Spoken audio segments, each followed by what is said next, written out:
Test enter.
Good morning, everyone. May I ask everyone to take their seats, please? We're going to get started within the minute.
You'll be good. You don't have to worry. Okay. Welcome, everyone. Can I ask everyone to please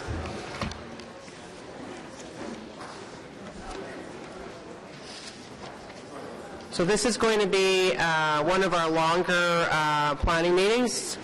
No matter how hard I try, Councillor Hubley. I just imagine it will be, but I'm hoping to clarify as we go along, as we come to each item, so that you have a better understanding of what to expect.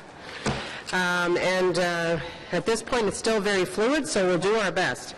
This is a public meeting to consider the proposed comprehensive official plan and zoning bylaw amendments listed as items 1 to 4 on today's agenda.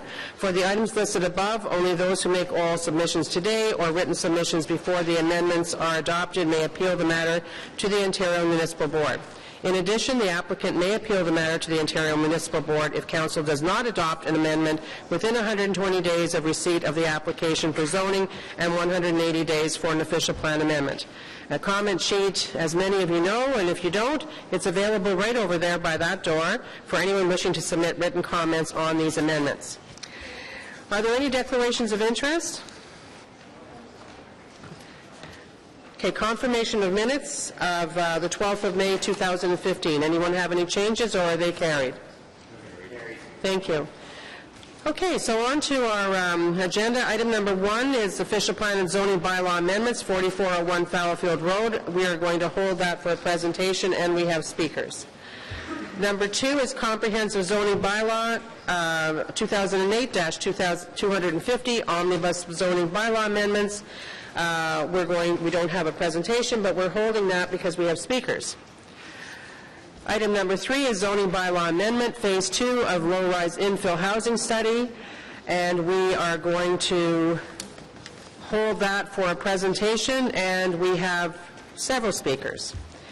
Number 4 is the local commercial study for city initiative zoning bylaw. Yep, on this one.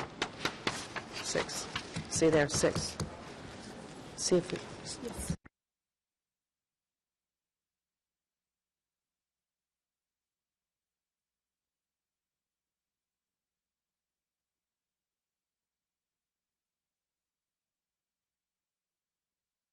Sorry for that. No surprise, we have lots of speakers there. So on the local commercial study, city initiated zoning bylaw amendments for local shops and services in residential areas. We have a presentation from staff and we have speakers. We don't have any speakers on number 5, so if we could carry that one. It's the appointment of the risk management official and inspector under Part 4 of the Clean Water Act, 2006. Is that carried? Carried. Thank you. The Sandy Hill Heritage Study, we have a replacement motion from Councillor Nussbaum. Did you want to bring that forward right now, Councillor? Sure. If that means that we could then deal with the item right away, I'm happy to put forward the motion. Not if we have speakers on it, though. So I want you to read the motion so that anyone wanting to speak will understand what it says. Okay. So this is an issue of essentially the boundaries of the Sandy Hill Heritage Study. What happened is the original study area included 3 blocks which were part of the University of Ottawa Master Plan. In the staff report, there was a recommendation to exclude those 3 blocks from the Sandy Hill Heritage Character Area. The Built Heritage Subcommittee was concerned that that created a problem in terms of principle of heritage values, so the suggestion was by the Built Heritage Subcommittee on an amended motion that those 3 blocks be included. Subsequent to that meeting, I've had a chance to speak to Chair Harder, and there have been other conversations, and the suggestion is we take this issue away. We ask staff to sit down both with the association in Sandy Hill, ASH, and the university, and the 2 chairs, and come back to this in October of this year, back to BHSC and then to planning.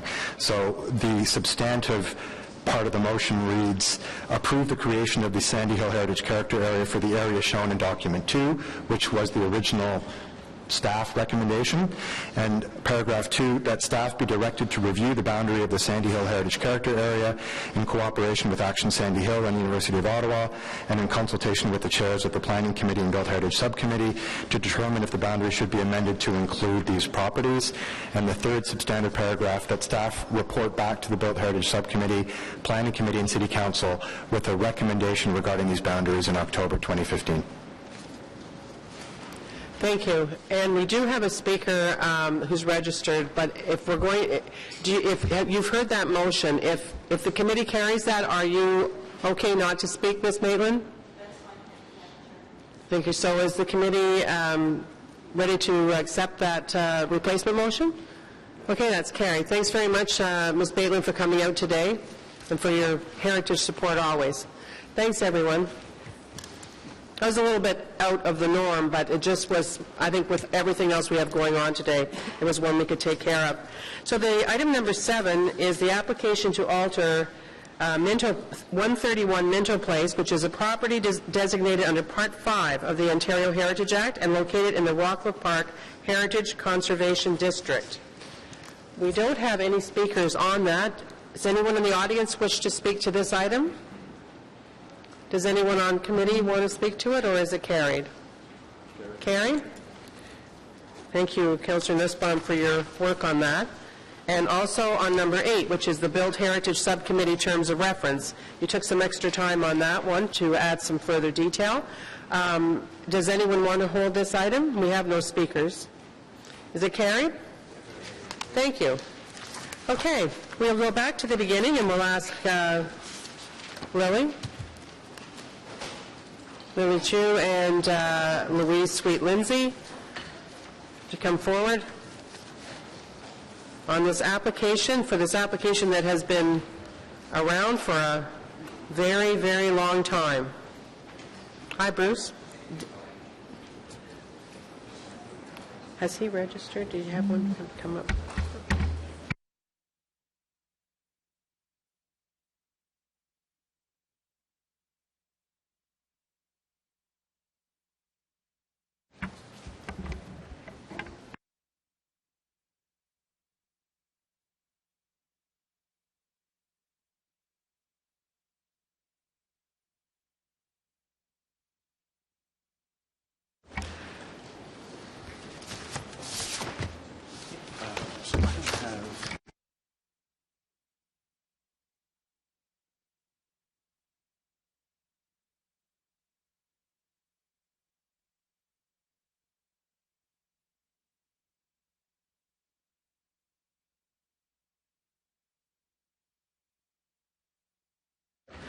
Okay, thank you.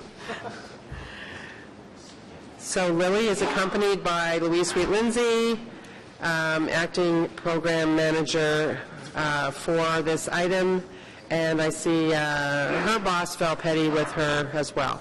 So Lily, did you want to go ahead with the presentation? Or, yeah? Okay, good morning, Madam Chair and committee members. The item we're discussing right now is the official plan amendment and the zoning bylaw amendment for the property at 4401 Fallowfield Road.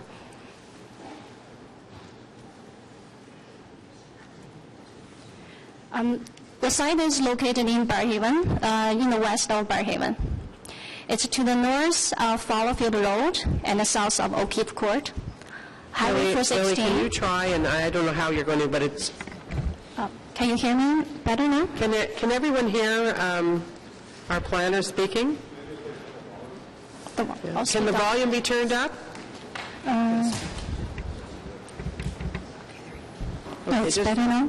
Oh, much better. Okay.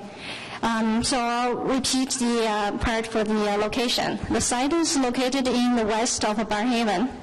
It's to the north of Fallowfield Road and the south of O'Keefe Court. Highway 416, I'll use the mouse here, is right beside the site to the west. Surrounding the site to the north is the Orchard Estate community. Orchard Estate community is a rural country estate lot subdivision that has a general rural area destination under the official plan. There's another rural subdivision to the further north, which you don't see on the air photo, but it's Cedar Hill Golf Course community, which also has the same rural destination. Just to correct, because I want this corrected for the minutes, it's Cedar Hill. It's a Cedar Hill, yeah, I apologize. I think in the report there's the one place that is Cedar View. Right. It was mistaken. So for the minutes, we'll correct that. Thank you.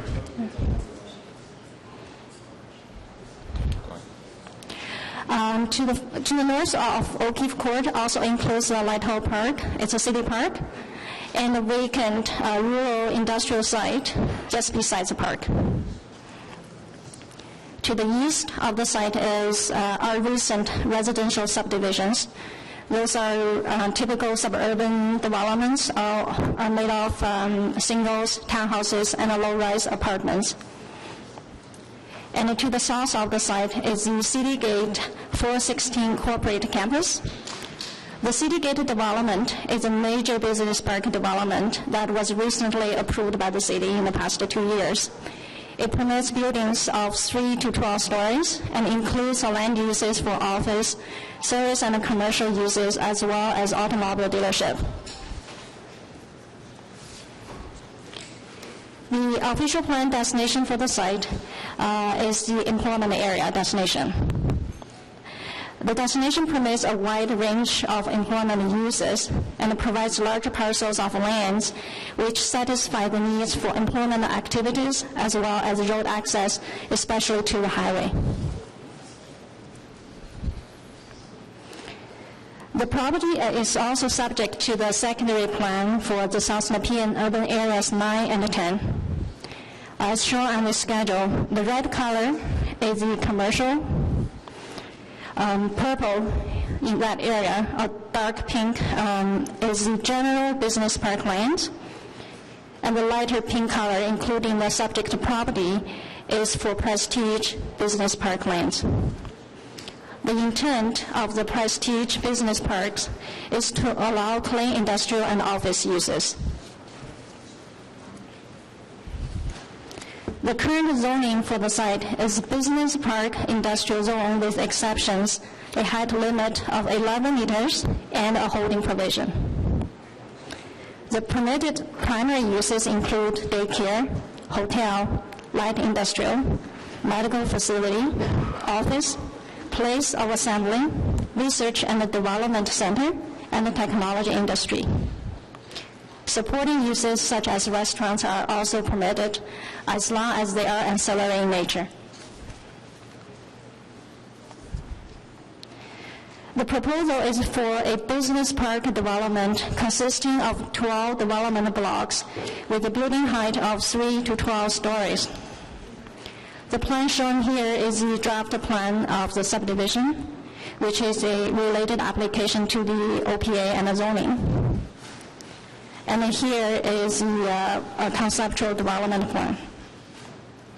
So in order to facilitate the development, site-specific amendments to the secondary plan and zoning bylaw are being proposed to allow flexibilities in building height, minimum lot area, maximum lot coverage, and to allow additional land uses. During the application review, traffic has been the most concerned issues from both the community and the staff. A community transportation study was prepared by the applicant. The study concludes that the development will generate over 700 trips in the morning peak hour and under 700 trips in the afternoon peak hour. The ultimate development will require road modifications at surrounding intersections. The transportation study was done according to the city's guidelines and examines the worst-case scenario. The study recommends that the traffic generation shall be further examined at each time when a future site plan comes in, and the staff agrees. The study also concludes that at the ultimate build-out, the Fallowfield-Strandherd intersection will operate below city standards. So the Fallowfield and the Strandherd Road intersections here as shown in the red arrows.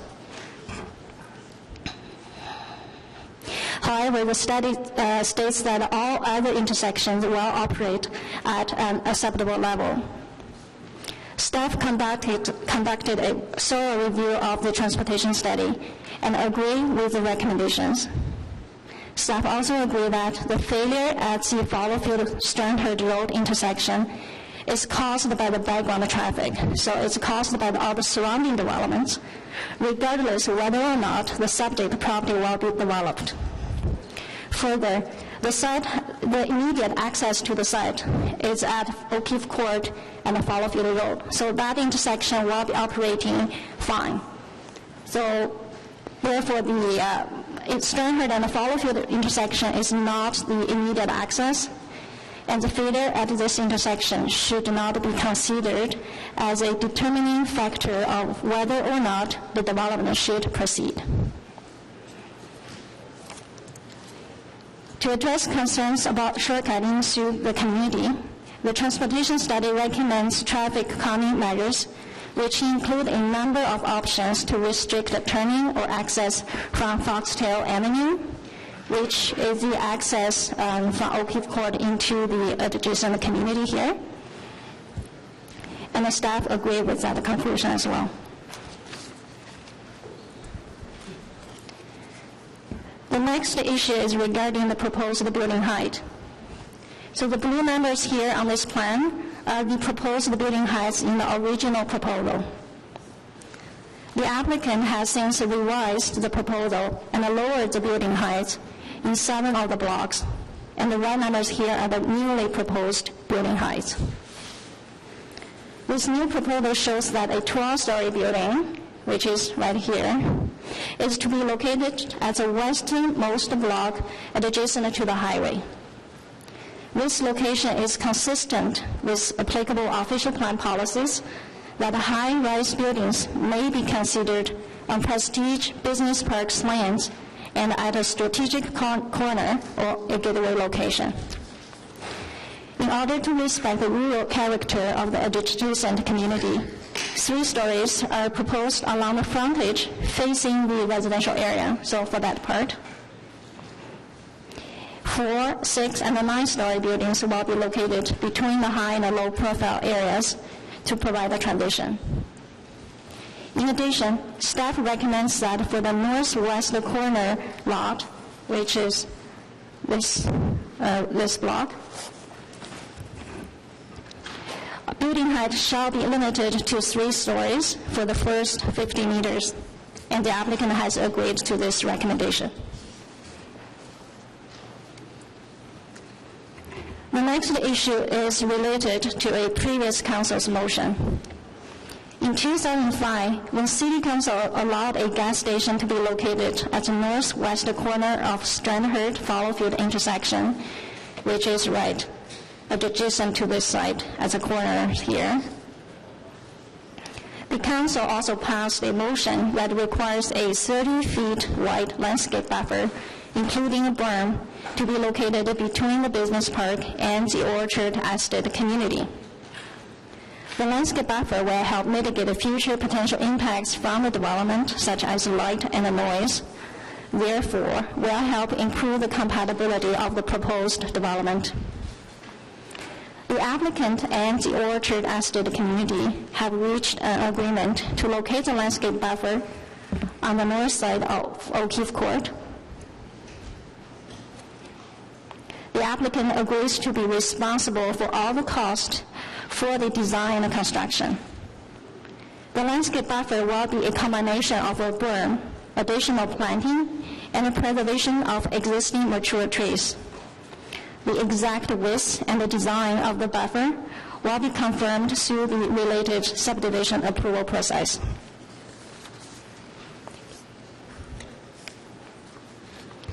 In addition, more land uses are also being requested. Those include broadcasting station, production studio, service and repair shop, and a training center, which are consistent with the intent of the Prestige Business Park's destination. Therefore, those uses are considered appropriate. Drive-through facility is also being requested, but it will be permitted only when it is associated with a financial facility, so it's meant for a bank. And a convenience store and a post office will be permitted only within a large complex office building, so that they will be ancillary to the employment uses. The applicant is also seeking a reduction in the minimum lot area from 1 hectare to 0.4 hectares. The reduction will not preclude the opportunity to consolidate 2 or more lots to accommodate a larger building, but it will provide opportunity for smaller tenants. The city's Economic Development and Innovation Department and the Barrhaven Business Improvement Area were consulted, and no objection was received. Finally, the applicant is also seeking increased maximum lot coverage from 40% to 50%. This change will be consistent with the parent business park zone and will not compromise the overall vision for the Prestige Business Parks. As a conclusion, staff recommends the official plan amendment and the zoning bylaw amendment as included in the staff's report be approved. Thank you. Thank you, Lily. And thanks for all your work for over many years on this file. Vice Chair Tierney has a technical amendment to move. He's just going to deal with the therefore. Great. It has to deal with transportation. Yeah, thank you, Madam Chair. This has been going on for 12 years, so I'll dispense with the whereases. Everyone has that in front of you. Be it resolved that the covenant be registered on title of the lands located at 4401 Fallowfield Road to require the completion of the transportation impact assessment for all future site plans to examine transportation issues, including but not limited to the total trip generation from the subdivision, and all future transportation impact assessments shall consider 15% alternative transportation model split, including transit, walking, and cycling. Therefore, it be resolved, no further notice pursuant to Section 3417 of the Planning Act. Thank you. Okay, so we do have speakers. We have Doctors Alexander and Larissa Trichenko. Are you both coming forward? Right there, sir, if you're by yourself. I have a presentation. Okay.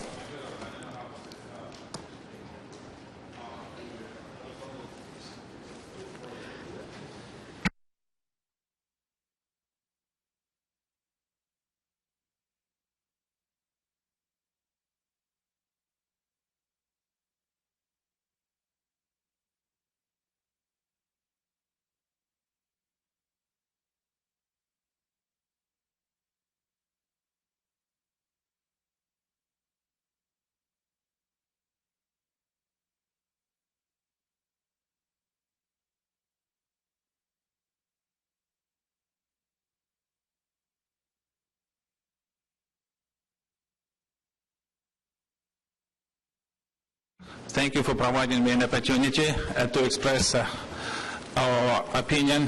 My wife Larissa cannot make it, so I will do presentation myself. So we are residents of the local community, Orchard Estates, for about 6 years, and we're familiar with the case. And I'd like to provide some views from, I'm not specialist in the city planning or construction, it's just common view. And sir, maybe it'd be helpful too if you said, like, within Orchard Estates, where are you? In Orchard Estates, I'm in the middle. I'm not directly facing the zone, but I still have opinion. And opinion is negative. And my understanding that I talk to many residents, mostly opinion is negative. And I try to explain why this case lasts so long time and why residents is not in favor of proposed. I'm not speaking on, I'm not authorized to speak on behalf of community. I'm just speaking about myself and expressing my view as a resident, local resident. What is the true meaning of proposed amendments? Lot size from 1 hectare to 0.4 hectares, a 2.5 factor increase. Lot coverage from 40% to 55% means 1.375 factor increase.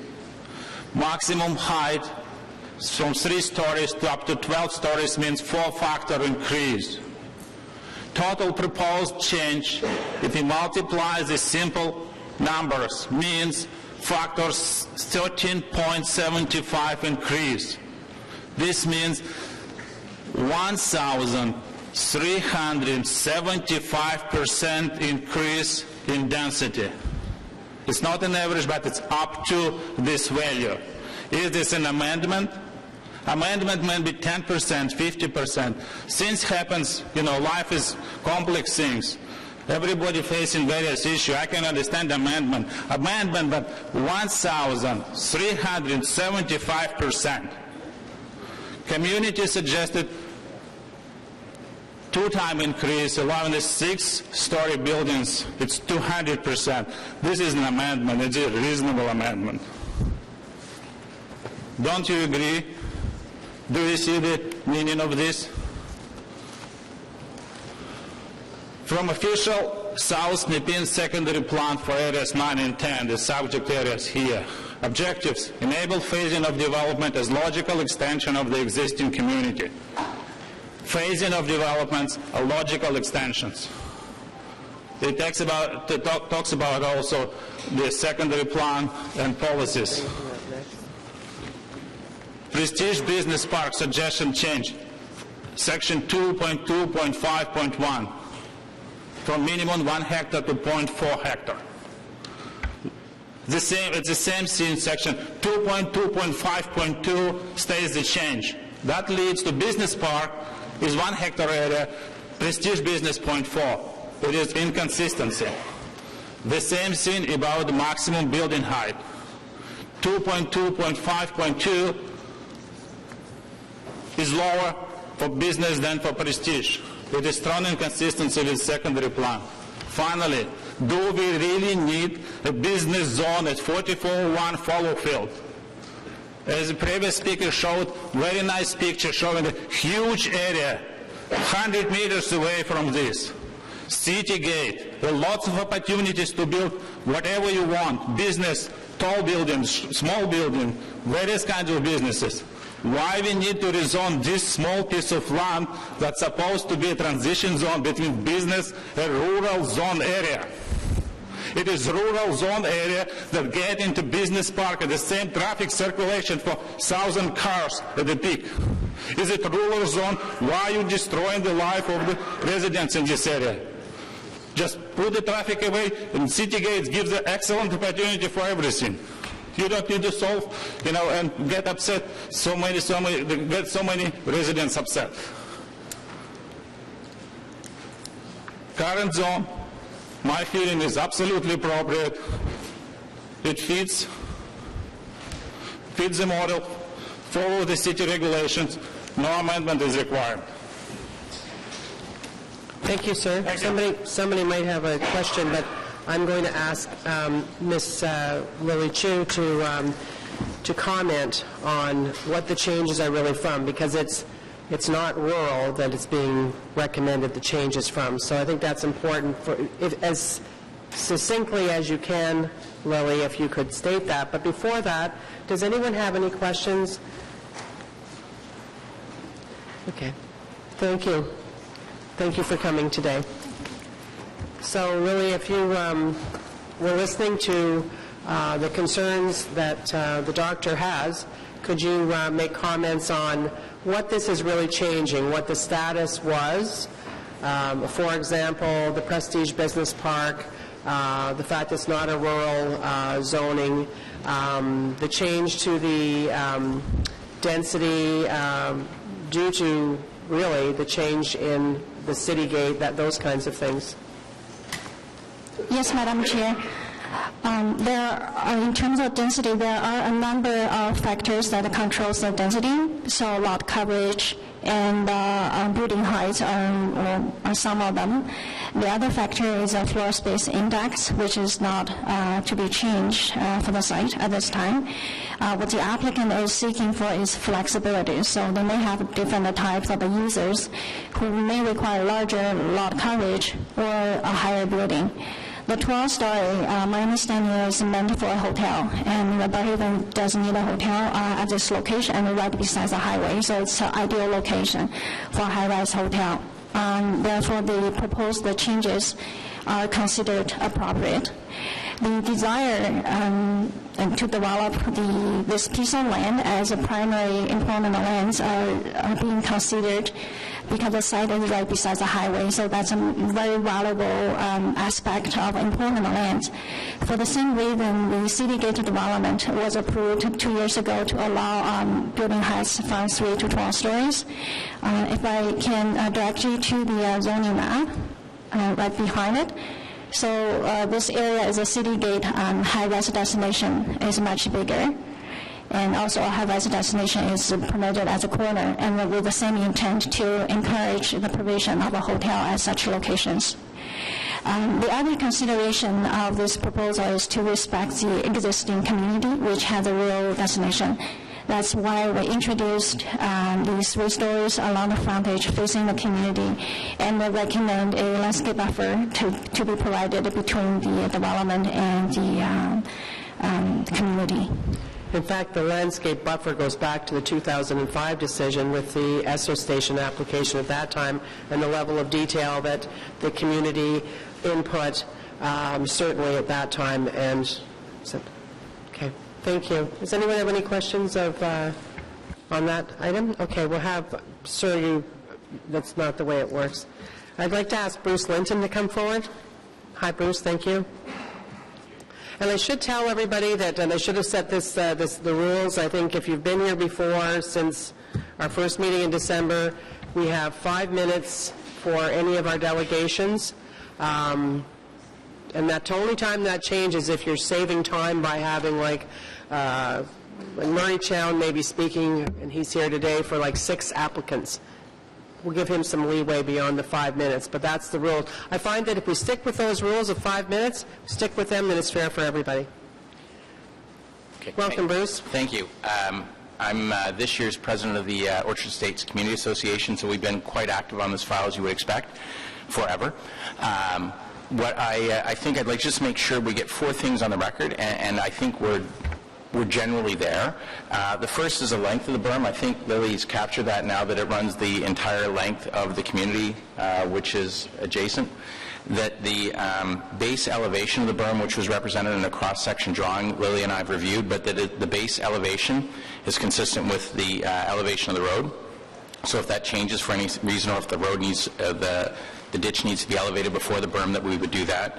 And that the design ratios, I know they will come forward as we go, but that the community would be involved in them, because the intent is the community would take over the maintenance obligation, which we need the documents necessary for us to do that. But if we do take it over, we can change the ratio of the height to the base, and so that we participate in that process. So those are the 4 items that I just wanted to put on the record. One which I would put forward for contemplation, and I apologize, we were so focused on the berm when we met, we didn't get into a discussion of the lot size.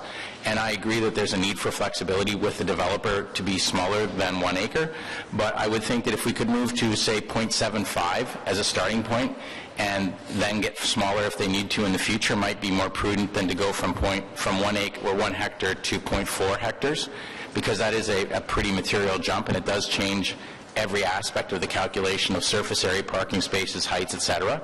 So if we did that, it may mean that we come back again in 10 years, but I think it might leave the community in a spot where they could see some balance between the request and the ask.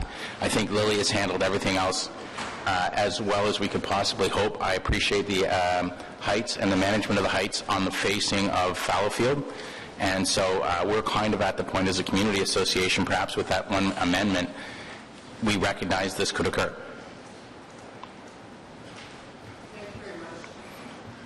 Thank you very much for that, and for coming more recently to this file.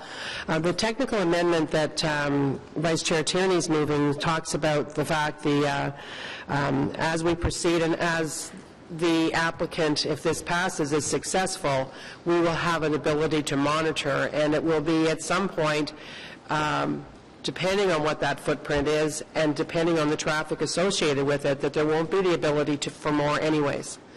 But what the applicant, if I recall, over all these years was looking for was an ability to have some compromise to maximize the opportunities to stay within the plan. Lily, did you want to say something to that? Yes, Madam Chair. I just want to clarify one thing first. Mr. Linton asked for 0.75 acre. That's what hectare. Can you speak directly into it? Okay. So the community is asking for 0.75 hectares, where the applicant is proposing 0.4 hectares. 0.4 hectares is approximately 1 acre. This is what they're looking at. Through the application review, we did consult the industry and the economic development, and I do understand that 1 acre is ideal size to market employment land. So that's the base we're supporting it. The subdivision plan shown on the screen here, where you see the smallest blocks, there's a row of them. So 1, 2, 3, 4, and including that one, those are all 0.4 hectares in size. So my understanding is the applicant does have a desire to ask for 0.4 hectares to allow them to develop it. 0.4 hectares. So just to be sure, are we consistently talking, because this goes back so far before we even started talking hectares, we were talking acres. Yeah. So I'm just wondering if there's any confusion there at all, or are you satisfied, Lily, that we're talking apples and apples? Or are you, Bruce? All I'm saying is in the adjoining neighborhood, most of the lot sizes are 1.6 acres to 1.7 acres, which is about 0.75 hectares. So as a transition, it might be more consistent to do that than to go to the simple 0.4 hectares or 1 acre. And if they do find that it's not working, yeah, I think we're making a huge step. Everything could be supported where we are now if we could just look at that. And, they'll market what they market. They may need to come back. I guess for me, having been here, Lily, I think you have been on this file from the beginning, haven't you? Was it your first application, maybe when you started here? But having said that, one of the things that we know that's important with this property is having the flexibility. I think that the developer, the reason we're here today actually is the developer had no plans, at no point was going to consider matching that 3-story, for example, we talked about, or the berm. So we have really moved that yardstick very, very far. And in maintaining that buffer of the 3 stories, at one point we looked at perhaps having a buffer of residential along the edge. That certainly wouldn't have been, that would have been a higher density residential. It would not have been on an acre or a 0.75 hectare either. So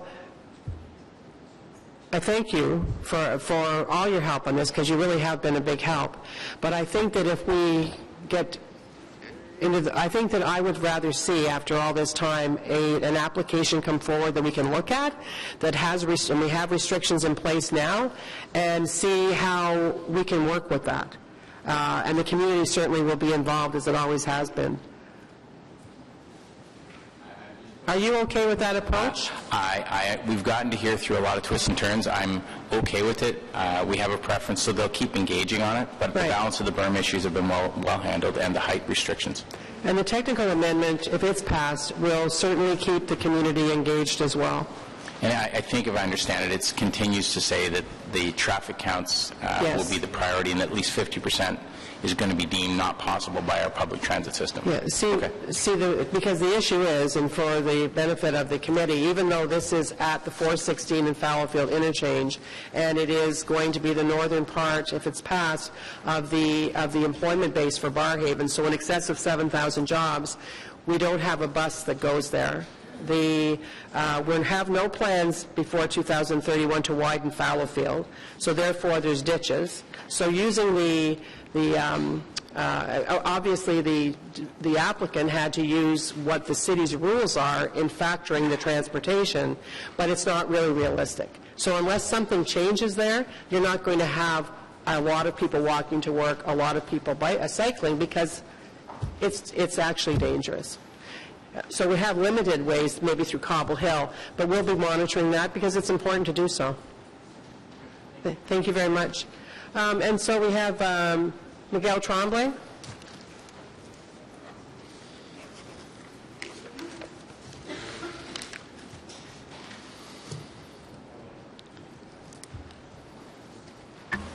Good morning.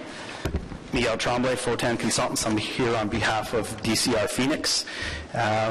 Just a few comments. My intent is never to revisit the staff report and the official plan policies, but I will respond to a few of the inquiries that were made. I should also footnote that, yes, it has been a very long application, but Fotan wasn't the original planning consultant, so it doesn't reflect poorly on Fotan. With respect to some of the comments, I do want to revisit that it has always been DCR Phoenix's intent to achieve some flexibility on the property. While we certainly appreciate all of the input that Orchard Estates has contributed, in particular to the design of the berm, DCR has no discomfort with the 4 items that were raised by the Orchard Estate Community Association, and will continue to work with them to salvage existing trees and find an accessible height for the berm. There is some discomfort related to changing the lot sizes. This plan of subdivision was based on a 1-acre lot size. It was intended to achieve some flexibility, but also respond to current industry standards. In submitting materials to the city, we did do a statistical analysis of other business parks, including the Iber Road Business Park and the San Juan Business Park, and found that typically business park lots are considerably smaller. As a matter of fact, the IP zone, which is the parent zoning here, requires 750 square meters as a minimum lot size, and 1 acre is about 4,000, a little over 4,000. So we are well above what would be required under the parent IP zone. And we don't like the approach of having to come back for a future application. I don't think that's a very transparent process, to take what we can get now and then come back at a later time, hopefully with different people, and get something else. This is what Phoenix wants. We want to be transparent. We want to be explicit in the request, and we think it's more appropriate.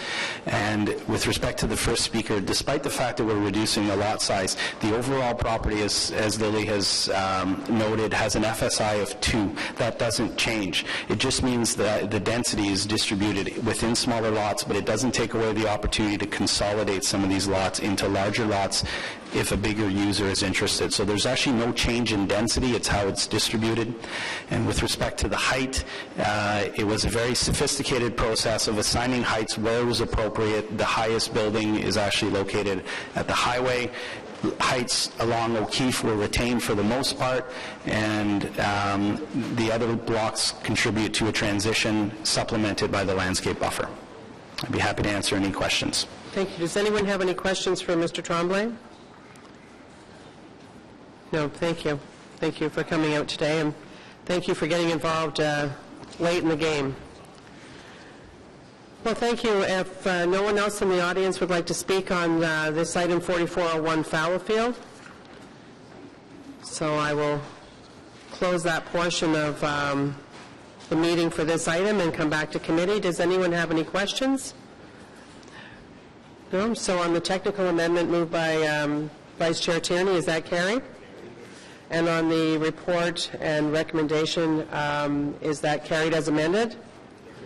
Thank you very much. Thank you, Lily, Louise, and Val. And next I'm going to ask Mr. Mormon to come up, Tim Mormon. He's not coming for a presentation, he's only coming to answer questions. And we have speakers, and this item is the Comprehensive Zoning Bylaw, Omnibus Zoning Bylaw Amendments. And John Welling, I wanted to let you know that I did make the lemon bundt cake last night after police. So there is a piece in the kitchen if you would like to have it with your name on it. I picked up a few muffins. I didn't have time to make muffins. Yes. If you want some, put your hand up. Okay. Our first speaker is Stephen Pope. Stephen, I saw you in the audience. Stephen's the chair of Planning Committee for Old Ottawa East Community Association. Welcome. Stephen will be followed by Paul Goodkey and also Wissam Elias after that. So welcome. Good morning, Madam Chair, councillors. Thank you for the opportunity to speak. I am speaking in opposition to the proposed definition or redefinition of basements. The argument follows that if a living space within a dwelling provides the same kind of amenity on any floor, a basement story should really be considered a story. And in this way, we actually agree with the thrust of the definition, but we're objecting because we don't think it goes far enough. Through the course of the Infill 1 and Infill 2 bylaw discussions, we have been arguing from Old Ottawa East for using a limitation on the level of the ground floor of a building above existing average grade to establish a similarity in character between new infill projects and others. That suggestion has not been accepted, so we are forced to try to get the same objective accomplished through the definition of basement. There are some technical arguments where you could go to the Ontario Building Code, find the height minimums for living space, and apply that to a subgrade dwelling. That becomes something that can't really be checked. So in a short form, we would like to propose that the 50% below grade limitation for the floor to ceiling height that currently is proposed as the definition of a basement is increased to 75%. With 75% of the wall area of what used to be called a cellar, essentially, that would be a space that would be sufficiently different from a living space above grade that one could say, yes, we can afford to let that not be counted in the calculation of stories. Now, we're reacting this way because there's a particular pattern of construction for triplexes that has a very, very shallow foundation and a very, very high ground floor, which was done with the intention to allow conversion after the fact. Now, following 2014-189, the conversion bylaw, it's been made very clear that in the R3 zone, you have 3 stories and 3 units maximum. But the pattern of construction is continuing.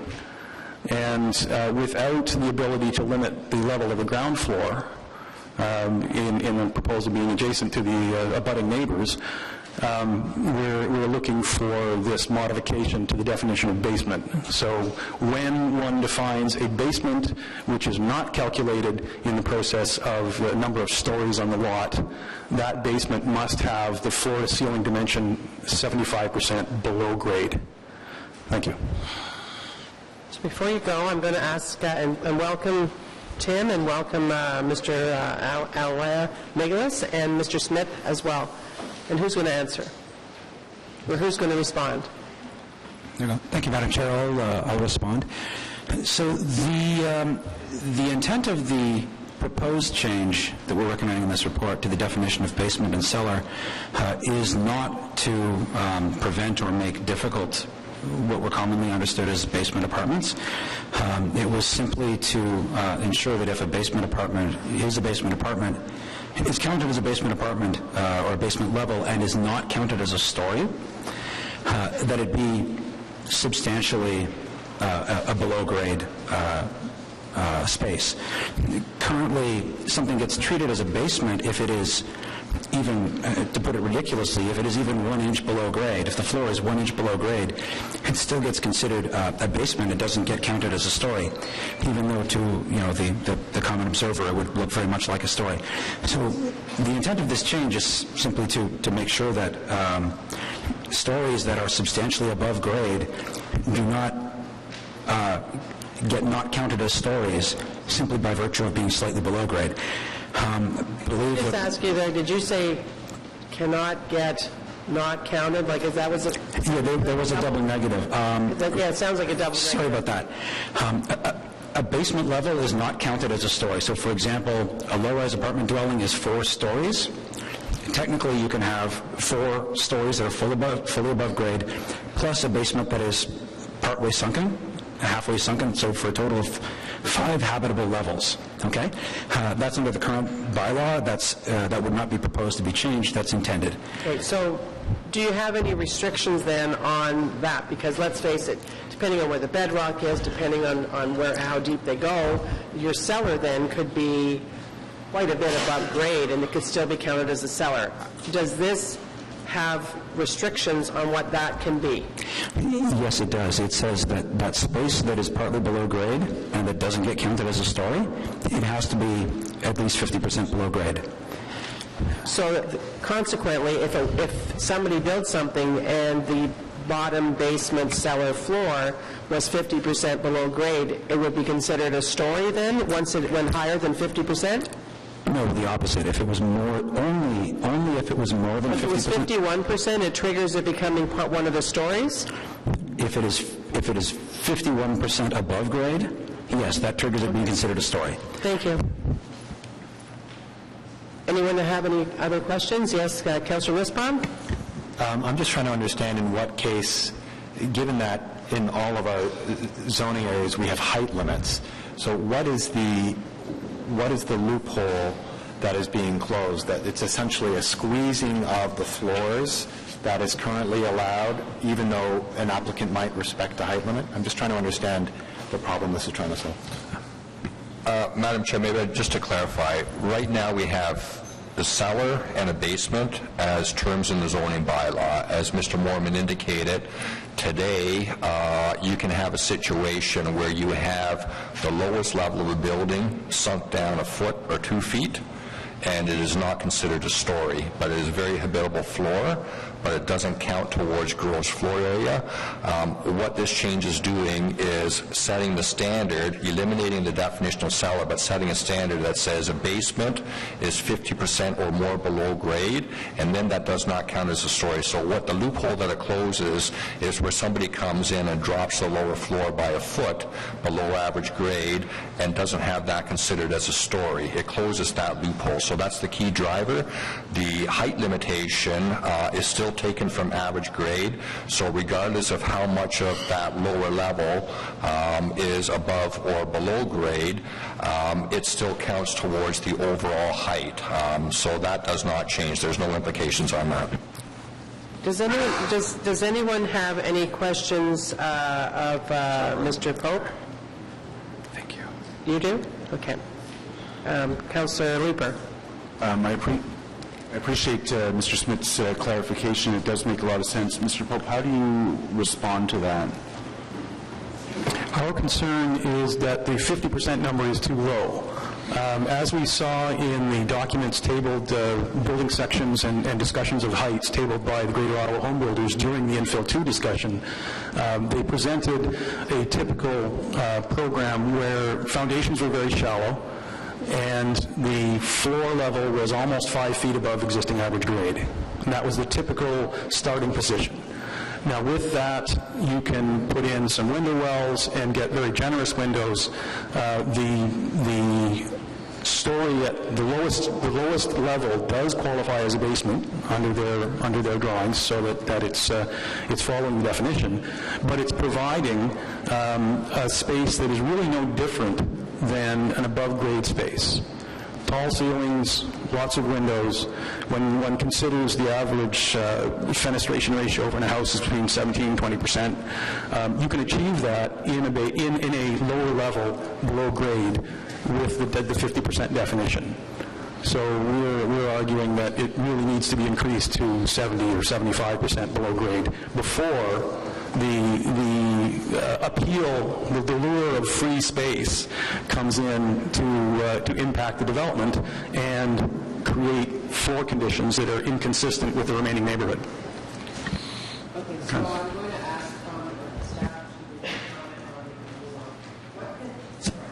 ask staff to comment on the allure, and what are they currently able to do? I think, Madam Chair, as I indicated, right now, you can construct what would be a basement. And can I just ask you first, is this anywhere in the urban area? This is anywhere in the city, period. Including the rural area? That's right. I mean, it's a general bylaw definition. So a basement right now, if you're 1 foot below average grade, that level is considered a basement level.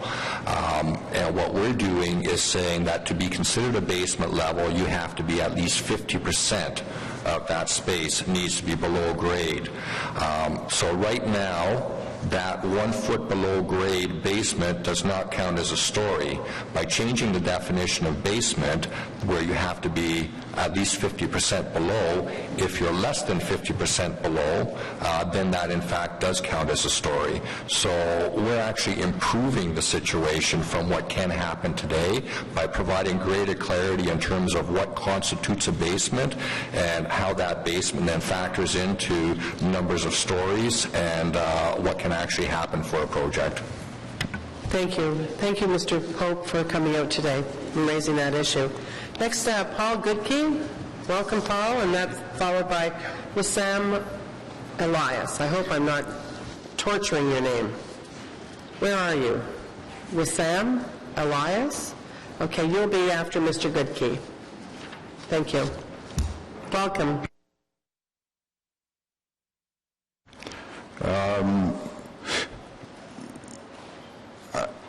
I understand what's just been said, Tim and John, but we have this term grade, and we have this term existing average grade.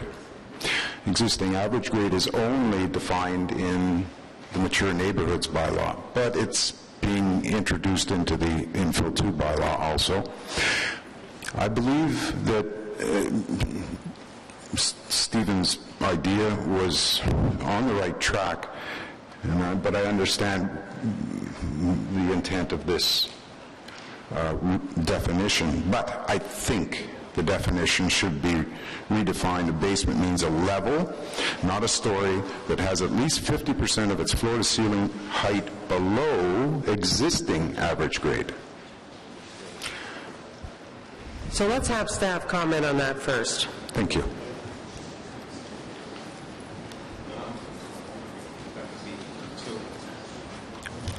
Madam Chair, if I understand Mr. Goodkey's request, this would be to the suggestion that's being made is that the definition be with respect to existing average grade as defined by infill 1 and not, I'm sorry, is it infill 1 or infill 2? Infill 1. Yeah, it was infill 1. With respect to existing average grade as defined by infill 1 and not grade as currently defined by the zoning bylaw generally. Is that, just make sure I understand that. That's correct. The difference between grade and existing average grade is that grade can be manipulated. So if somebody has their basement 30% out of the ground, they can just build it up with earth around it, create grade that is 50%. I thought we dealt with that in infill 1. Mr. McGillis, can you comment on that, please? Yes, Madam Chair, thank you. I think we can probably work with the suggestion in terms of calling a basement a level and not a story. I understand where Mr. Pope and Mr. Goodkey are coming from. I think that, in order to adequately reflect the various areas of the city and different development challenges. We do have an existing average grade definition in the area that's inside the green belt. We're going to just introduce it now for the infill 2 area. And that's what the definition of basement should apply to. So I have no problem with that. That's infill. In suburban context, in greenfields, obviously we have a different definition of grade because you're in greenfield conditions. Thank you. Thank you. Okay, thank you very much. Any questions for Mr. Goodkey? I really appreciate yourself and Mr. Pope coming up because it's interesting pieces that you've brought to our attention today. Thank you. So, Mr. Elias?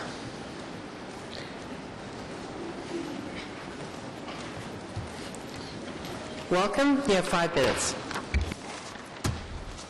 Thanks very much for letting me speak. My name is Wissam Elias. I am a professional engineer. I'm also a developer. I'm working on a site located at the corner of Henderson and Templeton. The municipal addresses are 213, 217, 221, 221 and a half, and 223 Henderson.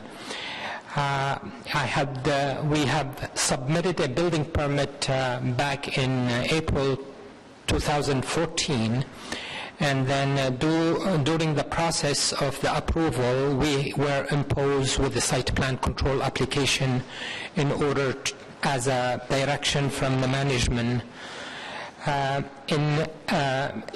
that time, we have met with the planning department, with Mrs. Ann O'Connor, in order to deal with the requirement for a site plan control application, and we have submitted first application back in November 2014, and we have came back with a few comments on it. The reason of this presentation, I'm really speaking on with respect to amendment of section 111 in reference to the bicycle parking spaces rates and provision of section 111.13, which it provides for a reduction in motor vehicle parking for any land use where shower and related facilities are provided for the use of bicycles. This is intended to recognize that such a facility encourages cycling rather than automobile-made share, and thereby reduces the need for parking. So we have designed that the 3 buildings on this proposed corner in order to reduce the parking requirement by utilizing this section of the bylaw. We are at the present time, we are at the final stages of the site plan control application, and we only have a small minor comments which we are submitting this week to the planning department, and we are hoping that in that order that a draft approval report will be brought into the councillor's office. This is being said, the pending zoning amendment that would remove the opportunity to provide a bicycle room with shower facility in a residential use building in lieu of removing a parking space. This kind of removing, it's going to affect our development, it's going to affect our submission. Essentially, the project has been designed over the past year completely with the current bylaw. Such an effort would be wasted in this project was to have to comply with the proposed amendment that are to be considered on the June 10 with the planning committee. There does not appear to be any transition clause that would make ongoing application for site plan control, such as the project exempt from changes to the bylaw unless the building permit has been issued. The building permit were applied for 4 months ago, as I mentioned, and as well the site plan control application.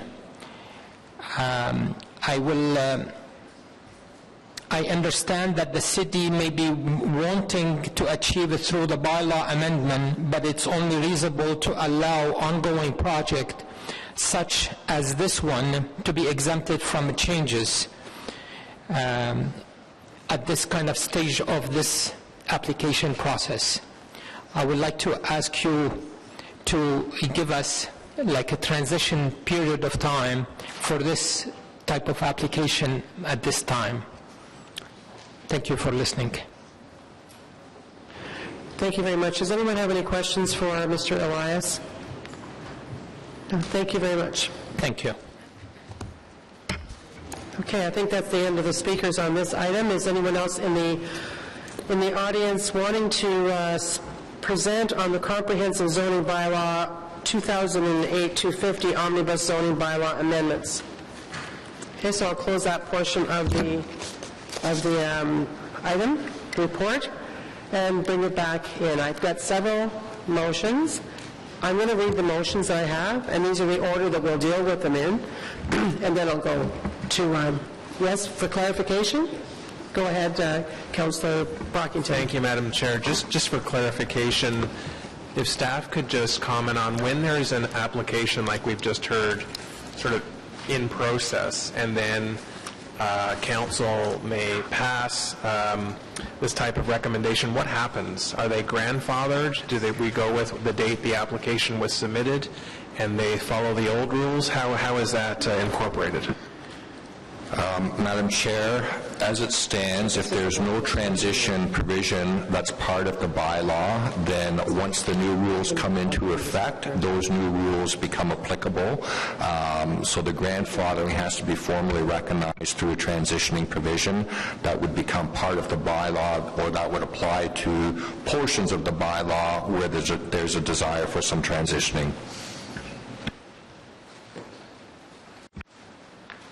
Thank you. So again, to read the motion before us, we have first one by from Councillor Nussbaum. And if you'd like to summarize it and then go to the therefores, that would be helpful. Thank you. Thank you, Chair. In fact, this deals specifically with Councillor Brockington's question.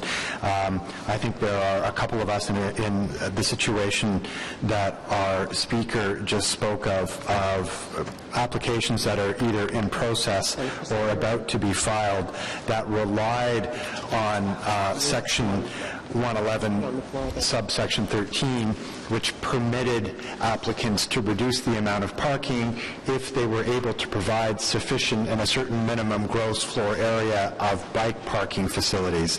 The way the amendment is going to work is that ability will be limited to non-residential uses.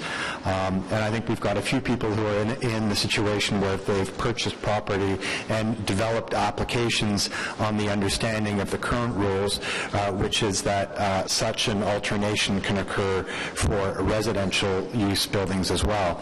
So I have a motion which proposes that anyone who files an application before June 9th, which is the day before council is going to consider the comprehensive zoning bylaw, with regard to this section 111-13, would be protected by the existing rules. So it's essentially a 2-week transition period for this particular issue, which I think is unique in the sense that decisions were made prior to our consideration of the zoning bylaw today. Thank you. And then the next motion we have before us is moved by Councillor Leeper, and it says, whereas the application for site plan control submitted for 84, 86, 88, 92, and 96 Hinton Avenue is a mixed-use development proposing 3 new 6-story buildings and 1 renovated 4-story building, and be it resolved that the following changes be made to the staff report. The document 4 of the report be amended by adding a new row as follows: 84, 86, 88, 92, and 96 Hinton, minimum side yard setback 1.2 meters. Okay, and then the last one we have is from Councillor Nussbaum again. No? You don't want this one anymore? Okay. All right. We're good. Okay, so hold the phone, everybody. We're not at the big 2 files yet. We're going to get this one right.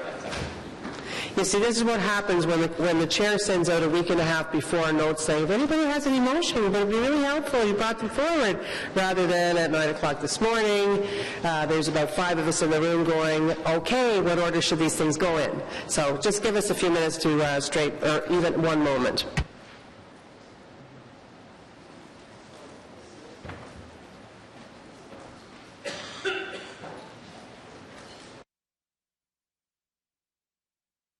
So we have the 2 correct ones on the floor. We've combined the 2 Nussbaum ones into one Nussbaum one, which he's already moved. And if committee supports the new and improved Nussbaum motion, then the Leaper motion is not necessary because it's captured in this. So does anyone want to speak on the original motion? Sure. Can we see them? They're on the screens.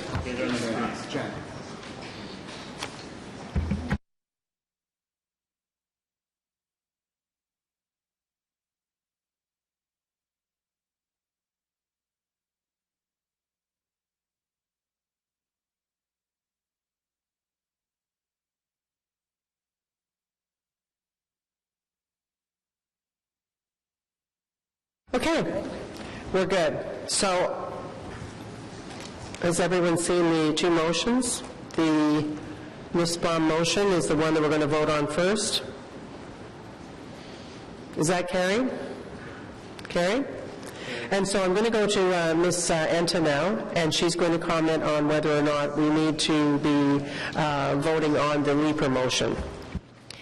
The Leaper motion as it stands on the screen, Madam Chair, only affects those properties with respect to the minimum side yard setback. If that's the correction that needs to be made, the motion can be voted on. Otherwise, the original concerns about the bicycling have been captured by Councillor Nussbaum's motion. So, Councillor Leaper, is it the setbacks that you want to capture here, or is that... No, it is the cycling parking that we're trying to address in Councillor Nussbaum's motion. So we'll withdraw that motion? Correct. Thank you. So, on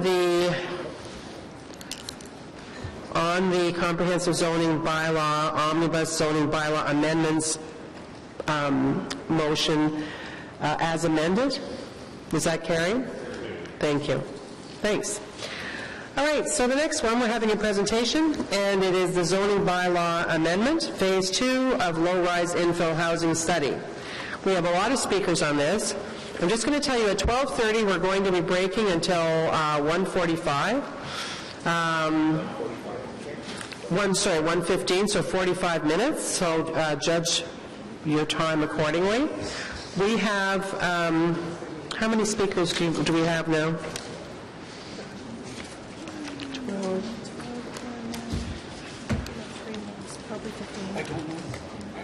15? Okay. We should easily be able to get infill 2 in before in that time frame. And so we're having a presentation on this, and Steve Gauthier, most people in the room know Steve Gauthier and Alain Nicholas, who have been working really hard with all of you for 2 years on this file. And Mr. Smith, did you want to introduce? Very briefly, Madam Chair. So I think as many people in the room know, as this committee is well aware, Infill 2 is a follow-up from the Infill 1, which was approved by Council, went to the OMB, was sorted out through that process with the OMB issuing its order. And Infill 1 really dealt with streetscape character analysis. There was also direction that we look at other elements of infill related to mass, setbacks, and so on. That's really what Infill 2 is focused on. It's been a very collaborative process that's been undertaken by staff with the various stakeholder interests, including community groups and the development industry. And from the staff perspective, a lot of discussion, a lot of challenges in terms of trying to identify sort of what are the key things that we really should be focusing on through Infill 2. And staff is of the view that we have found a very appropriate balance. But I think the key thing that I would want to point out, because it is introducing changes, and the chair is aware of this, and other committee members may also be aware. There is a very strong commitment for us to undertake monitoring and see how the changes actually play themselves out over the course of the next couple of years. If there are further adjustments that are required to deal with issues or challenges as they're identified, we will bring them forward as they are identified through the appropriate means, which could be as part of omnibus bylaws or site-specific or specific amendments to make changes. So with that as a quick overview, I think a lot of credit goes to Mr. Gauthier and Mr. Meglise for having carried this through. It was very much under Ms. Snedden's lead when this work was undergoing, so I'm sort of coming in at the tail end, and I'll turn it over to Mr. Gauthier to walk through very briefly the highlights of what the Infill 2 is looking to achieve, and then we're free for any questions, Madam Chair. And just before you start, I want to just let you know how we're going to roll on this one. So I have given direction to staff to follow the same procedure for this report that we have for other large reports over the last term, certainly, like the official plan and the infrastructure master plan. So we're going to hear submissions today from delegations. We also have received a ton of communications. That's all part of this meeting. Absolutely. And we're going to receive draft motions, in some case from committee members and councillors, although they're not technically necessary today, because the submissions and the motions will be referred to staff for analysis and review. And normally, we would see this item before council on June the 10th.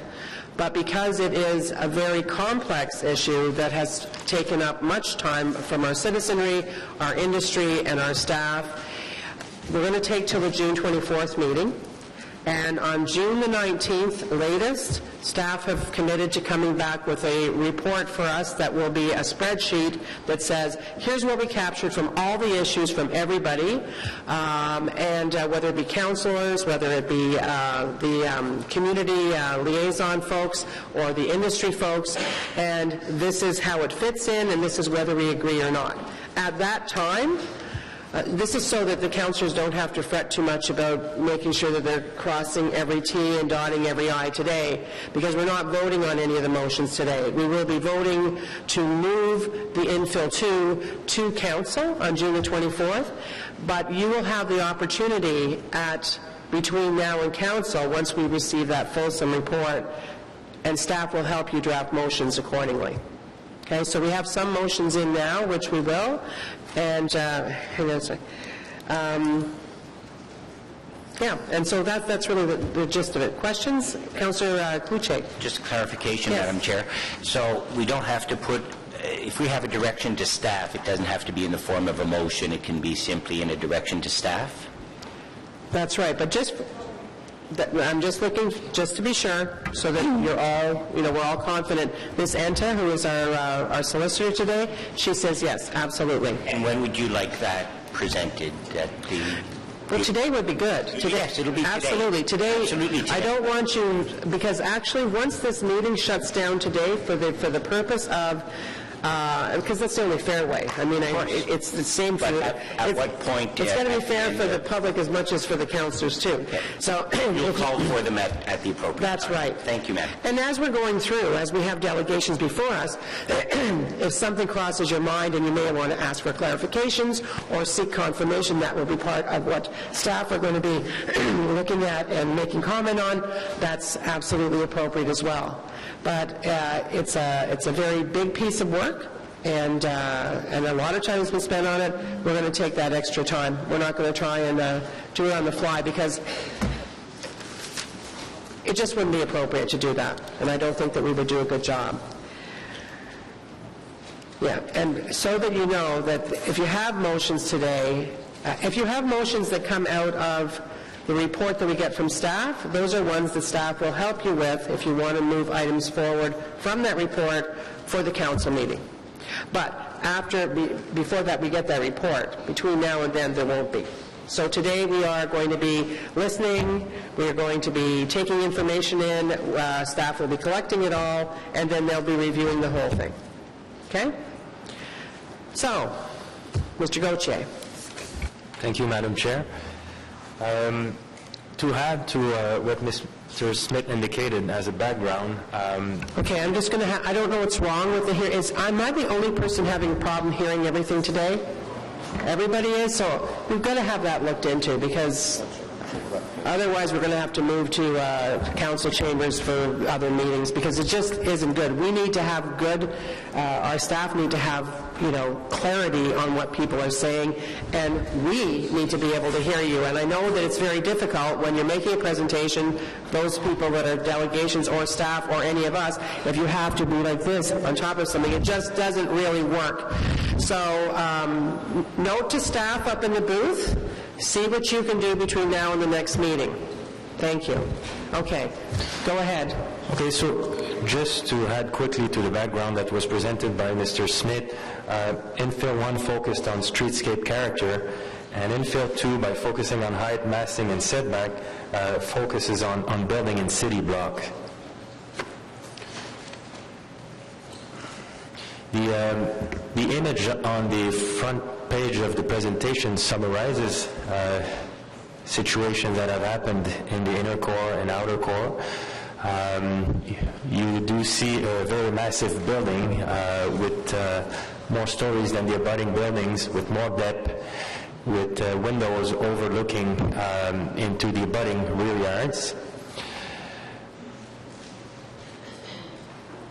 So, to summarize the main recommendation under Infill 2, bigger backyards are being recommended, lower building heights in R1 and R2, no changes to building height in R2 and R4, but when I say no change, there's changes to certain type of building form in R3 and R4. There's no change to other forms. Better control of projections and rooftop terraces, balance between privacy and ability to develop infill, new opportunities for infill that fits with outer urban neighborhoods. The scope of the study is the R1 to the R4 zones. So the study area covers Ward 7 to Ward 18, so the inner and the outer core.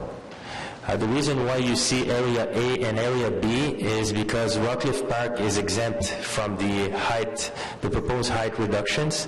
Rockcliffe Park is presently, there's an heritage district plan that's being prepared by our heritage planner presently.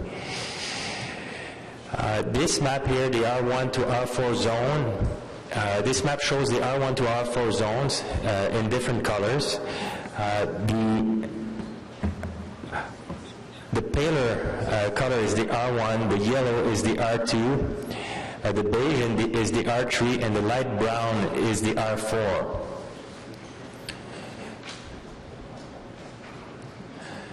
So most of the height reductions is happening in the outer core. The height reductions, what's recommended by staff is that all subzones that presently require 11 meter or 9.5 meter are being reduced to 8.5 meter. 8.5 meter representing 2 stories plus a peak roof, with height being measured at mid-roof. Height reduction or no change in the inner core, where you find a lot of R3 and R4. The height are not being changed for low-rise triplex and stacked homes, but they are being reduced slightly from 11 meter to 10 meter for other forms such as singles, semis, and row houses. So I just described this table here. In the R2 zone, there's one built form that's maintained at 9.5 meter, and it's the duplex with peak roof. If a duplex is to be built with no peak roof, it will have to meet the 8.5 meter.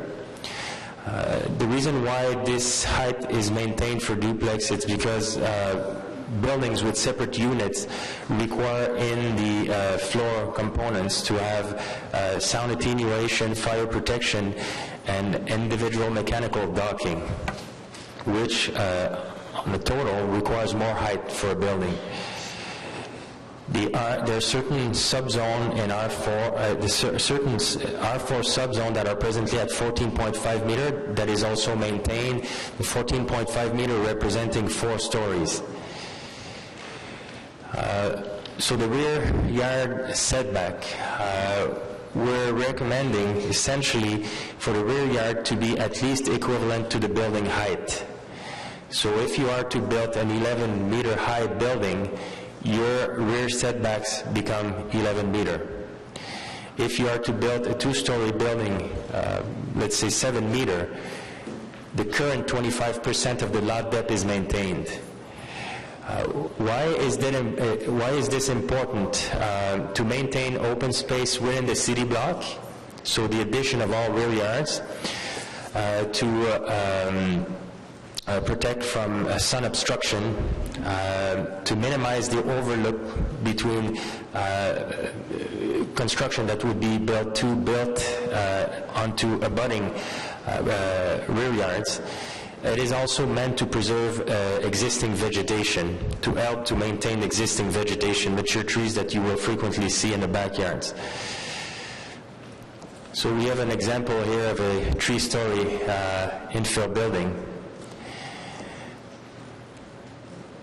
And this is a bird's view that shows from the intersection to the west, it's the 4th building going towards the east. So as you can see, the building is much deeper than the existing abutting buildings. The following image shows it from the west. So you do see 2 stories out of 3 stories clearly being visible from 3 houses down with overlooking windows. So this building, if built with the recommended change, would have to be about 11 meter from the rear lot line instead of 7.5 meters. So it would still be encroaching compared to existing more modest houses, but in a less significant way. So now with regards to corner lots, staff is proposing to allow for large corner lots to be halved, to be severed in half. If the case happens, application would still need to be presented to Committee of Adjustment. What's the intent here is to create 2 detached dwellings that front on different streets while maintaining the open space that's currently permitted. Since infill 2 is supposed to address mass, this is also meant to reduce the current permitted mass on corner lot. By dividing, and I will follow with images here to better explain. So this image here shows what's currently permitted on a corner lot. So to the south, you do see the rear yard, the required rear yard setback at 7.5 meter. On the next image, with what staff is recommended, as you can see, the 7.5 meter backyard is being moved to the east, providing more distance from the abutting property to the east, while also reducing the permitted mass on the corner lot. There is something that's not indicated here. The new interior lot will maintain the rear yard, but the new corner lot will have to provide a 5% amenity area, a 5% being measured from the original lot. And that is meant to maintain permeable surface and to still allow for a tighter or smaller backyard to the corner lot, the new smaller corner lot. So this 3D rendering here shows in pale green the 5% that I've just mentioned. So as you can see across the street there's on the other corner, there's an existing home that's fairly large, that represent more mass than what would now be permitted with the severance of 2 lots on corner lots. I should go to other images that we have in the presentation here that demonstrate. So the property there is a corner lot. It shows a house that was demolished and rebuilt. So this property is at the corner of Alta Vista and Rogers. So the next image will show what has been built on it now.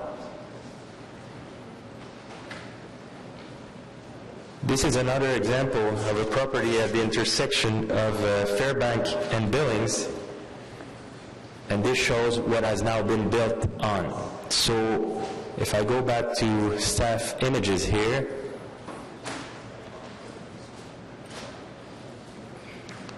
this mass would be reduced by allowing the severance of, by halving the corner lot.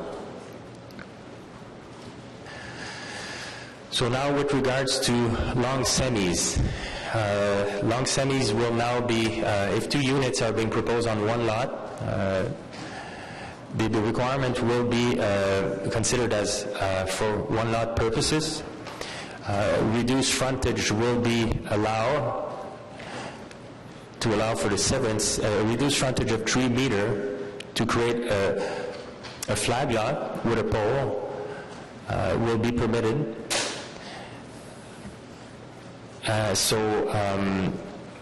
This shows that with the lot frontage normally required for 1 unit, 2 units could be built and could function independently, being freehold, each unit being freehold.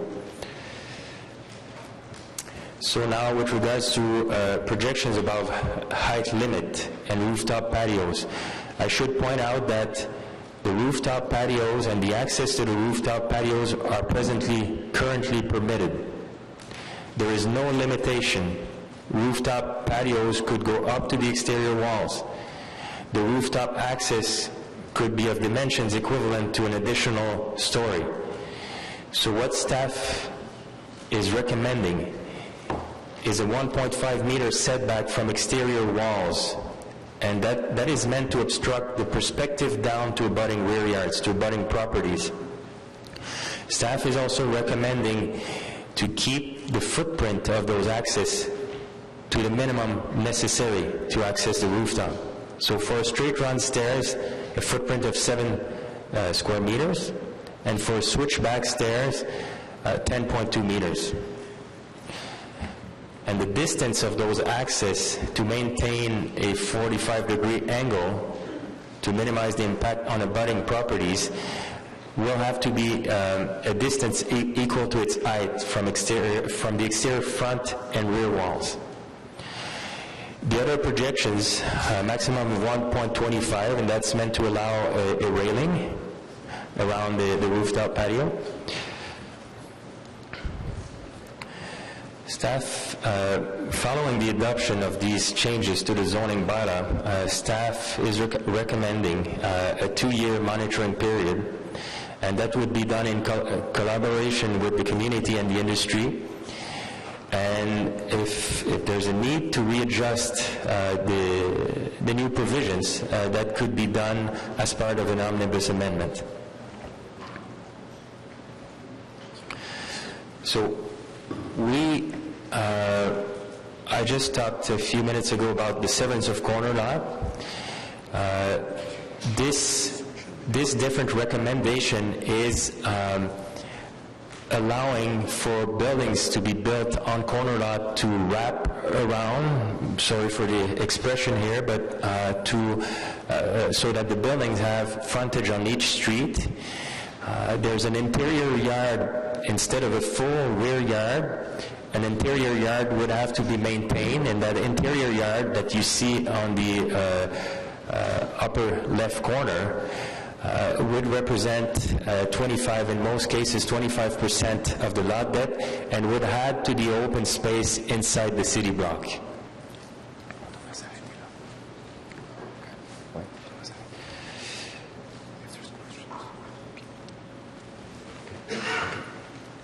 Would there be any questions? Well, actually, thank you for offering, but we have a lot of speakers, so I thought that if we get into questions from councilors, we're going to be delaying very much our speakers.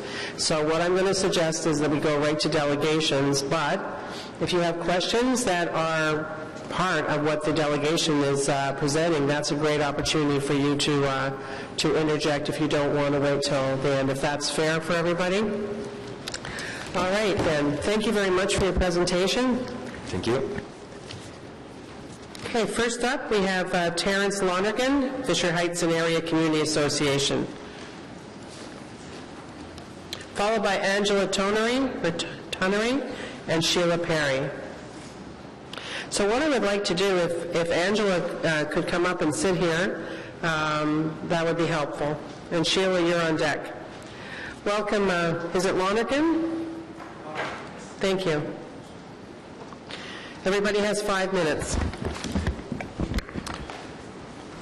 My name is Terrence Lonergan. I have been a participant in the infill study as representative of the Fisher Heights and area and community, as well as the Knoxdale-Merivale Council. I have circulated this statement from my community association, and rather than read it, I'd like to speak to it. The first point I want to make is that a development policy through intensification creates a considerable amount of concern in our area because, of course, development is taking place as a disturbance over the existing pattern.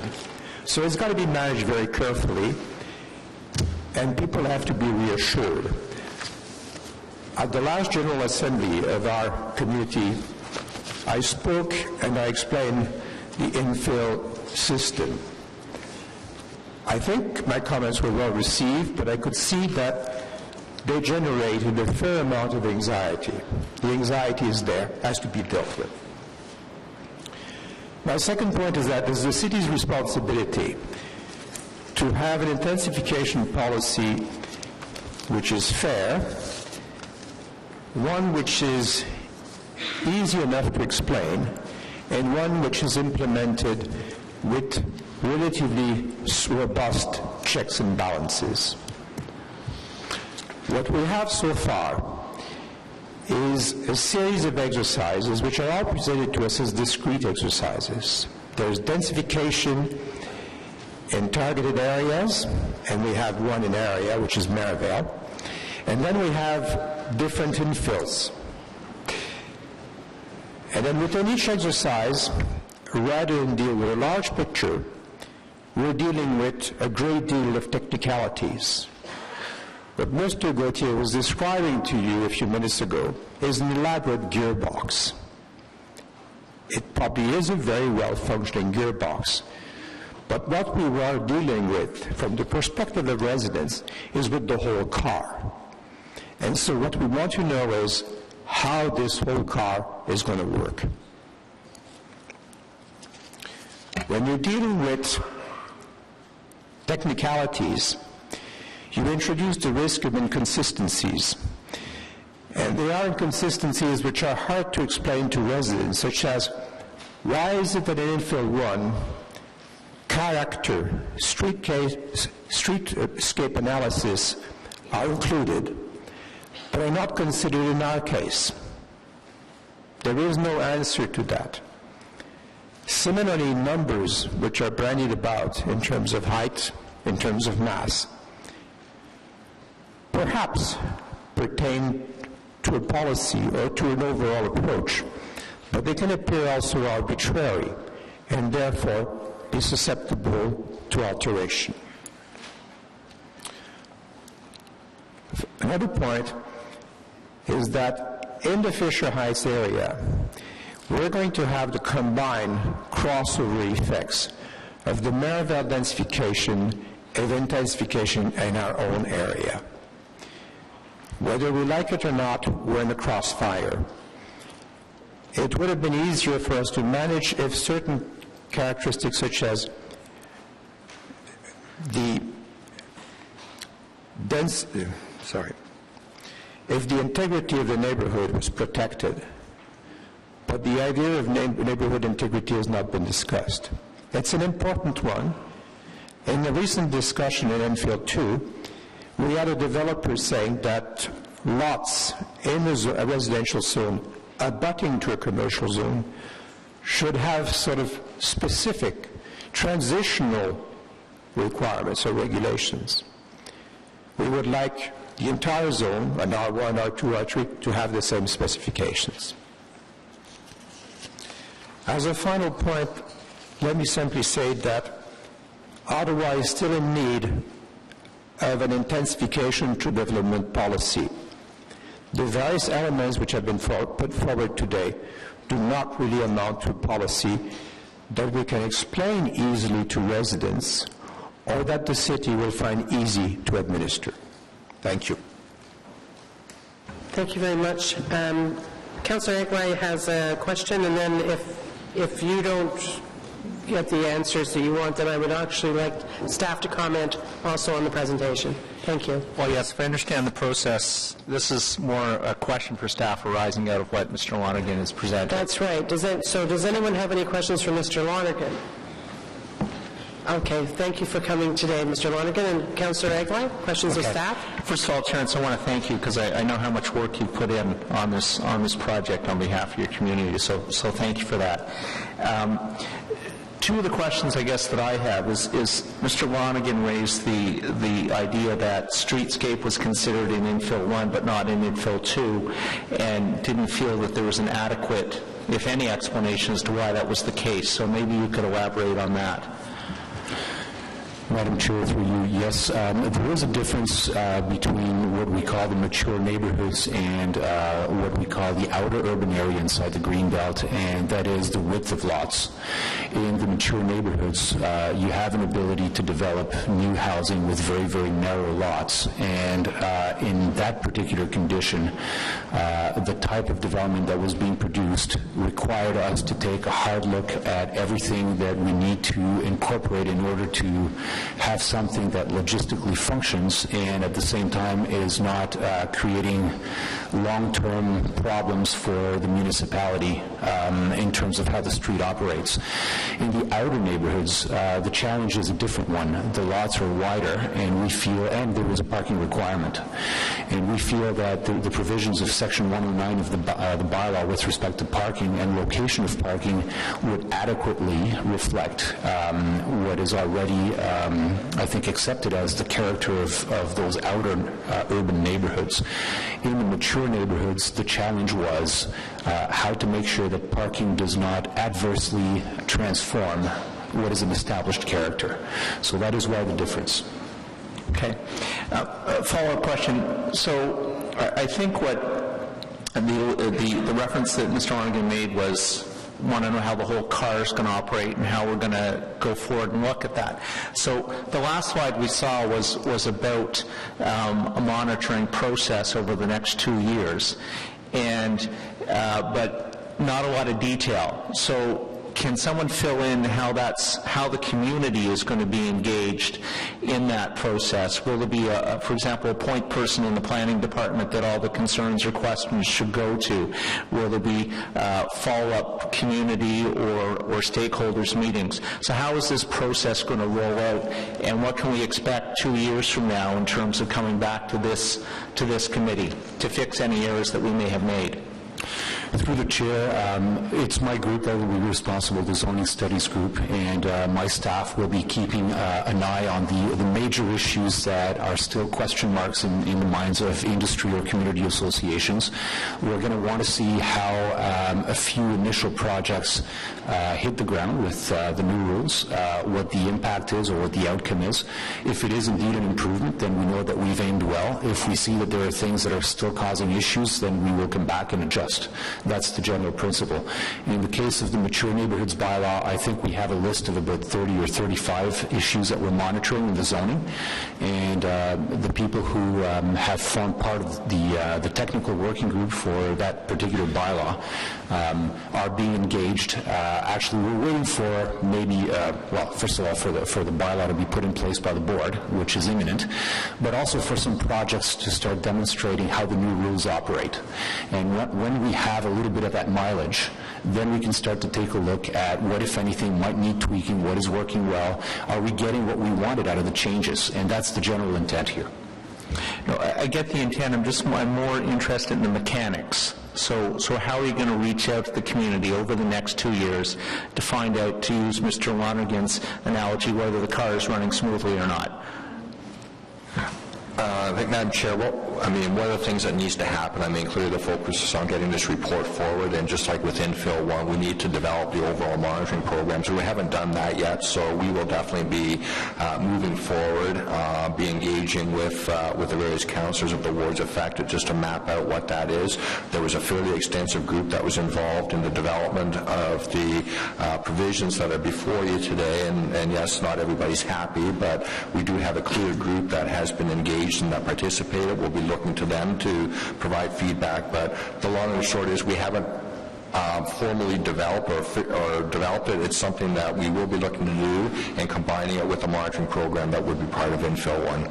Okay, thank you for that. And let me clarify, I'm not unhappy with the work you've done. I know it's been a huge amount of work that staff has put in along in partnership with the developers and with the community. So that's not what it's about. I think it's, again, getting back to the analogy to make sure 2 years down the road when warranty runs out that the car's still running.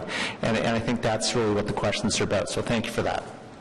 And just to speak to that, I think I was just speaking to the acting general manager here, and in a year we'll get staff to come back with an update from the monitoring of Infill 2 and also Infill 1, because that has just actually been finalized after appeal of the OMB, and I think that would be great to have that on the agenda. Okay, so thank you very much, Angela. Is it Tonnery?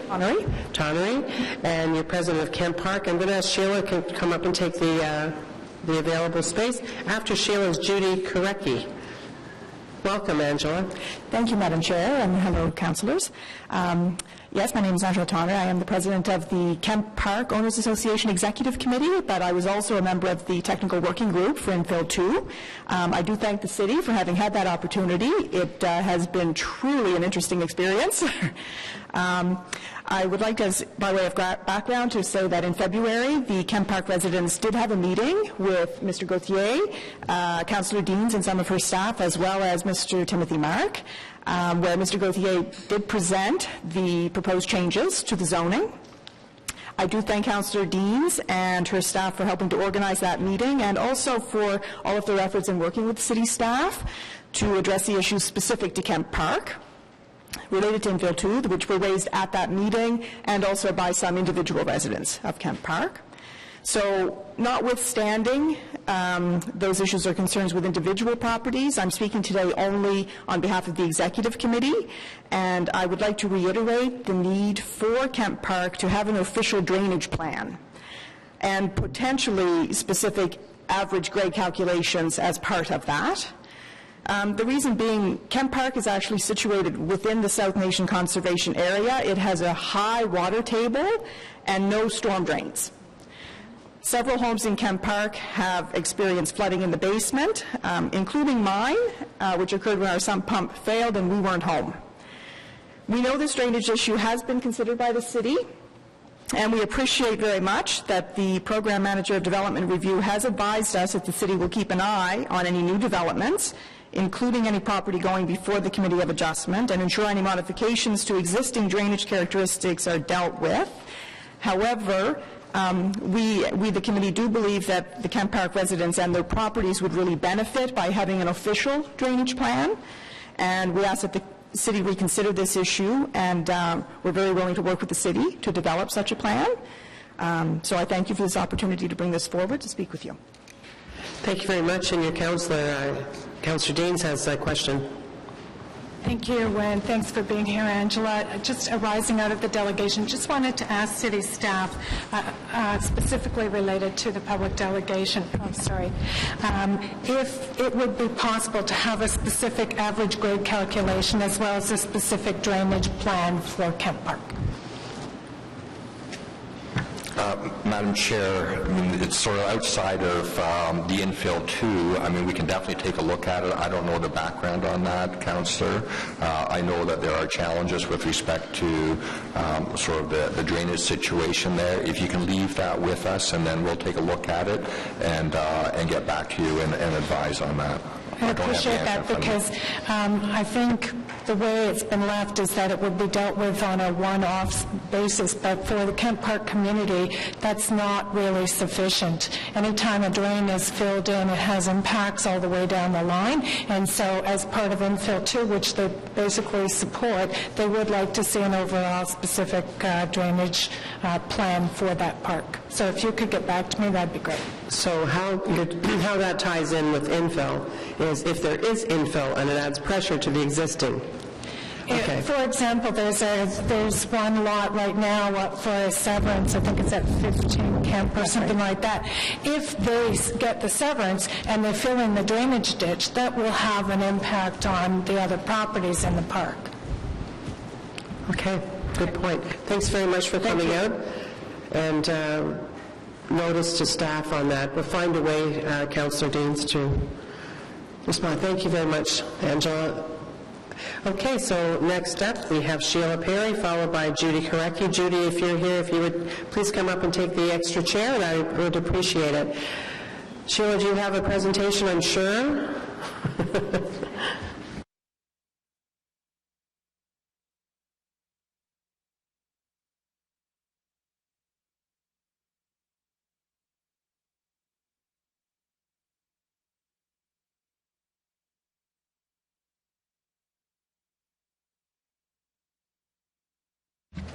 Thank you so much.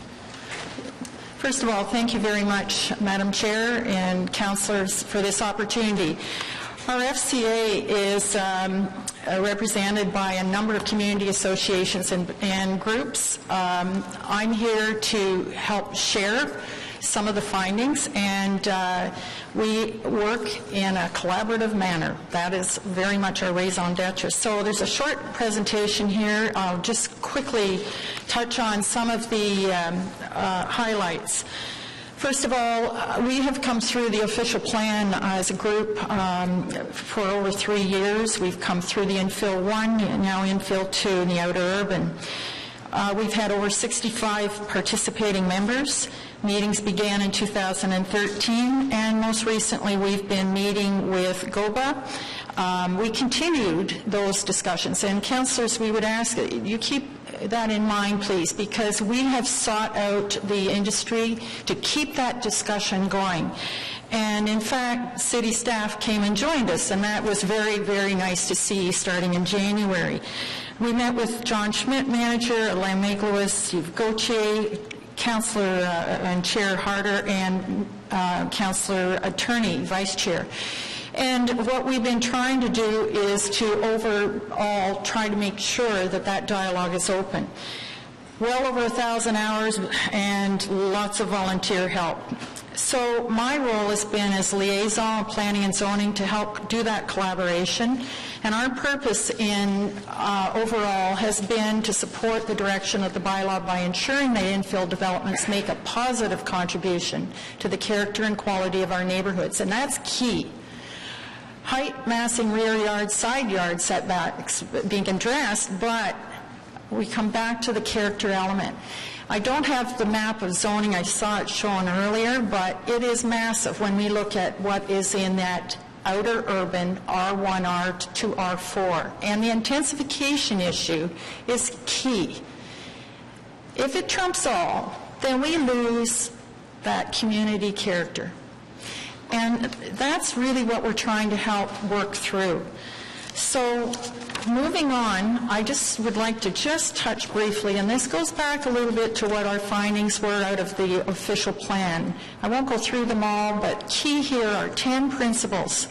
Looking at number 4 specifically, protecting community character, planning for Ottawa as a city of communities and neighborhoods. And I think that it's probably best that we focus very much on that, because that's the findings we're seeing time and time and time again right across the city with our community associations. Moving right along through these, if we move right to the key issues of Infill 2, we found, and this is from the real beginning, height, having some regulation, some kind of just distinct calculations on heights that can be not open to a ton of variances and challenges at the C of A and OMB. And that's been respecting, again, neighborhoods. Green space, very important for us, respecting the distinct character. We saw that in infill 1. We see that missing in infill 2. Corner lots certainly has come up as a discussion.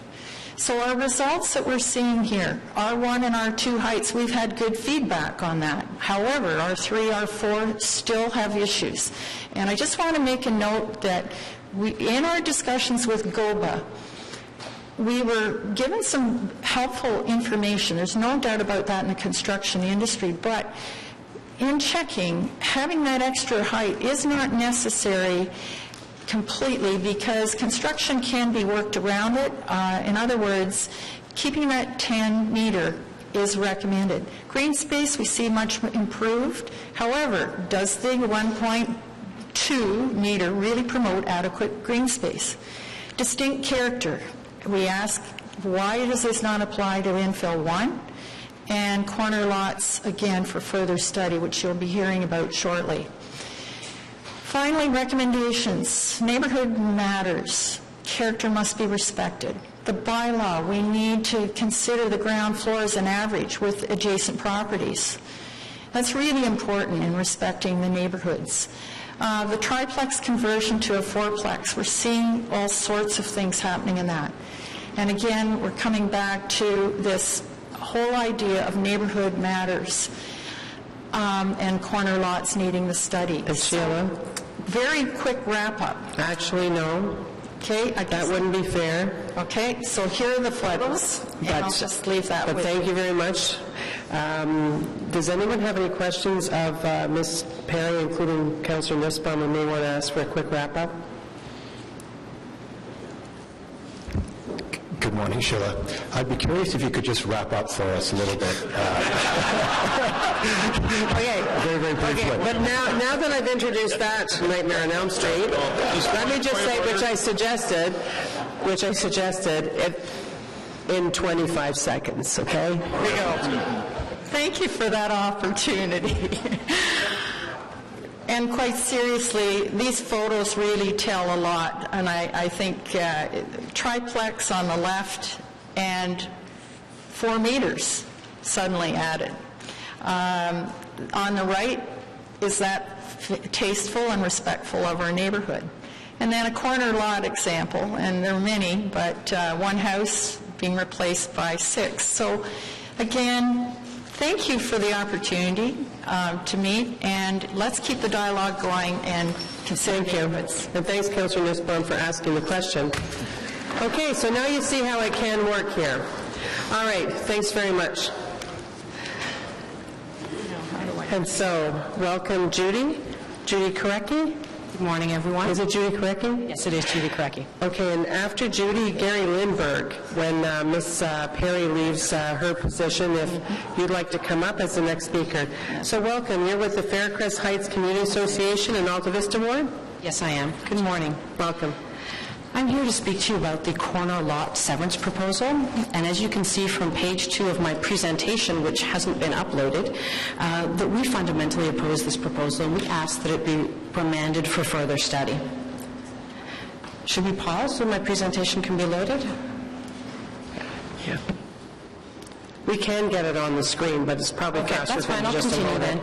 No, it's okay. Just hang on, because it'll be probably faster for him to do it than for us to try and find Just it. that my clock keeps ticking. We're holding off on the clock. Don't worry about that. Thank you. Fair, focused, fast, and flexible, okay? Those are my 4 Fs. Okay, perfect. Thank you. If we could go to page 2. I'm fine where I am. So if we go to page 2, so that's the previous page, you'll see that we're opposed to this proposal for 3 key reasons. 1 is it's based on spot rezoning. 2, the proposal will make big changes to the existing and organically evolving community character of the impacted neighborhoods. The proposal, as it's drafted, has gone too far, and it is not sensitive to the community character. 3, it effectively removes the community character assessment from the development process. And what that does is it effectively removes us, the residents, from the process. Yes, we can still go to the Committee of Adjustment. Yes, we can still go to the OMB, but we have no arguments left if we cannot argue community character. And we believe for these reasons and many others that it is incompatible, as it's drafted now, with the broader planning framework. In particular, the guidance that you have received from the province recently in the form of the 2004 Provincial Policy Statement, as well as Bill 73, which is in front of Queen's Park right now, which is mandating and guiding you to rebalance. It's a course correction to do several things. Look at the bigger picture. Take into account all the implications with respect to development decisions, as well as to give a greater voice to residents. If we could go to the next slide, please. This is very important because this is what we call, this proposal has the wrong parameters chosen. As mentioned before, it goes too far. And this could have been addressed with more time, resources, and consultation. And I say this with the greatest respect for my fellow regulators here. I've been a federal regulator, policymaker for 15 years. And the reality is this provision is an add-on. There was a huge task given to this team at the beginning on heightened massing, and then this additional item of infill proposals was added on. I do not believe that additional time or resources was crafted. Now, add-ons can work sometimes, but other times they don't work, and I think we have to recognize when it's not working, and I think we have to recognize when more time and more resources and more consultation is required. If we could go to the next slide. This is a gateway proposal. The way it's currently drafted, it will lead to a slippery slope. I know that certain subzones are included, certain subzones are excluded, but the way this is drafted, there will be impacts sliding down onto other subzones, including the R1FF, which has been excluded, such as Old Barrhaven, such as Trent Arlington, and I've heard concerns from those residents as well. In terms of this proposal coming into the bylaw, it's novel. We haven't done this kind of severance proposal before. We need to get it right. And it's not inconceivable that over time this proposal will be broadened and it'll come in different forms into the bylaw and it'll be mirrored, and the challenges that we're bringing forward now with the proposal as it's drafted will be mirrored across the bylaw.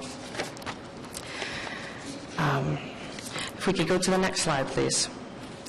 This proposal does not meet the stated policy goals of creating smaller houses, bringing more families into the communities, and maintaining community character.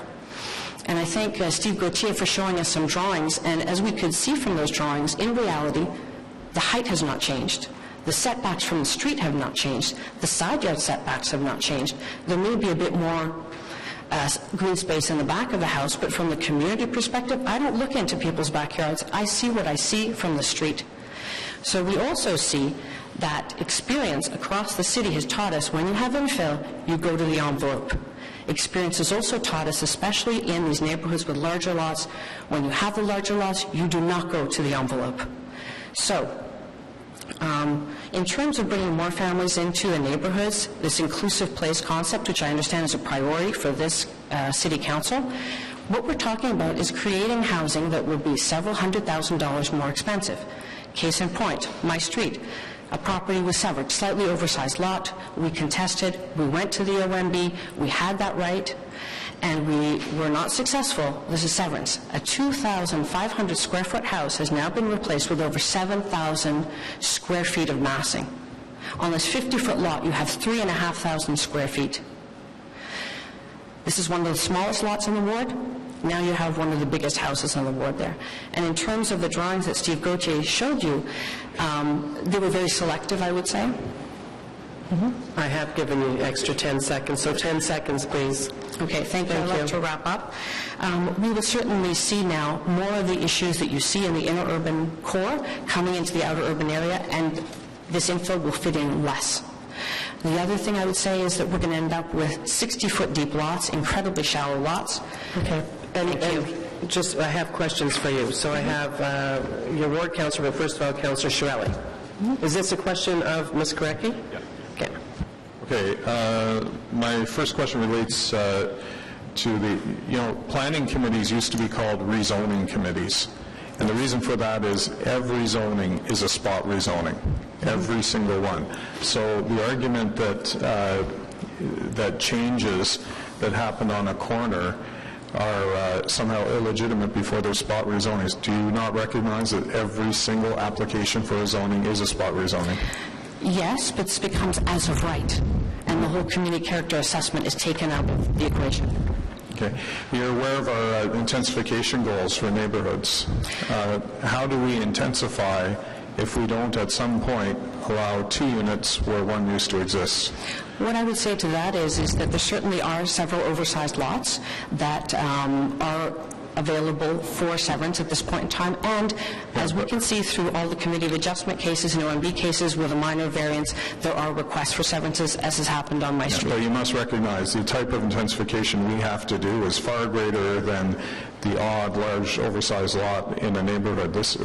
We're looking at putting 15 or 20% more people in the same geographical areas. So the question isn't whether we're going to do that. The question is where they're going to be.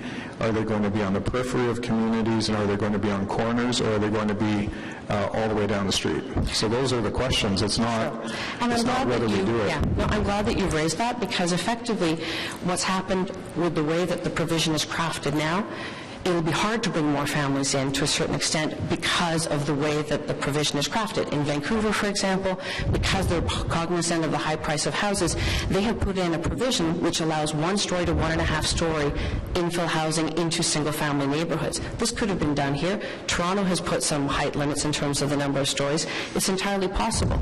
The reality is that severance on my street, the original house had a certain price. The 2 new houses that are being sold are selling for double the original price. Okay, but that's one of my key concerns here. Is that the way this has been crafted doesn't address that. You do appreciate, though, that the proposal is that instead of putting one very large house on that property, people are going to be entitled to apply to put 2 smaller ones, and the reasoning is that with a more attractive alternative, people will choose the 2 smaller ones rather than the one supersized of the Italian house. Sure. I would say that the supersized house, it doesn't really exist. We are not seeing in the neighborhood building to the envelope. We're just not seeing it. Well, come to my ward. Okay, let's not get argumentative here. So sorry, thank you for the questions. Thank you, and then we'll go for questions, please, to Councillor Cloutier. Thank you. Just, if I can, for 30 seconds, just to speak to Councillor Chiarelli's point. Not. Okay. We're asking questions, please. You'll have time for wrap-up and attack each other after lunch or something. Looking forward to it. Okay. Questions, sir? So really thank you for the presentation, and just to follow up on what Ms. Perry said, can you tell us about the existing fabric lawn lot sizes character of Faircrest Heights, just to situate us? Sure. So Faircrest Heights and Alta Vista in the R1GG, the houses are, let me reframe it, it's a very green neighborhood. There's a lot of greenery, a lot of space around the houses. We have fair-sized lots, and we have consistency on the streets. You have streets that have a certain streetscape, so there is no variation. So to increase a variation would be very inconsistent, and more inconsistent than in those neighborhoods where you have that cascading cadence, where you have bigger lots and smaller lots. It's very much a grid. All the lots on the same street are the same size, and this would effectively cut it in half. Again, the contention we have is the proposal has gone too far and does not take into account the community character of Alta Vista and other neighborhoods, Alta Vista being the prime recipient of this proposal because of the way it is currently drafted. That was not originally the case, but as the proposal has evolved, it's becoming more and more centric around our neighborhoods, and our neighborhood has houses and lots which are close to the bottom line of the subzone. There are other neighborhoods where you have the same subzone, but the houses and the lots I should say, are twice as large. So the impact on us will be particularly profound. So you spoke of, in your presentation, changes to the established neighborhood. Can you expand on undersized and oversized houses and how it affects the fabric? So The original houses... Steve had presented some cookies, about the houses, potential developments on corner lots. So I think that Steve did a good job of showing that at the end of the day, the massing from the street will effectively be the same. I think the challenge is with the corner lot where you no longer have an obligation to have a backyard and you have this 10% amenity space, what we will end up seeing are the rooftop terraces. What we will end up seeing are the rooftop projections, which look out of place in the inner urban core, but you already have higher houses. Our houses are bungalows, split levels, and even when you look to many of the new builds, they're being built in a split level form as well. So you're going to see that monolithic house coming up and seeing the build to the envelope. We have no doubt about that because that's what we're already seeing in the severances that have come into our neighborhood. Thank you very much. Good, thank you. Okay. Thank you very much for your time. Thank you. So Mr. Lindberg is here. Have a seat. And, oh, sorry. Hang on a second. Followed by, hang on a second, Judy, there's a question from Councillor Leeper. I'm so sorry. Thank you. Very briefly, I think you mentioned in your presentation that this issue would benefit from more time and study. It does strike me, having watched this process for quite some time now, that we're probably more at an impasse or a disagreement between the community and staff on this issue than we are still faced with questions. But to what extent do you feel that there are questions that still need to be answered on the corner lot issue? Well, I think that the full implications haven't been analyzed, and we haven't looked at what are the possible solutions to each one of those implications in terms of really creating smaller houses, because that's not what we're doing, and really making the neighborhoods more inclusive by creating a smaller envelope for the houses to make them more affordable. Thank you, but it has been analyzed to death. And so that's the importance of adding the paragraph which staff have in the report that says over the next 2 years, and we haven't seen this in another report previously, the monitoring report for 2 years, and not just monitoring it, but actually reacting to it. And I think that that's the difference too. Thank you very much for coming. We will go to Mr. Lindberg, and I will ask Marie Chow to come down and take the seat that Judy was occupying. Thank you. Go ahead, Mr. Lindberg. And you're from Alta Vista Residents Association. That's right. Thank you for this opportunity. I did submit some written words that should get to all of you, or has got to all of you. The Alta Vista Drive Residents Association is an association dedicated to preserving the unique and beautiful streetscape of Alta Vista Drive. We have worked closely with Faircrest Heights and with Alta Vista Community Association, and we fully support their submission, and we do strongly hope that you decide to remove the corner lot provision from Infill 2 for further study. But in case you don't do this, Alta Vista Drive Residents Association want to make certain you understand fully the consequences of leaving this corner lot provision as presented, and we'll present some suggestions for change. We are a distinct community, as everybody else says, and we're proud of having completed a comprehensive visioning study and having key principles of that study enshrined in a secondary plan that's part of the official plan. That calls for residential areas open and spacious, well-maintained homes that are set back from the street with many matured trees, ensures that residential development complements the scale and density and openness of the existing stock. The plan does recognize there may be minor residential development along our major streets, including Alta Vista Drive, but any such development proposals must respect lot sizes in the immediate surrounding blocks. Alta Vista Drive is the major residential collector street that links our community, and with its wide tree-lined boulevards and elegant lines, it represents the best of Alta Vista and indeed the whole city. And we find that the corner lot provisions of Infill 2 as proposed do not respect our secondary plan principles, and hence the official plan. The proposed as-of-right micro lots, 50% smaller than the minimum lot size for our R1GG, fail to meet the intent of the secondary plan. A 60-foot by 60-foot lot, 18.3 by 18.3 meters, is a very small lot when you go through and drive through any part of Alta Vista. On Alta Vista, from Smythe Road to Heron Road, we have 52 corner lots. And if you pass the present proposal, 39 of them will be severable under the present proposal. That is a huge impact, and we feel is unacceptable.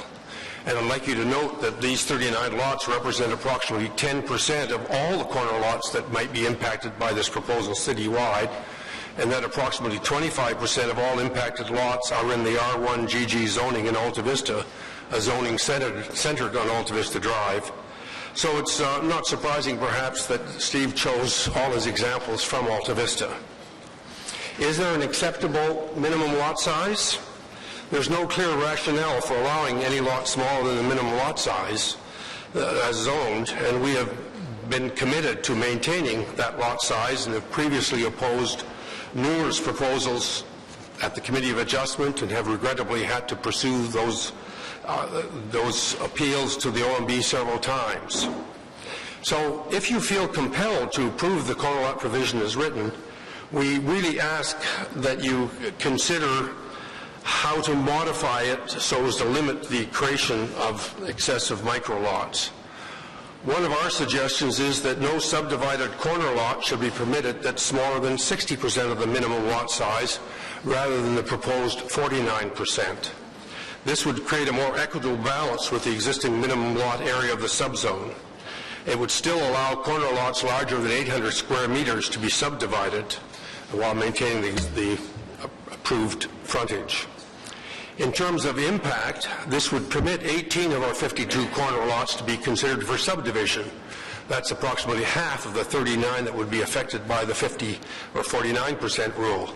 So I think it's clear we haven't just gone to pick some target that would eliminate all possible subdivisions. And it's very easy change to make. Just have to change one number in paragraph 10, subsection A on page 22 of the planning report, and take out 49 and put in 60% as the required minimum lot area of the subzone. I believe that Faircrest Heights and Alta Vista have presented cogent arguments for removing corner lot severance provisions for consideration at this time. But if you're determined to proceed, please consider our recommendation and suggestion to modify the 49% to 60%. And of course, if you changed it to 66%, so only lots of 880 square meters could be severed, that would be even better, and that would still permit 12 of our 52 corner lots to be considered for severance. My final plea is to recognize our secondary plan and specifically reference that in this amendment. Thank you, Mr. Lindberg. I'll let you go over a bit, but I do have a question from Councillor Cloutier. Thank you, Gary. You spoke of Alta Vista, the distinctive community, and how we rely on the secondary plan for certainty in terms of development. Can you expand on the importance of the key principles? You referred to them, but the importance of the key principles of the secondary plan, how it affects the fabric and the character of Alta Vista Drive, of Alta Vista in general? Yeah, I think the secondary plan came out of our significant, extensive visioning study we completed, and they do characterize our community, and they are important. What we find is when people go to the Committee of Adjustment for variances, people tend to forget that there is a secondary plan for Alta Vista as part of the official plan, and we have difficulty sometimes getting it recognized, and that's why we're looking for a specific reference in this amendment so that all proponents see and remember that there are these key principles that they have to respect right at the get-go. Do you, just one more, Chair Harder, how would increasing the minimum lot size affect mid-block developments, in your opinion?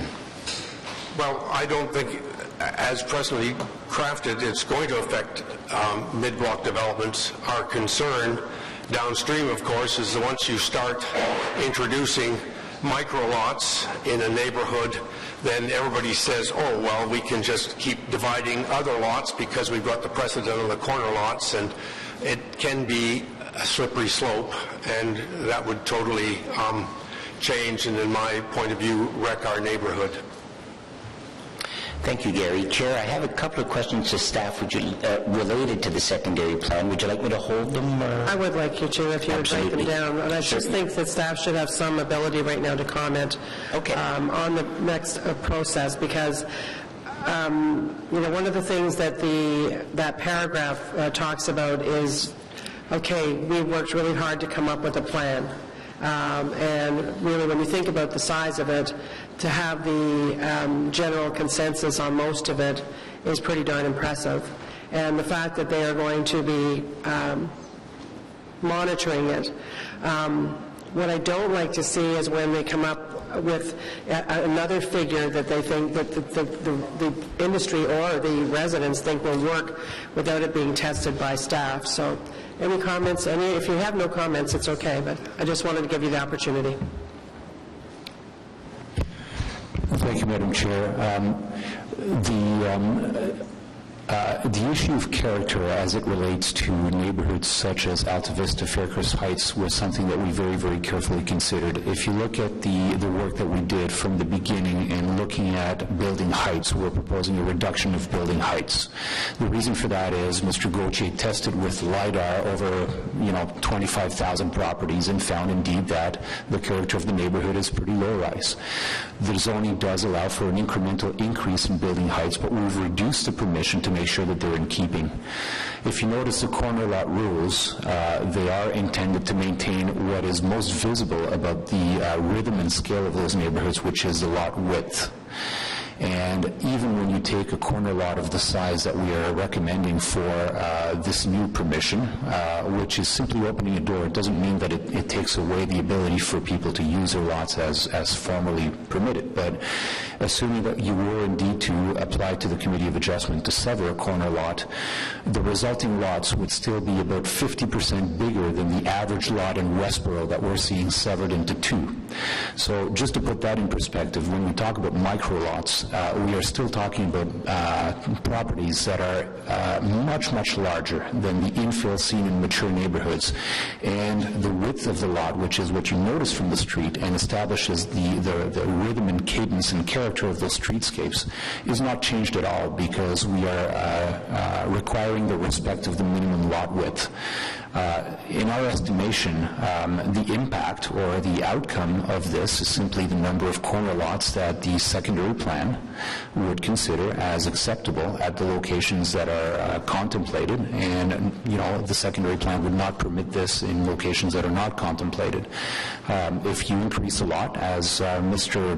Lindbergh has said, if you increase the minimum lot size, then the number of possibilities diminish.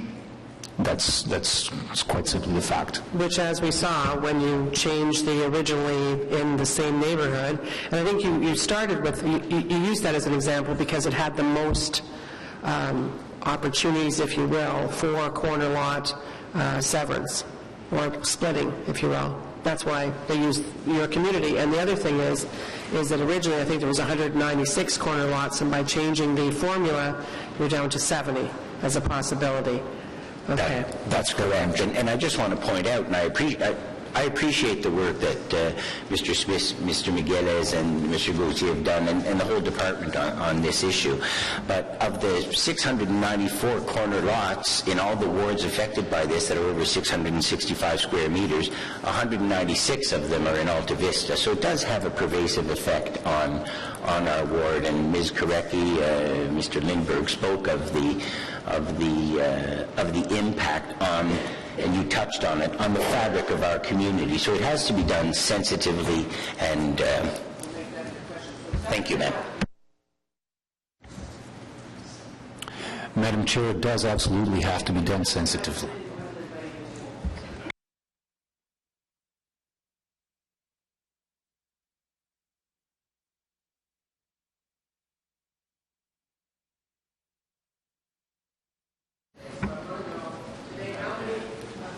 Sorry. I think you're the only one from the industry that's speaking before us today. And so I want to ask you, how many people are you representing? Like, who are you speaking for? I appreciate that question, Madam Chair. So that you have a written submission that was provided to you from the Greater Ottawa Home Builders Association. That submission was prepared in consultation with a number of builder developers, which I will Okay, so where I'm going with this right now, before you are taking up money being time, which you shouldn't be, because that's not fair anymore, I'm just trying to decide, normally everybody has 5 minutes. If you're speaking for 4, I'm willing to give you 7. Okay, so that's what I'm, just give me a sense of that. I'm not sure I'm going to go beyond the 5. That may come as a shock to the committee when I say that. No, you don't use a lot of time, so go ahead, we'll go with that. So, but I do, for the record, I actually want to identify the builders who have participated in preparing the submission and those that support and endorse it. I think it's important to put them on the record, quite frankly, to preserve their appeal rights if it comes to that. So the builders that have been involved in this process and support the submissions of GOPA include the Regional Group, Domicile, Vailcraft, Hazlitt Construction, Prestwick Building Corporation, and Surface Developments. The report that's before you from staff itemizes 11 changes to the bylaw, and some of those changes the industry supports.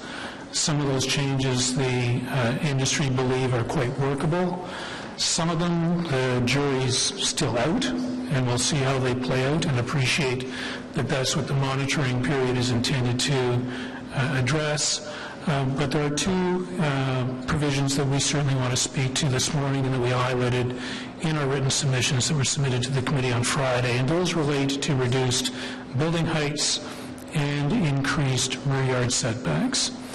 A lot of time and effort went into a discussion about reducing building heights, and the sessions that we had with the community associations focused to some degree on that, and the staff participating in those sessions was helpful when one of our participants produced very detailed building cross-sections to help illustrate how buildings are actually being constructed and what kind of building heights are required if we're going to continue to permit 2-story or 3-story buildings, whether we're going to permit duplexes or triplexes or low-rise apartment buildings. And all of that resulted in a refinement of the recommendations that staff had tabled back in January. So we've come a long way in terms of dealing with building height. The lingering issues, I think, for us continue to be kind of the very broad recommendation to reduce permitted building heights in R1 and R2 zones where the permitted building heights are currently 11 meters and reduce it to 8.5. So that's a reduction of 2.5 meters in building height that effectively eliminates 1 full story of building that's currently permitted in those zones. And we're not sure that that should be done in such a broad-brushed fashion, but rather we should look more carefully about those streets or those neighborhoods where those 11-meter building heights are currently permitted and be a little more selective in terms of where we are down-zoning those properties from an 11-meter permitted building height to 8.5. With respect to rear yard setbacks, a lot of the discussion is focused on your typical 100-foot deep lot or your 30-meter deep lot, and rear yard setbacks going from 7.5 meters to 8 meters for a 2-story house. That change is of little consequence. The areas where we are concerned is where you're going from a setback currently of 7.5 meters to 11 meters, where you're in a zone that permits an 11-meter building height. And we've strongly suggested to staff and in discussions with the community associations that maybe there's an alternative where we actually step back that 3rd floor that would be permitted with an 11-meter building height, rather than pushing the whole building back 11 meters and severely limiting the building envelope that we're working with. But the other aspect of the rear yard setbacks that isn't getting a lot of discussion is if your lot is more than 30 meters deep, you are still faced with the same building envelope that you work with. So there's no opportunities to take advantage of those opportunities for increased inflow or intensification where you've got a much deeper lot. And I'll conclude by saying, and this is the way our written submission concluded, is This whole exercise, I think, is focused very much on detail of building height and side yard setbacks and rear yard setbacks, and losing sight of what Councillor Chiarelli was alluding to a little earlier with one of his questions to the delegations, is we can't lose sight of the policies that you have in your official plan that actually encourage infill and intensification in these neighborhoods. And you're not going to get infill and intensification without having bigger buildings that accommodate more units within that volume. And so, while you've got policies that encourage infill intensification, we're moving in a direction that severely limit the opportunities to achieve those goals.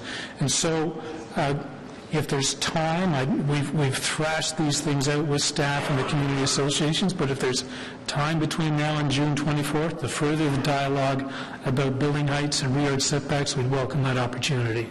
Thank you. Thanks very much, and right on the money as far as the time goes. Good for you. Does anyone have any questions of Mr. Chown? I appreciate that offer. So thank you for coming today, and staff have listened, and they'll take into consideration everybody's comments, written, spoken, etc. Thank you very much. Now, next up, I have Heather Pearl. Heather, are you here today? Welcome. Come on up. And Anna, is it Kalitas? I think my spelling's wrong. How is it, Anna? Kylitz. Great, thank you. Come on up and have a seat. And Anna will be followed by Pamela Wigan. So welcome, Heather. Heather is the Champlain Park Community Association.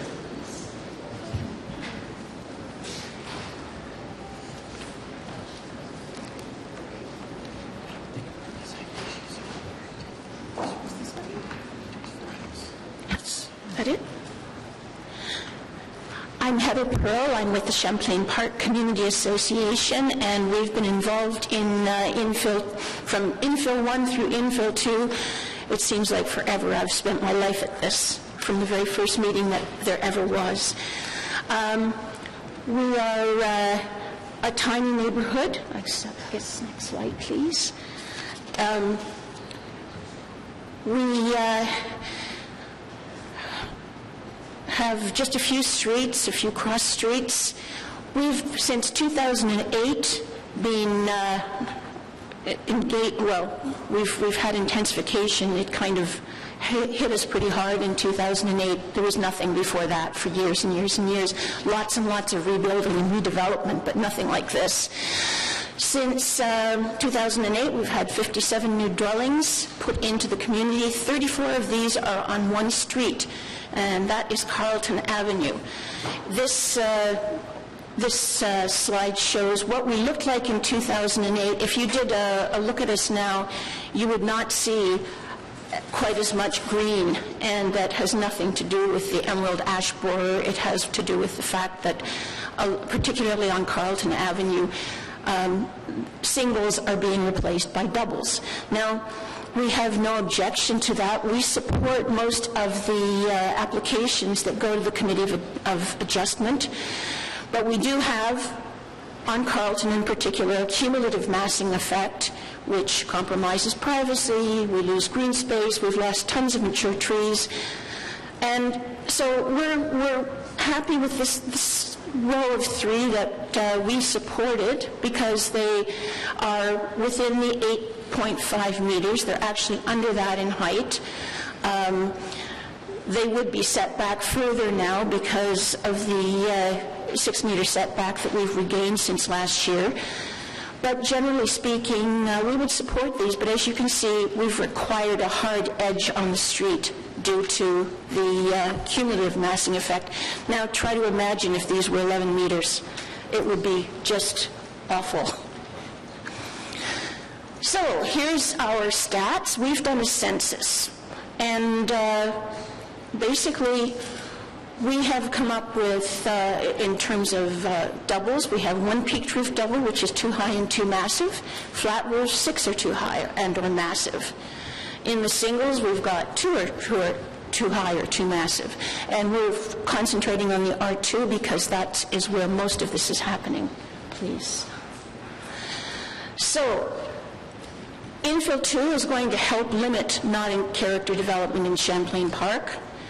I think I should note that none of Infill 2 is preventing the development community from building doubles where doubles are allowed, triples where triples are allowed. It's not preventing any of that.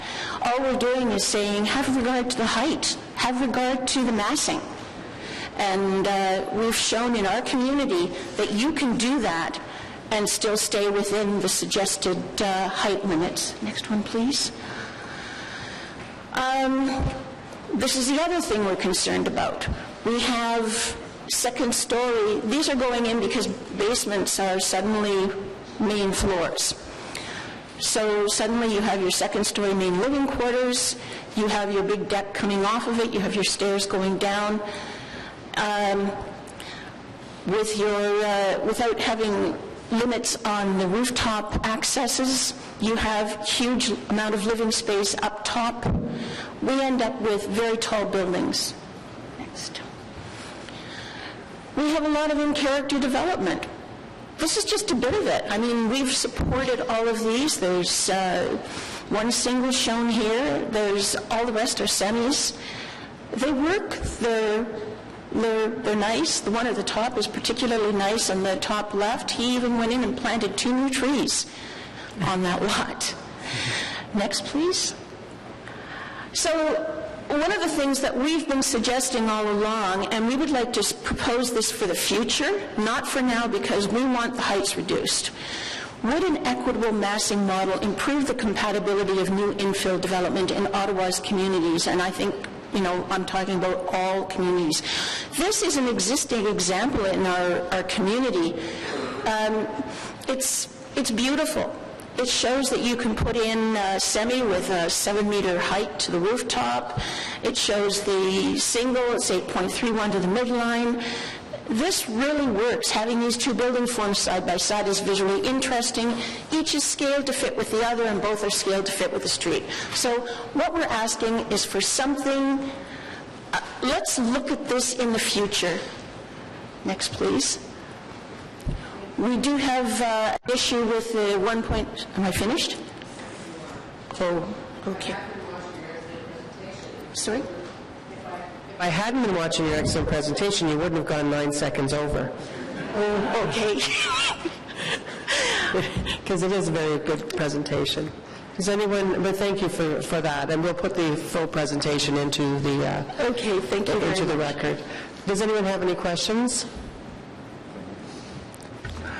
The peak roof duplex exception with respect to the height limits is something I don't think we had a chance to hear. Sorry. The height-specific rules for the duplexes in the R2, the additional height that you would grant to a peak roof duplex, we didn't have a chance to take a look in this presentation, but I think it's important. What do you think the impact of that would be with respect to how Champlain Park is evolving?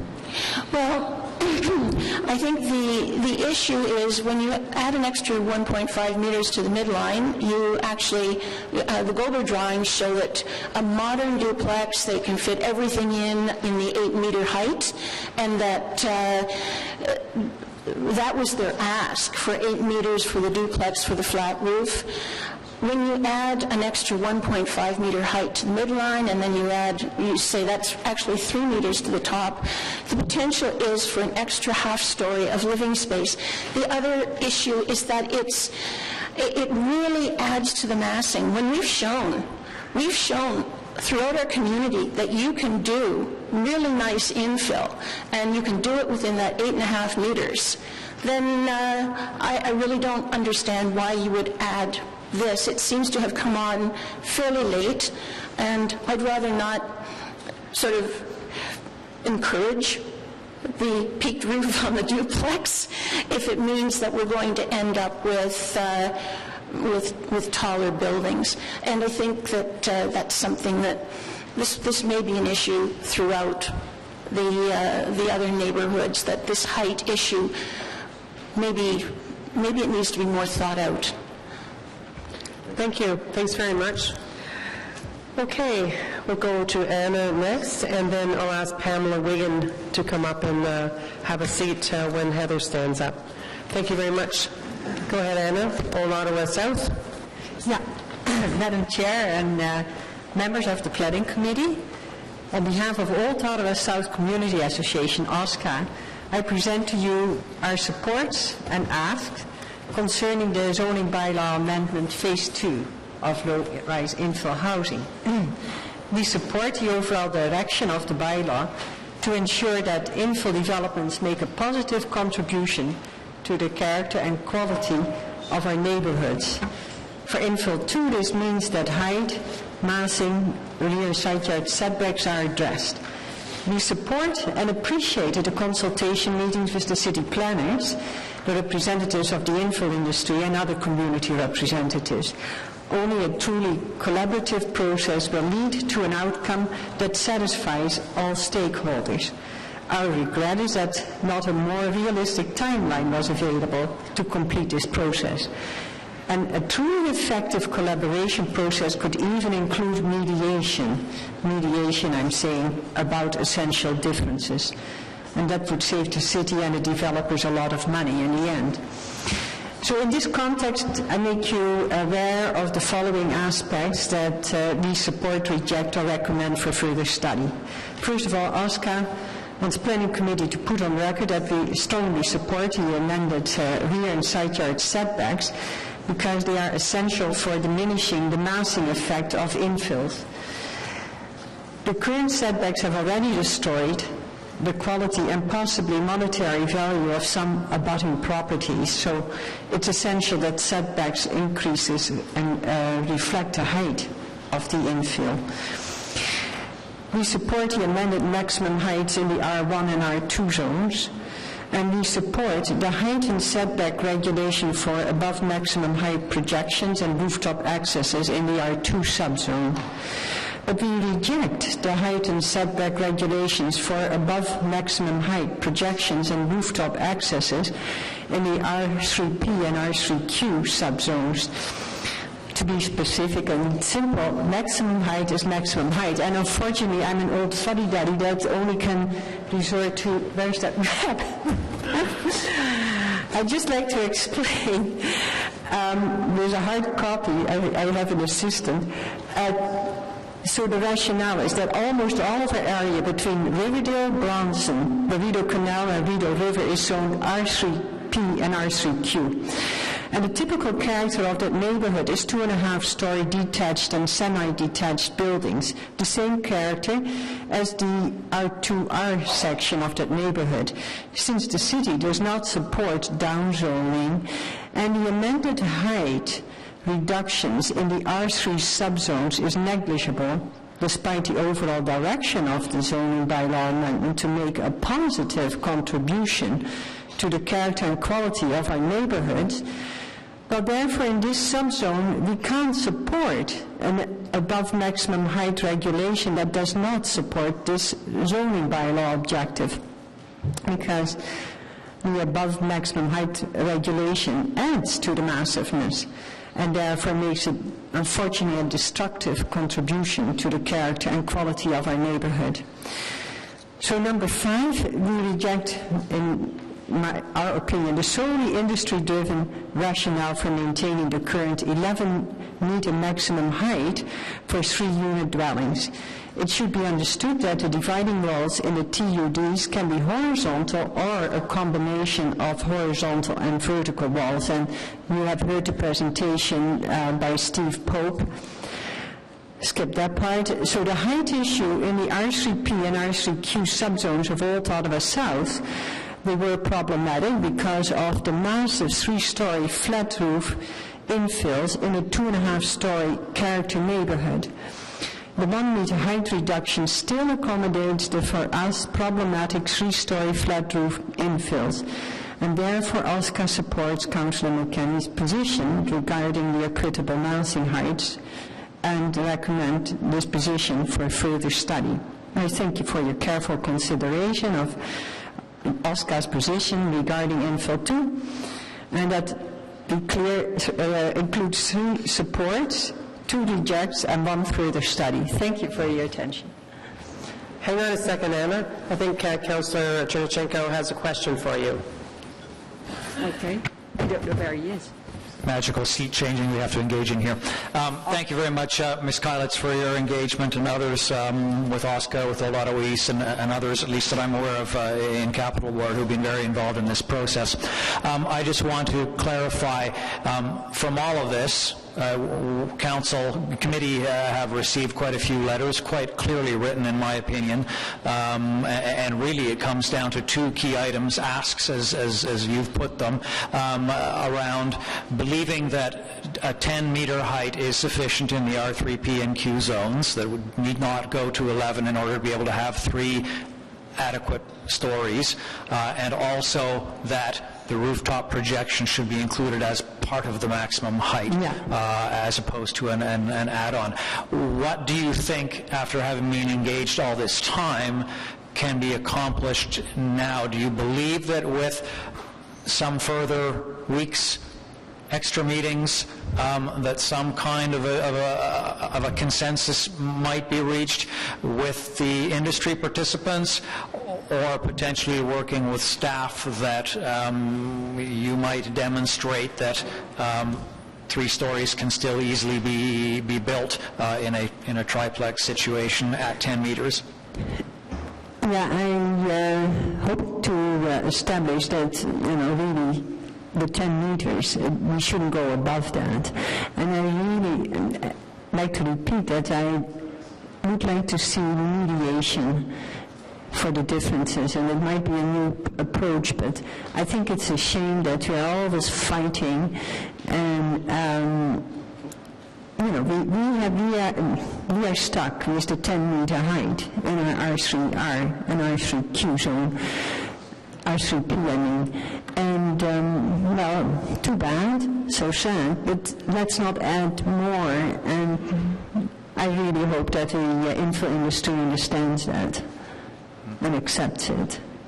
So I'm a counselor and a mediator by profession, marriage counseling, so I find, we all have to compromise. Thank you. Thank you very much. Thank you, Anna, for coming out today. Thank you. So, Pamela, thank you. Steve Pope, you can come up when Anna leaves her chair. Go ahead. I just have to help her. Oh, you're helping? Okay, never mind, Steve. Okay, we're taking up. That's okay. If you need help, that's fine. Would you want do you want Anna to say? No, Monsieur Gauthier is going to help by flipping the slides, so that'll work out just fine. So thank you for the chance to speak. I just wanted to point out I'm not a member of the OSCA board. I'm a resident of Old Ottawa South. I've lived there since 1977, and it's only in the last 5+ years that there have been these massive changes going on in the neighborhood, and I'm concerned about the quality of the neighborhood life for everybody. So this first slide, this is a triplex, which is quite massive in comparison to the other buildings in the area. Could I have next slide, please? This one shows there's an issue of the rear yard setback. It's just much more out of scale in comparison to those places around it. Next slide, please. These, again, the massing of these, it looks as if they have come and kind of pushed the other houses in the area down. People are feeling quite squashed by them. Next slide, please. This is a 3-story flat roof, approximately 9+ meters, and it towers over the sloped roofs next door. If equitable massing were to be applied, the infill scale would be downsized. You could still have the same number of families living in. We're not against infill. It's a question of using infill creatively so that you can continue the character of the neighborhood. Next slide, please. And again, if you look at the scale between the building on the left and the one on the right, you can see that the 2 scales are quite out of proportion. Next slide, please. And this is another triplex from another angle, and you can see that this will disrupt light and airflow for neighboring properties and diminish their quality of life and enjoyment of their own properties. Slide 7, please. Sorry, I'm just having to find these because I got out of sequence. So this is an 11-meter, 3-unit dwelling, a triplex type, and this infill 2 development, the infill 2 amendment is proposing above the maximum height that you go to 1.5 projections and 3-meter rooftop access on top of this 11 meters. And so this is, as we said, adding a lot of stress to neighbors. I was at the annual general meeting just as a resident and listening to fellow constituents who were quite concerned about what was happening around them and how it was affecting their own lives. Next slide, please. This is the character of the neighborhood as it exists. Next slide. This is an example of a corner infill, but it's quite in keeping with the neighborhood character, and it is, the scale and the massing fits with the rest of the neighborhood, and it has not prevented much new living space going in. Next slide, please. This is another argument for equitable massing. Next slide. This is a 3-story flat roof. It's approximately 9+ meters, and it towers over the sloped roofs next door. So again, with equitable massing, this could have been dealt with. And last slide is, this is the kind of infill that we would support. It fits very well with the character of the neighborhood, and there is a 2.5-story high on a high basement. But again, it's an example of the development being done with creativity. Thank you very much. Thank you very much. I really like the pictures that you brought. I think they were great examples. Anyone have a question? Okay, well, we were not going to do that, but go ahead. Quick. Thank you for the presentation. One of the issues that has come up a number of times, and the presentation by the speaker, this is a question for staff, which has come up by a number of our speakers, has been this issue of building massing. And in the report on page 13, there's a discussion of the fact that the measurement is mid-roof for sloped roofs, and that's deemed to not encourage one roof type over another. The question then to staff is it not true that the way that the report measures the height, it does actually favor, in terms of interior space, a flat roof over a sloped roof, meaning a flat roof at that height would get greater square footage than a sloped roof at that height. I know, for instance, that in the City of Toronto, the measurement is very, very different. So the question is, to what extent is there the opportunity over the next few weeks to consider that as part of the discussion, and what is the justification for going to the measurement which staff did in the report? So perhaps that's direction that you just gave. I think it is, but Chair, I think the public would benefit from probably hearing the answer to the second question. Do you have an answer for the second question? That was the Toronto question. Yes, Madam Chair, we have been made aware of. Thank you, Pamela. We've been made aware of how the City of Toronto has approached building heights in terms of providing a different height limit for a different roof type. We've opted for the system that's existed in Ottawa for many, many years, which has, in our opinion, a built-in incentive for sloped roofs, because it measures the height of a building with a sloped roof at the midpoint of that roof. And in fact, if in our bylaw, we have a number of different types, different roof types that each have their own way of measuring them. There's more roof types than just peaked roofs and flat roofs. There's mansard roofs, there's gambrel roofs, and we talk about those. Those all have their own impact on massing. With respect to square footage, I would respectfully have to say that whether you have a peaked roof or a flat roof may not impact the total number of square feet that you have in your house. It may impact the volume of space that you have under the peak roof, if you have a peak roof, versus the volume of space that you have under a flat roof. But if you're able to do 3 stories under a height limit where you have a peak roof and that's your choice, the floor space that you have is not really going to change. In any event, I think it's a question that we've heard many times. We do take it seriously. The recommendations that are in front of committee, Madam Chair, deal with massing from the three-dimensional questions that we've been grappling with. Setbacks from the rear yard, setbacks from the site, and building heights. So we've proposed a package that starts to recognize that maybe new directions are needed. What staff is proposing is that we continue to monitor that, and if after having seen these new rules at play and to see what they produce, if we're still not happy, then of course we would come back and propose changes. Thank you, Madam Chair. Okay, thank you. And just for the record, we're only going to hear from Mr. Pope before the break for lunch. We are going to break at 12:30 because if we don't, we'll never break. So that's what we're sticking with. So, Mr. Pope, you have 5 minutes. Thank you. Thank you, Madam Chair. I have to beg to differ with my colleagues in the Planning Department. I really think that the process and the outcome for the Infill 2 bylaw is lacking.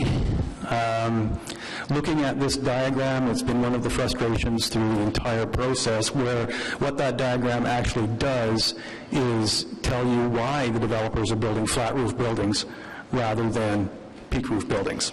The Councillor Nussbaum's comment about additional square footage, comparing a half story to a full story, is very clear. Ease of construction, speed of construction, reduction in cost, those are all big elements, and they have not been scratched in this analysis. So rather than going over details, I think we have a problem between Infill 1 and Infill 2, where Infill 1, with the comments coming back from the Ontario Municipal Board, comments repeated in judgments around projects like 99 Greenfield, where intensification does not trump everything.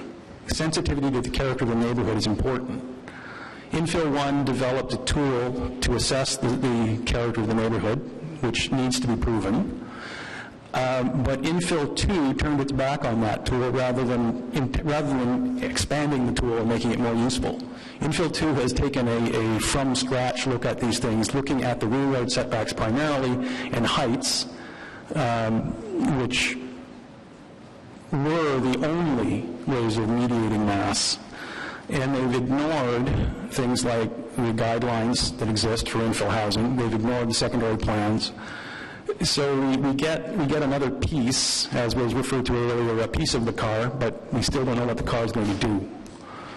That's rather disturbing. Our assumption was that the project just wasn't resourced properly, and that seems to be borne out by the inconclusiveness of the diagrams, the fact that the diagrams on the corner lot separation we just saw today, they've never been communicated to the community associations. So there's a lot of movement on this file while we sit here. The recommendation for R4 and R3 neighborhoods being no change is actually significantly different. It started off as 10-meter height, then it was 10-meter height with an exception for 3-unit buildings and duplexes and multi-unit buildings to allow the intensification. And now it's no change. That's not the same thing. That's news to me today. And so where we had originally thought we could propose a 1-month recession with 3 charrette-type meetings with the Greater Ottawa Home Builders, city staff, and the community associations to work out some final answers,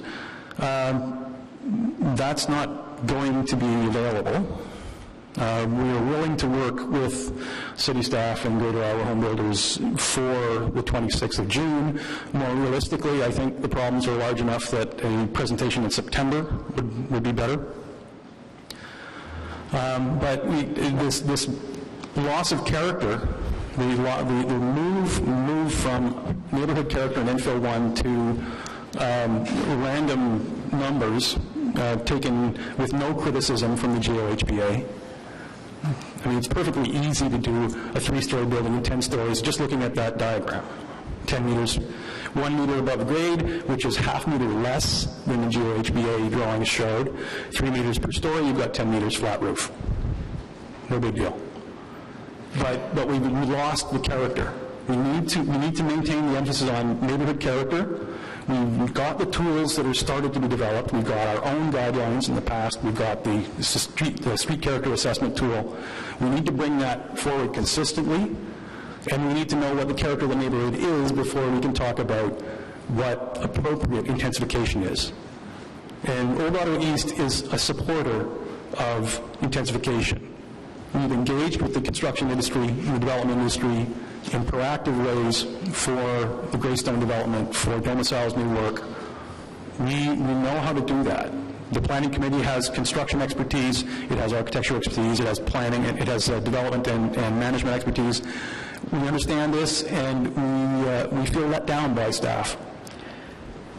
So if we can't actually recess this to work out the details in R3 and R4, which is where it's going to happen. Here 5 minutes, and thank you. And actually, I'm really disappointed by what you said, but it's your right to say that. I can tell you that since this report is written, there hasn't been any changes to it whatsoever. And staff have not been working in any way in a duplicitous fashion, and there has been no change. And I can also tell you, point blank, for everybody in this room, that staff have been absolutely fearsome and steadfast in their respect for the process that has gone on, to the point where I made it very clear that no changes should happen because you have been at the table, the industry has been at the same table, and they have come up with something that is absolutely a fulsome report. So we aren't going to delay till September, I don't believe, unless everybody jumps on that bandwagon. But I absolutely will not stand here or sit here and have any suggestion that they have in any way acted in that fashion. Because I'll tell you on a personal thing that one of the things that staff were looking at maybe making some changes, and I said, you know what? I said, that may happen during that process of monitoring, that there may be some changes that will be recommended, but that's the fair process, and that's the process that they have undertaken. If anybody have any questions for Mr. Pope? No? Thank you for coming out. Okay, so we're going to recess for lunch, and we'll be back at 1:15. Thank you very much.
Okay, we need 2 more committee members for quorum, and then we'll get going.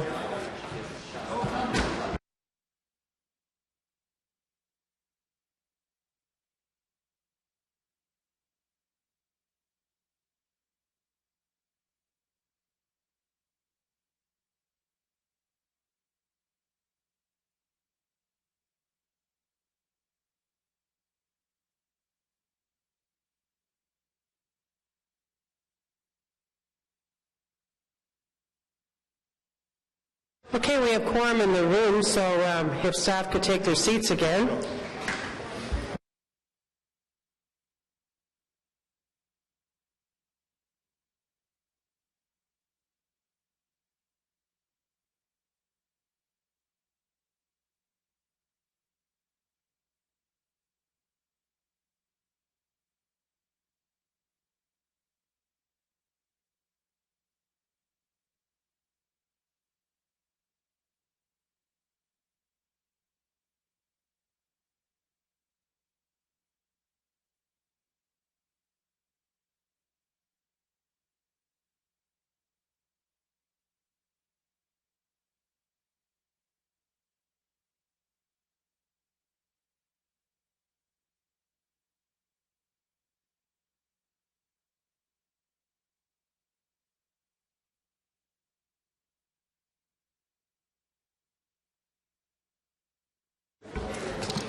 The only thing like I didn't...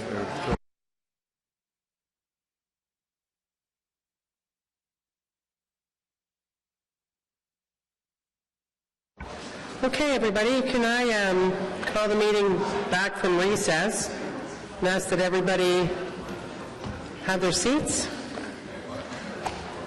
And we have Paul Goodkey. We're still on infill 2. Paul Goodkey and Jay Baltz. But Paul Goodkey first of all, please. Hi, Paul. Welcome back. Encore and four on the same day.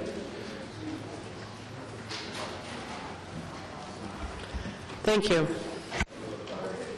There we go.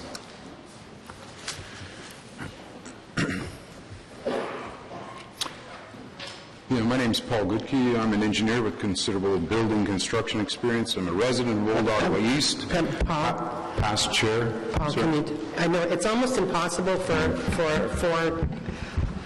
I think we almost need to get mics that you can hand hold at this point. Is this better? It is. It's perfect then. Okay. My name's Paul Goodkey. I'm an engineer with considerable building construction experience. I'm a resident of Old Ottawa East, past chair of the Community Association's Planning Committee. I've participated in these infill studies going back to 2010. For the record, there were 5 slides in the Planning Department's presentation I have never seen. In 5 minutes, I don't have enough time to express all concerns. Paul, can I just ask you? Sure. Pictures, you mean? Both pictures, illustrations, and verbiage. Okay, just so you know, since the report went live and talking to staff, I said, you know what, the issues after the meeting that we had, I said, we need to have some examples. I need to have some examples. I need to see some examples. But as far as anything changed, as far as report or anything goes, absolutely nothing. I just asked you, and they can nod if they want or say, no, you're lying if you want, but I asked them to make sure that they can show some examples that clarify some of the questions that were like the flat roofs, for example, and I asked for more definition on the, but I never saw what they were presenting. So maybe that's the difference. You saw a presentation that I never saw in the first place. I didn't see that presentation. I just said to them, you know what, here's some of the issues that Vice Chair Tierney and I heard, and we're talking about the corner lots for sure, and can you give more definition of that sort of thing? And so you're not wasting your time right now, just for clarity. Yeah, no. Stop the clock. So is that okay. Okay. I guess suffice to say, these illustrations would have been very helpful for the public to understand what the intent of the provisions are. Which is because it is hard to understand. I agree with you. So that's why I said to them, can you guys actually put this in picture language so that it's something that we can all right? Because it is technical. It's very You understand technical. it, like, really well. It's very, very technical. Okay, well, thank you. Okay, in 5 minutes, I don't have enough time to express all concerns, so I'll just touch on a few. I understand all the committee has copies of Old Ottawa East submissions to the industry, and it's a considerable amount of work that we've put into it. In summary, I was particularly impressed with the Info One interactive consultations. It was marvelous. However, in stark contrast, I'm very disappointed with the lack of meaningful consultation during the Info 2 process. We can do a lot better than what was presented today. I'd like to explain my disappointment, but I just don't have time. So I'd like to point out some specific objections, comments to the Document 1, recommended zoning changes for the R1 only. I'm referencing the document number 1 numbering system. There's other concerns. I have concerns with what's happening in the R2, R3, R4. This is only to go through the R1. So, Part 2, Table 136, I suggest delete the words where parking is not required.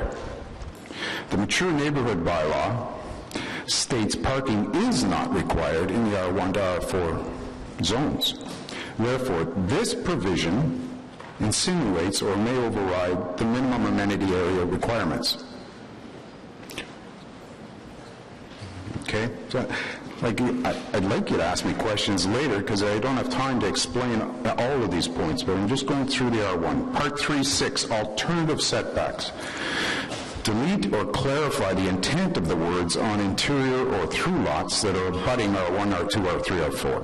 If the intent is to negate the below provisions, the ones that are below item 6, where a lot abuts any other zone, then delete the words because the minimum rear yard setback must be ensured and privacy from adjacent side property overlook must be maintained.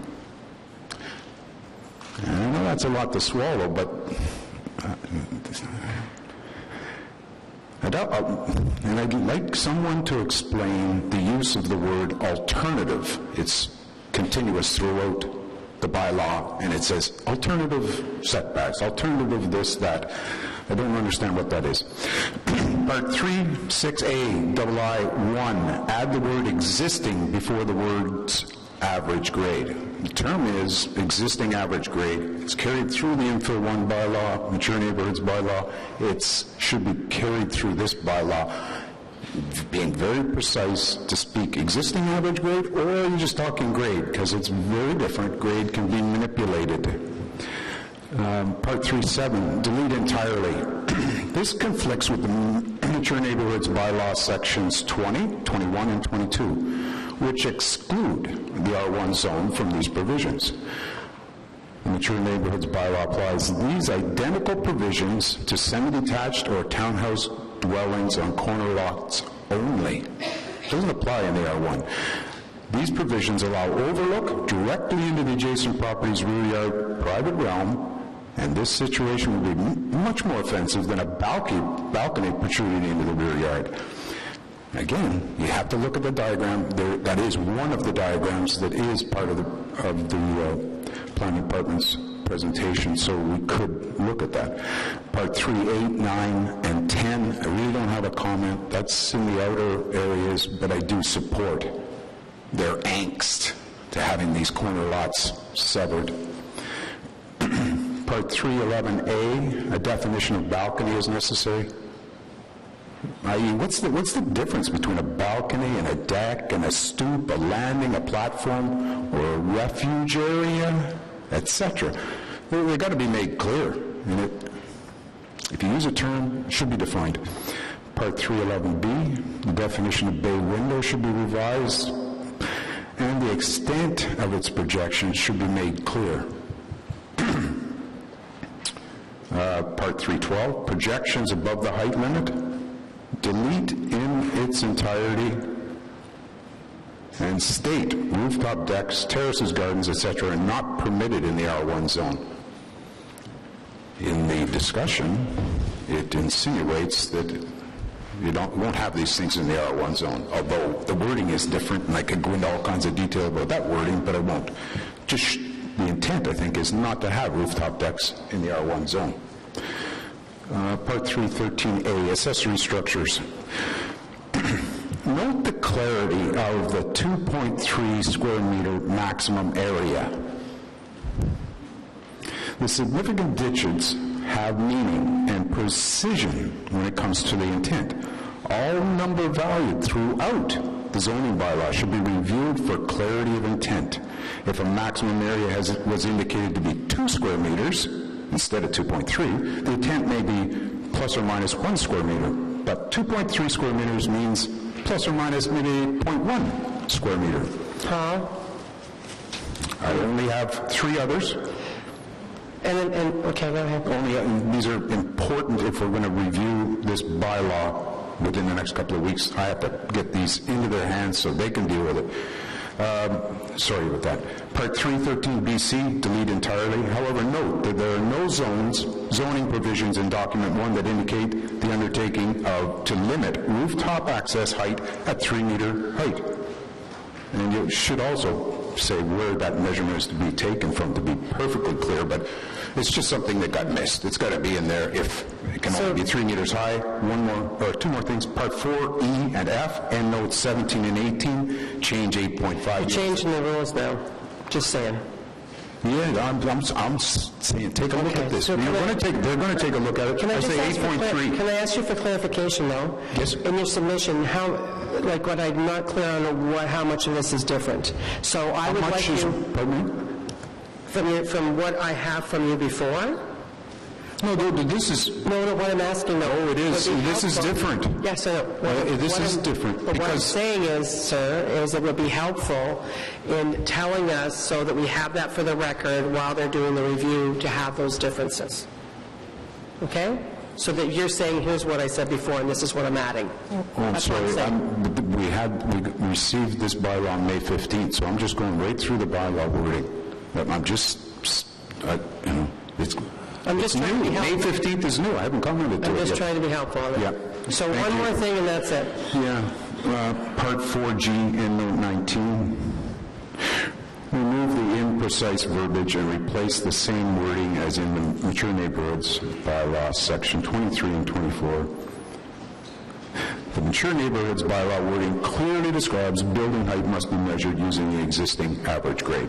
The normal novice is not going to know what the provision and info. Thank you. So what I'm going to ask you to do is, if you have that written down, enter it for clarity, because you were very specific about certain. It just would be very helpful. Would that be helpful? That would be good. So if you have that, and if you want to make a copy, staff can make a copy of it, or because you've already read it into the minutes, you could send it to Melody. Okay, can I ask you to do that? All right. Thank you. And if anybody has any questions, then I could, before I pass this on, talk about why I'm disappointed. But you could include that in your... It's here. In the extra. Thank you very much. Yeah. Thank you. No questions? Thank you very much. Thank you. So please, we'll make a copy of that if you'd like. Jay Baltz. Jay Baltz? Hi, Jay. Jay is followed by the Centertown Citizens Community Association, which I imagine, is that you, Maria? No? Hello, thank you. Okay, welcome, Jay. Thank you. Thank you, Madam Chair, members of Planning Committee. I'll try to stay close to the microphone. I know we've been having problems. So, in general, you have my comments, I think, that were distributed this morning, so I won't read them. Basically, the Hinchinburg Community Association, for whom I am here, first of all, appreciates the consultation process, both in Infill 1 and in this one. It was very extensive. And in general, without going through specifics, we support most of infill 2 as proposed.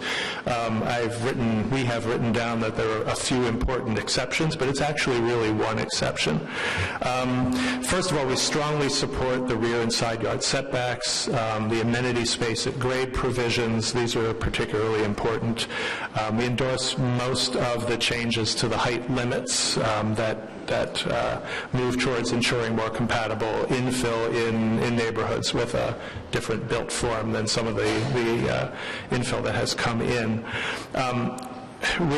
The one thing that we would want to highlight here a bit are the height provisions and the existence in particular of different height maximums depending on what sort of building it is. And what our concern is really twofold. One is that it's giving a height bonus to the most dense type of building. So communities are often worried about numbers of units, especially in terms of how many cars end up parked and how many parking spaces are paving over and how many drives are leading up to the particular structure. And if on top of that, those most intense triplexes, for example, also get a higher height limit, you're compounding the effect of that new structure in the neighborhood. And so if the intent of infill 2 was in general to preserve compatibility, this is, we think, going to be an issue, and it really bears certainly, if not change now, then at least some careful monitoring over the 2-year period. The other issue is actually related to that, and it's been our long experience at the Committee of Adjustment when things have come in the past, and also at the OMB, that there is often an argument that says we could build this building X that has the largest built envelope in our zone, but we're not going to build this. This would be really big, but we want to use that building envelope to build something that is less intense. What we're worried about is, even with the best of intentions, if this goes through and you have triplex with one building envelope and duplex and single with a different building envelope, the easy argument at the Committee of Adjustment or the OMB is to go there and say, I could build a building that's this big and it would have 3 units and 3 cars and a bigger driveway. I only want to build a house, but my client needs the space for their growing family and their office. And the Committee of Adjustment is very likely, in our experience, they have been very likely to accept that, and so is the OMB. So what we worry about is, though it's differentiated in the proposed bylaw, that the effect in the end will be that the largest building envelope will become as of right, and all of the work towards getting some of these built forms to be compatible will go out the window because it'll be a simple variance to get rid of them. Other than that, I would just want to mention that we endorse what the Federations of Citizens Association has submitted on infill 2, and that we support that. And I have 1 minute and 18 to spare, and I'll end. I didn't realize the time was over there, so that's why everybody's been turning around watching that clock to make sure that I'm fair. Listen, thank you, Jay, and actually, Mr. Mizzi, our acting general manager, was saying, not asking you to talk, but he was saying some really good points, and so I think that Councillor Leeper is going to address those through a motion that he has, and staff will be happy to be working on that also. Councillor Leeper? This is, it relates as well to the concerns that were expressed by the Champlain Park Community Association with respect to the duplex-specific height limits that would be higher than elsewhere. I'm looking forward to working with staff over the course of the next several weeks to ensure that we have consistent height limits if we can. Great, thank you. Thank you very much for coming in again today. Thank you. I'll be back for the next item if I can. I'll save my 1 minute and 18 in case I run. Oh, no, doesn't work like that. Then Murray would be getting like 2 hours or something, No, we won't let him have that kind of latitude. Centertown Citizens Community Association, and then followed by Janet Bradley. Welcome. Good afternoon. Thomas McVeigh, representing the Centertown Citizens Community Association. I'd like to start by reiterating what we said in the letter about our admiration for the commitment and hard work of city staff on this project. They did a great job, and it was appreciated how much work and consultation that was done through this project. We're generally supportive of it. We do have a few specific concerns. First off, and most importantly, is our concern about the rooftop structures of up to 3 meters in height on top of the heights that are allowed for rooftop access. Our position is maximum height should be maximum height. Otherwise, it does lead to massing that is significantly different from what else is on the street. It's been brought up by the people in my community association over and over again as they've worked through this process, and it's been the one consistent concern. There is also a concern about the impact on areas covered by the heritage overlay.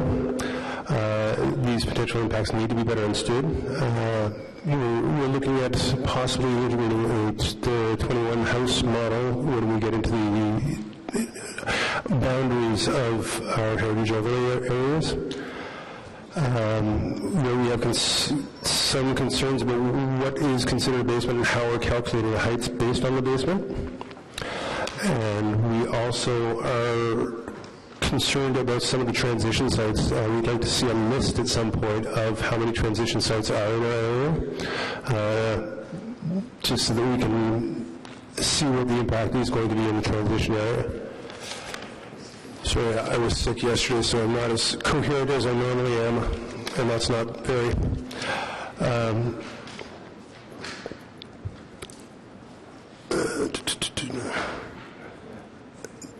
trying to remember if there was one other point that we had to make.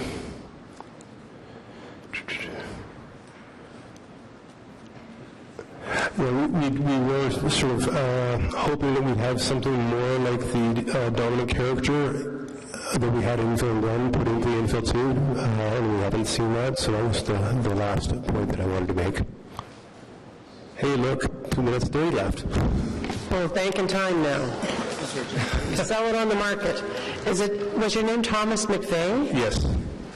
Sorry, I didn't catch your last point, the last The dominant character that we used in infill 1 did not appear anywhere in this. We were kind of hoping to see some sort of carryover of that towards getting the community-specific massing calculated into it so that it looks, we're looking more at the community of how it looks in terms of that specific area. In infill 1, we had that 21 house rule where we were trying to say if you have the majority of the street looked a certain way in terms of front yard parking versus side yard parking, all those things. It was calculated. It was sort of, here's how we calculate it. We were hoping to see something like that in terms of massing as well, just so that we had more consistency, because citywide it's very different, but when you get down to a specific street, it can change. You can have specific streets that look a certain way, and one block over, it starts to change character. So if we were hoping to get a little bit more sort of an idea that the street itself, the neighborhood, is more consistent in terms of how it's going to look and what the impacts are of, okay, one street, it might be okay to have a 4-story just because it's edging into the larger forms, and further down the few blocks down on the same street, we may be down to mostly bungalows. And I think that what you're talking about is you're building on the infill 1 and the infill 2 and the infill 1, and so I think that Ms. Alamagas would be able to comment exactly on what you're talking about. Thank you, Madam Chair.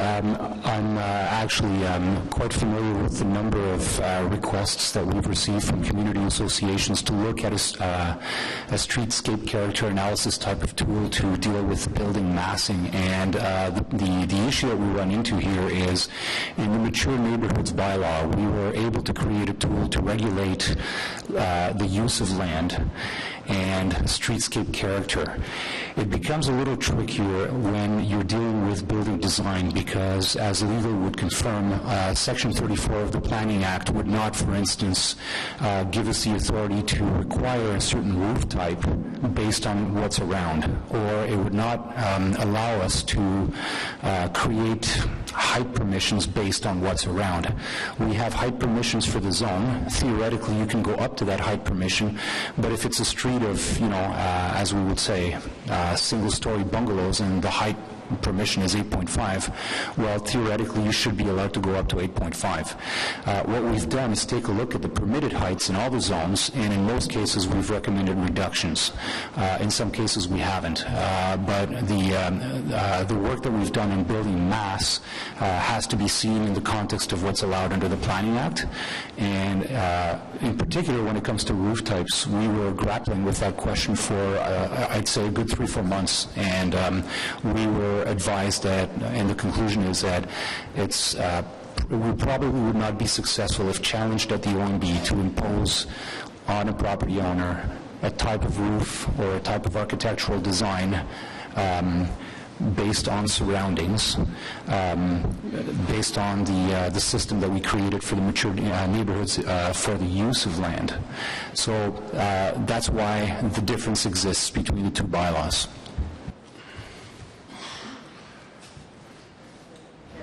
Great. Thank you for that. Councillor McKinney. Hi, thank you, and thanks, Tom. I know that you're busy today. Tom is the owner of a new restaurant in Somerset Village called Share Free House that if anybody's out and about, they should try it out. I just want to ask you, Tom, just to clarify one point around the issue of the at grade, below grade for basements. Are you satisfied with the 50% minimum for below grade to remove it as an extra floor? I just wonder if that was something that the Community Association is satisfied with. I'm going to just turn around and ask my expert if I am. Okay. Just yes or no. Am I? No. No. Sorry. No.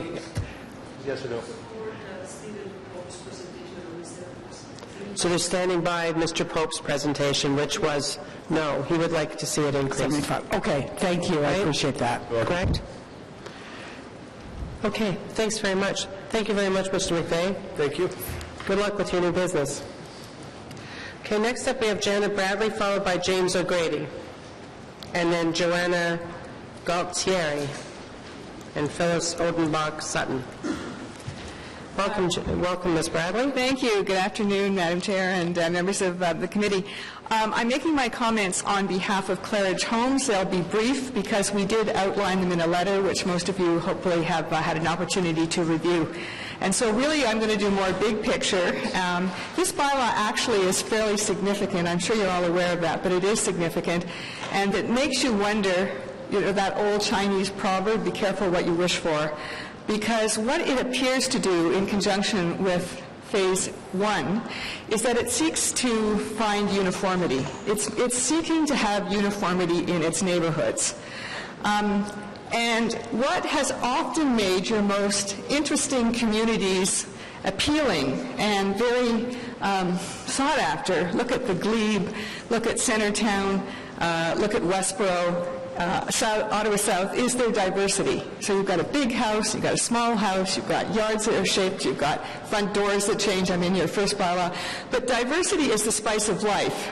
And actually, what this bylaw does is it doesn't apply to the suburbs because the suburbs are already uniform. You're trying to bring that uniformity into the inner city, and is that really what you perceive as being in the best interest? It also isn't consistent with your official plan. I've actually loved your official plan. I think it's got very good words in it that people understand. Does that development enhance? Does it complement? Does it work well? Does it fit well? It can do all of that with good urban design, but it doesn't necessarily have to be the same. And so I have concerns that which you're moving towards is causing a loss of diversity, a loss of opportunity to respond to unique characteristics of a site, a loss of opportunity for good architectural expression, and a lot of opportunity for good urban design. Secondly, there are some technical problems. I've had a brief discussion with Mr. McGalley about that. And the first is that although Rockcliffe Park is supposed to be exempt, it's very clear in the report, I could not find it in the text. So I think the bylaw just needs to be looked at in terms of ensuring that the text follows the recommendations in the report.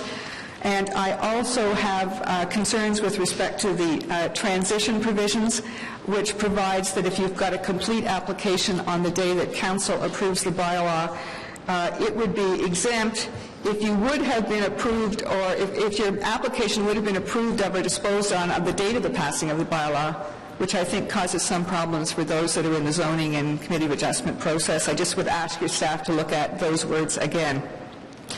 Claridge has 6 sites that are zoned R1 and R6. They're all in the sort of development review process.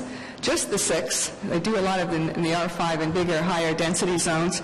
All 6, though, are impacted by this bylaw, just to go to show the breadth of how it affects people. And I think the other maybe irony of this bylaw is because it's moving from diversity to uniformity in your center neighborhoods, it's also going to create a lot of non-conforming uses. There's a lot of 3-story buildings with 7.5 yards in those communities. The neighbor next door will not be able to do what's on both sides of them. You're going to be inundated with applications to the Committee of Adjustment. So perhaps more big picture, but the specifics of Ashcroft's concern are outlined in its letter. Thank you very much. I just have one question for you. Were you saying that infill 2 isn't about consistency in scale and massing? Well, what I'm saying is that it is about consistency in scale and massing, and that results in a desire to seek a uniform standard of building construction in communities. I think the community groups are seeking uniformity. That's how they define character. It's not how your official plan defines character, it's how many community groups define character. Everything should be the same. This is what our standard house looks like. And what I'm saying is that what makes communities interesting is actually diversity, where you have a little bit of change, a little leeway, a little opportunity for architectural expression to actually look at a unique site and work towards developing something that's appropriate for it. And so I guess the broader concern of the industry in Ashcroft and others is that by getting so rigid, you therefore lose the opportunity of expression and diversity and good urban form. Okay, so your concern is that it would impact the ability for creativity and architectural difference. And so we'll take that away and have comment on it also over the time period that they're reporting. Okay? Thank you so much. For that clarity. Thanks very much. Ms. Bradley, we haven't seen you here in a while, I don't think. Okay, so the next step is James O'Grady. James, and followed by Joanna Gualtieri. Joanna, are you here? Am I crucifying your name? Gualtieri, maybe? Joanna? Is there a Joanna in the audience? Okay. Is there a Phyllis Odenbach Sutton in the office? In the audience? Phyllis, if you'd like to come up and take this other seat, that would be helpful. Thank you. James, if you want to move over beside that, please. And then Phyllis, you sit at the end. Thank you.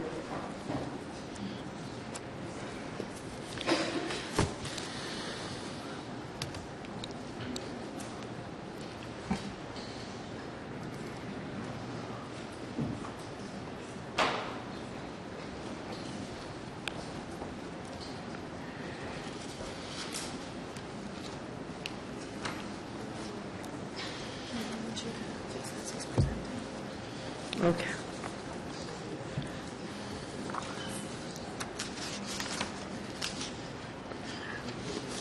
We have received quite a lengthy submission from Mr. O'Grady. If you, I think we got that this morning.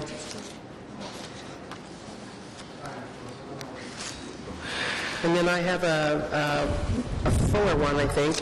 which we will make sure to enter into the record. Thank you. I'm just going to read the first 2 pages. The rest of it is for appendix. Yeah. If you can do it in 5 minutes. I'll do it as best I can. It's very Thank you very small much. print. Dear council members, Madam Chair, my name is James O'Grady. As president of the Trent-Darling Community Association, I'm here today to talk to you about the impact of Infill 2, in particular the corner lot division of the R1 zoning, and the effect they would have on our community. Trent-Darlington is located off of Greenbank Road between Hunt Club, Banner Road, and on the far side of the Greenbelt. We are essentially at the very outer edge of the inner urban area. The neighborhood of Arlington Woods was carved out of the easternmost part of the native white pine forest, a forest that, according to local lore, sprang from the destruction of the Great Fire of 1870, which destroyed much of the Ottawa-Carleton area. See Appendix A for more information on that. Using Google Maps, above you can see that the White Pine Forest extends from Graham Creek in Arlington Woods through the NCC at Bruce Pit and across the 416 highway into the community of Bell's Corners behind Bell Arena.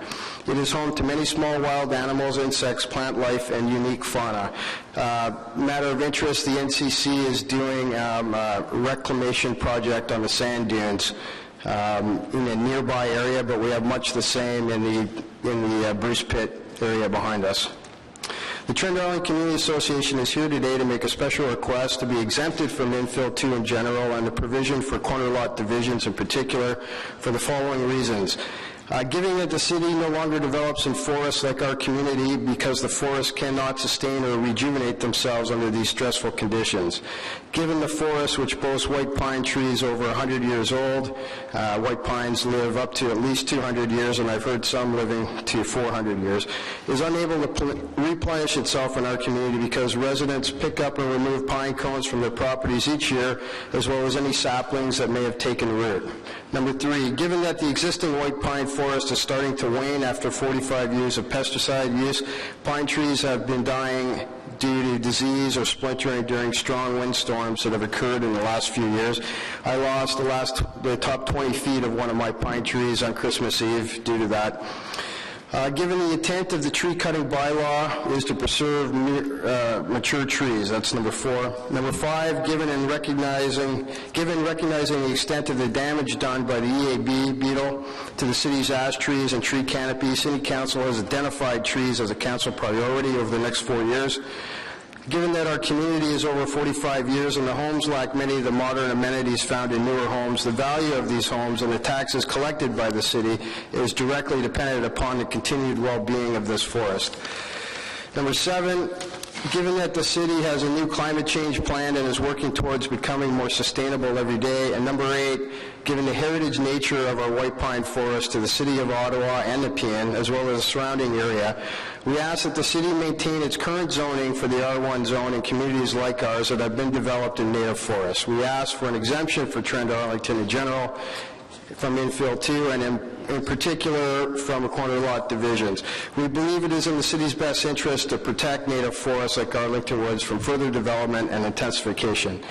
We know that our corner lots are R1FF. They come in at 600 square feet, and so are slightly under what is the required space for a lot division. However, we have been told by the FCA that it would qualify under a committee of adjustments, that we're a minor adjustment away from qualifying. So this is why we're asking for this exemption. We know that it may be difficult and that this is a special request, but we also note that Rockcliffe Park received something similar in Infill 1, and we would like similar consideration. So between now and the next 2 weeks, I hope that you'll have a chance to speak with Councillor Chernushenko, who I have discussed this with in detail, and to come up with a solution, if possible, to making room for these forests to continue to survive and thrive, while we also engage in a replanting initiative to bring our tree canopy up to its necessary size. Thank you for your time. Thank you very much, James. Councillor Eglai has a question. A couple of questions. So just so everybody around the table understands, James, and thank you for coming out today. You're going to put this as a question, right? Yes. Thank you. Yeah. When you refer to the forest, you're also including individual trees on individual developed lots, correct? You're not talking about forest lots, you're talking about trees on people's homes, or by people's homes. Yeah, as I mentioned early on, this original forest extends from Bell's Corners through to Graham Creek, which is in Trent, Arlington.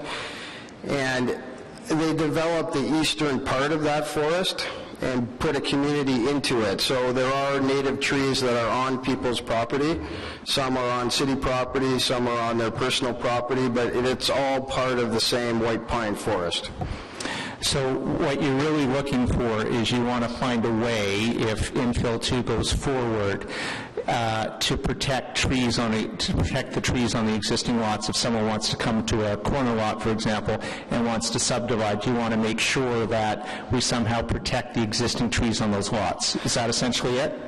Yes, the healthy trees, of course. But my main thought is that if in this neighborhood there are so many trees on corner lots, and I live on a corner lot, that if you were to divide the lot, you would have to take down these trees. You couldn't help it. And if you were to do this on every corner lot in the neighborhood, you would then destroy the very unique character of our community. Okay, so if I may, Madam Chair, a question out of that to staff. So you've heard the concern. Okay, just so you know, I can't let you do that. Can I, and I'll tell you why. Unless you're really tricky, I didn't let anybody else do it. No, I'm not trying to be tricky, but I got tricked once into allowing it. But Let's see how he's butting me. Can I finish, please? No, the reason I'm asking for this indulgence, Madam Chair, is I have to leave for a medical appointment, so I won't be here for the balance of the meeting. So if I don't ask staff now, then... Okay, does everybody agree with that indulgence? Not tricky, but true. So you've heard the concern raised on behalf of the Community Association, and I guess my question to you, and something that perhaps could be looked at over the next 2 weeks, is there a way to achieve some enhanced protection for trees on existing lots other than providing a full exemption? Are there other alternatives out there that would allow us to address the problem that's being raised here? And again, I don't need an answer now. If you have one, great. We have an answer. The problem is already addressed. The corner lot severance only applies to specific subzone.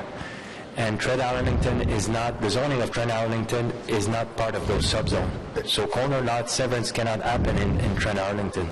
Yeah, I mentioned that already, but we were very close to a minor adjustment. Well, this is about concern for, people are raising concerns about this infill too, so thank you for the clarification. Thank you. Any other questions, Councillor Eglai? No, thank you. Or anyone else? Good. Thank you for the clarification. Thank you for your presentation, and thank you for the larger presentation which I have and which will be entered. Good. Thank you for your time. Thank you. Thanks a lot. Thank you, Madam Chair, for the slight indulgence. Okay. Thank you. So I'm going to ask, before Phyllis gets started, I'm going to ask again if Joanna Gaultieri is here. Is there anyone named Joanna in the audience, in case I'm not saying your name properly? Is that you, Joanna? No, you're not Joanna. No, she's not? Okay, thank you. So go ahead, please, Phyllis. Thank you for coming today. I'm hoping that the slides that I provided this morning are somewhere going to show up. The pictures. Yeah. Well, first of all, we need to get a good mic system that people can consistently hear everyone, no matter whether they are breathing down the face of a mic, or we also need to find a way that he can do that from the booth. Okay. And is there another set there as well? Can they do, because they can do that, no, they can't even do it from the booth from Andy Hayden Hall. There should be another set as well.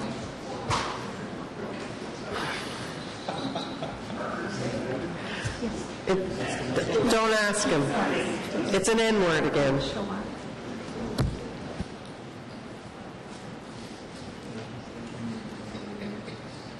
It's about a place where the sun always shone more brightly, Second thing that and they had more stuff. at the bottom there. More money in the bank, and we're debt-free, just trying to narrow it down. Sorry. There you go. Dream on, little dreamers. I have two sets. I'm a resident of Old Ottawa East. Thank you. And I have two sets of photos. The first set, which is on the screen, is my street. It is the streetscape, so we can just scroll down through this. You have single-family homes, you have doubles, you have rows, you have duplexes. There is variety, and just in reaction to the comment that was made by the Claridge representative, I beg to differ. We are not about uniformity. We are about differences, but they fit together. Those houses have a similar setback from the street. They have a similar rear yard setback.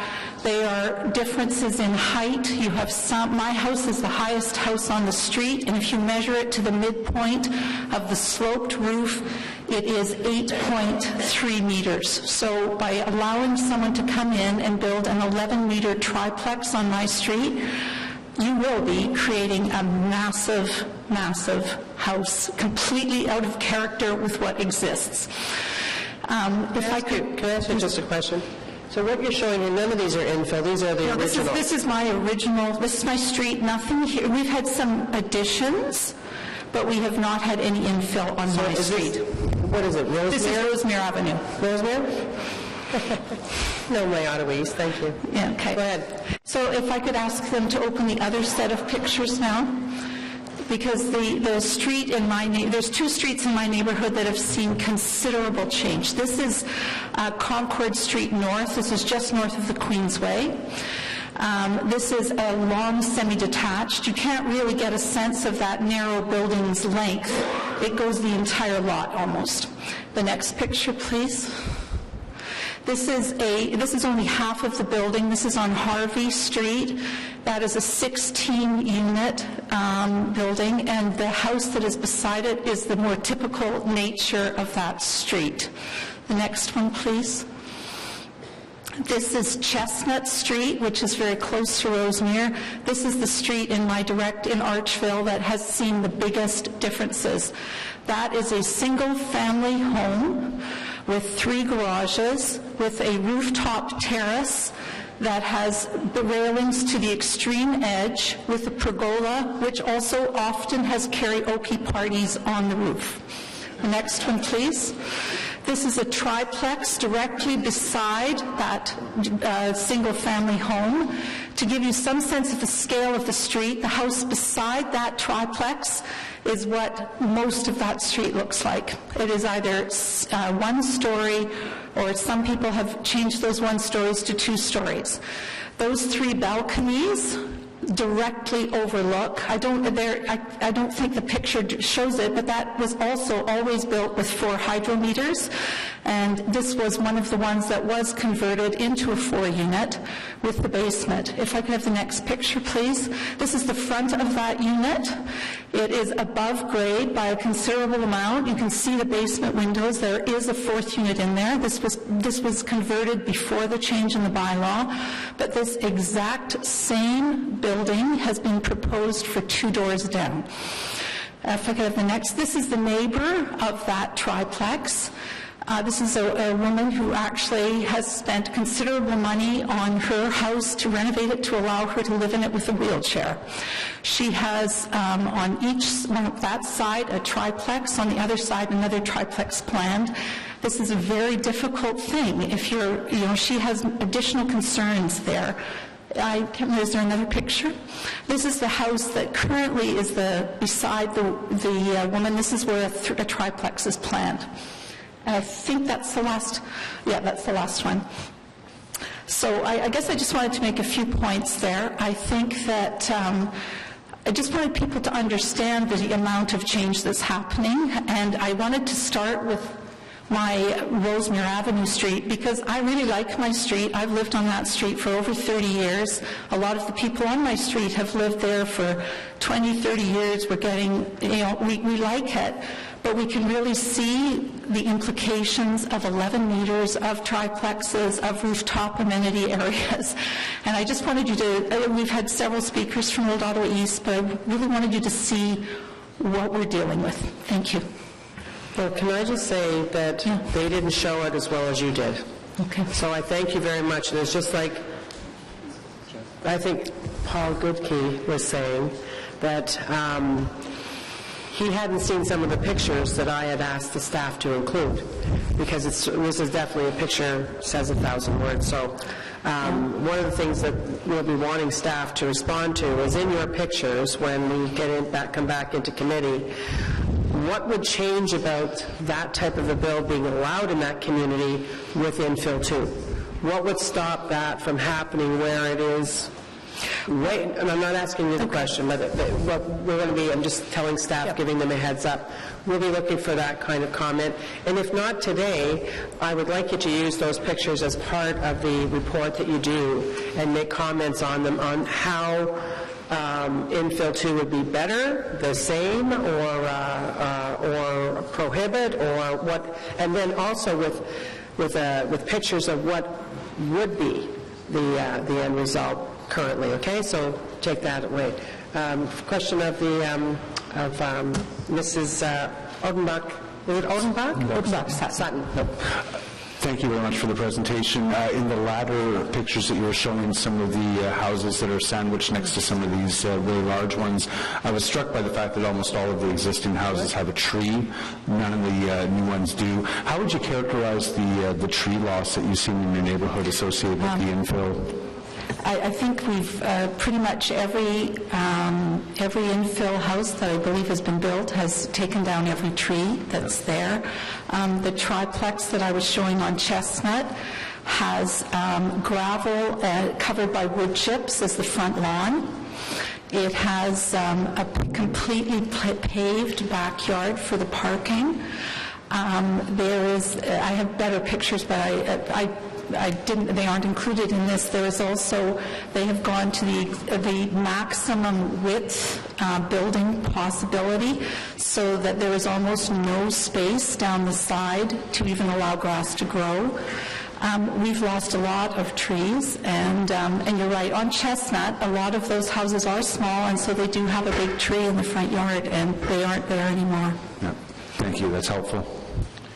Right, and I'm just looking at Google Map on, because my grandparents are at 103 Springhurst, and my mom grew up in the house before they bought that right on Rosemere, just beside their laneway. So I'm looking at one of the ones you showed us at Concord and Evelyn, and it looks like they've taken advantage too of the back lane as well to build the mass on. It looks like it takes the whole property. So one other thing that I think that staff would be good to talk about is the corner lot on this specific one and what the difference would be. First of all, would that lot be big enough? No, I'm asking, sir. But would that lot be big enough to do what the recommendation is? And if so, what would the massing look like approximately? I think that would be important to have. Yeah, I think that you'll find in most of the lots in my neighborhood, a large lot, which is what we own, is I think 37.5 by 95, and that's a large lot. So, I mean, we're not in big lots. Okay. That means the house is smaller than it looks. Anyway, thank you very much for coming forward. And we have, hang on, do you have a question of Mrs. Odenbach-Satin? Yes, just briefly, please. Thank you. It's been said by many before me that a picture is worth, the rest of that sentence. And thank you for bringing those, because it's almost like say no more. I don't have to speak about the condition that we are seeing right now and the nature. What is the problem? It's not that we're likely to see those very old one-story houses being preserved much longer necessarily, but does it have to go from this to that, I think is what you're saying. Can you tell me what, as I did with Old Ottawa South, what specific requests you might be making for your community? Similar in the sense of keying on what might change about this? What in the report do you feel is not adequate, too far, unaddressed, etc.? Well, I guess one of the things I feel quite strongly about allowed is I don't understand why, my neighborhood is an R3, Harvey Street is, I believe, an R4, like we have pockets around us, but I think the 10-meter maximum should be the maximum, and I don't understand why a triplex should be allowed to be taking 11 meters, because then it is putting a preference towards that type of construction, and 11 meters is very, very high in comparison. In terms of the rooftop amenity area, I would prefer to see if people want to put a rooftop amenity area on that it's within the maximum of the building, but I do appreciate the setbacks in terms of the railings and that the projections, like in that one house I showed on the corner of Chestnut and Evelyn, it has a wood-covered pergola above it, and my understanding is that would not be allowed under the new rules unless it fit within the 11 or the 10-meter height for a single-family home. And I think the minute you cover an amenity area like that, you can really encourage, like there's a sound system up there, there's all sorts of stuff. I live far enough away that I haven't heard it, but I have heard the complaints.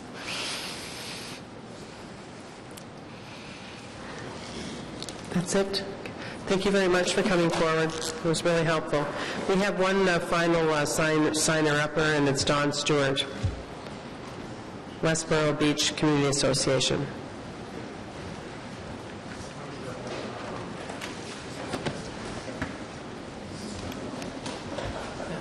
Thank you, Madam Chair. I've made a submission which I hope you've received, and I just want to talk a bit to that today. Our association is supportive of the Infill 2 bylaw proposals, and we're also very supportive of the process that got us there. And we think that bringing the interested parties together with the staff led to a far better analysis and a far better result than we would have had if we left it by itself and had separate discussions. That said, the Westboro Beach Community Association recognizes that some of our fellow associations have come forward with concerns, and we support those as well. Specifically, there's some things we'd like to talk to. One of them actually I believe is covered off, and I'll come to that later. But in terms of the actual bylaw proposal, we had a situation in our neighborhood where a developer came forward and said, and above the provided height limit, he wanted to add a panorama room which covered about 25% of the footprint of the property. And we've objected to that. It went to Committee of Adjustment where it was rejected. It went to the OMB where it was rejected. And I'd point out that at the OMB, the developer had his lawyer, he had his planner, and he had the city site planner all supporting his position, and it was turned down by the OMB. We had no such things on our side. However, after that, the developer then went and said, I'm putting in a utility room for utility, and that's allowed under the bylaws. And surprise, surprise, his utility room is at least as big as the quarter of the footprint that he wanted to have.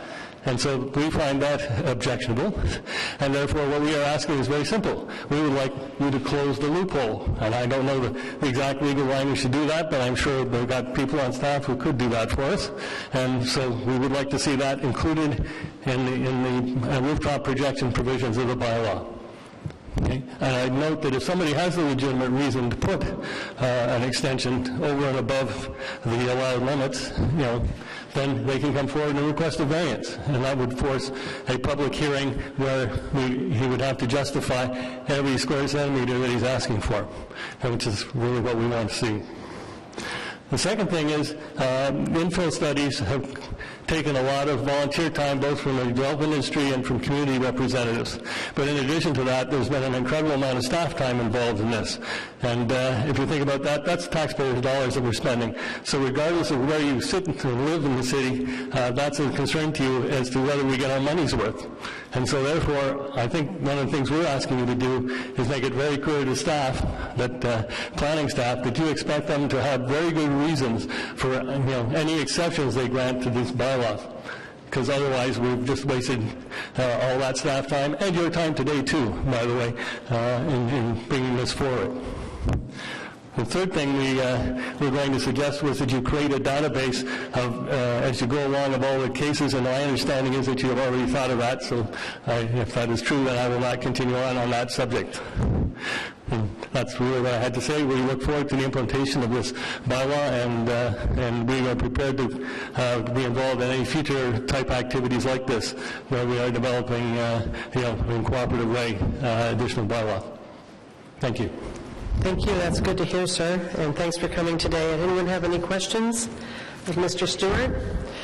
I would say that over the lunch, Sheila Perry, who most of you know, has suggested, probably many people in this room have attended the planning primers. She suggested it might be, Sheila said it would be valuable if we had a committee of adjustment primer for everybody. So I've already passed that on to our acting general manager, and we'll see what comes of that. Thank you, sir. Thank you. Okay. All right. Oh, and he's back. Good for him.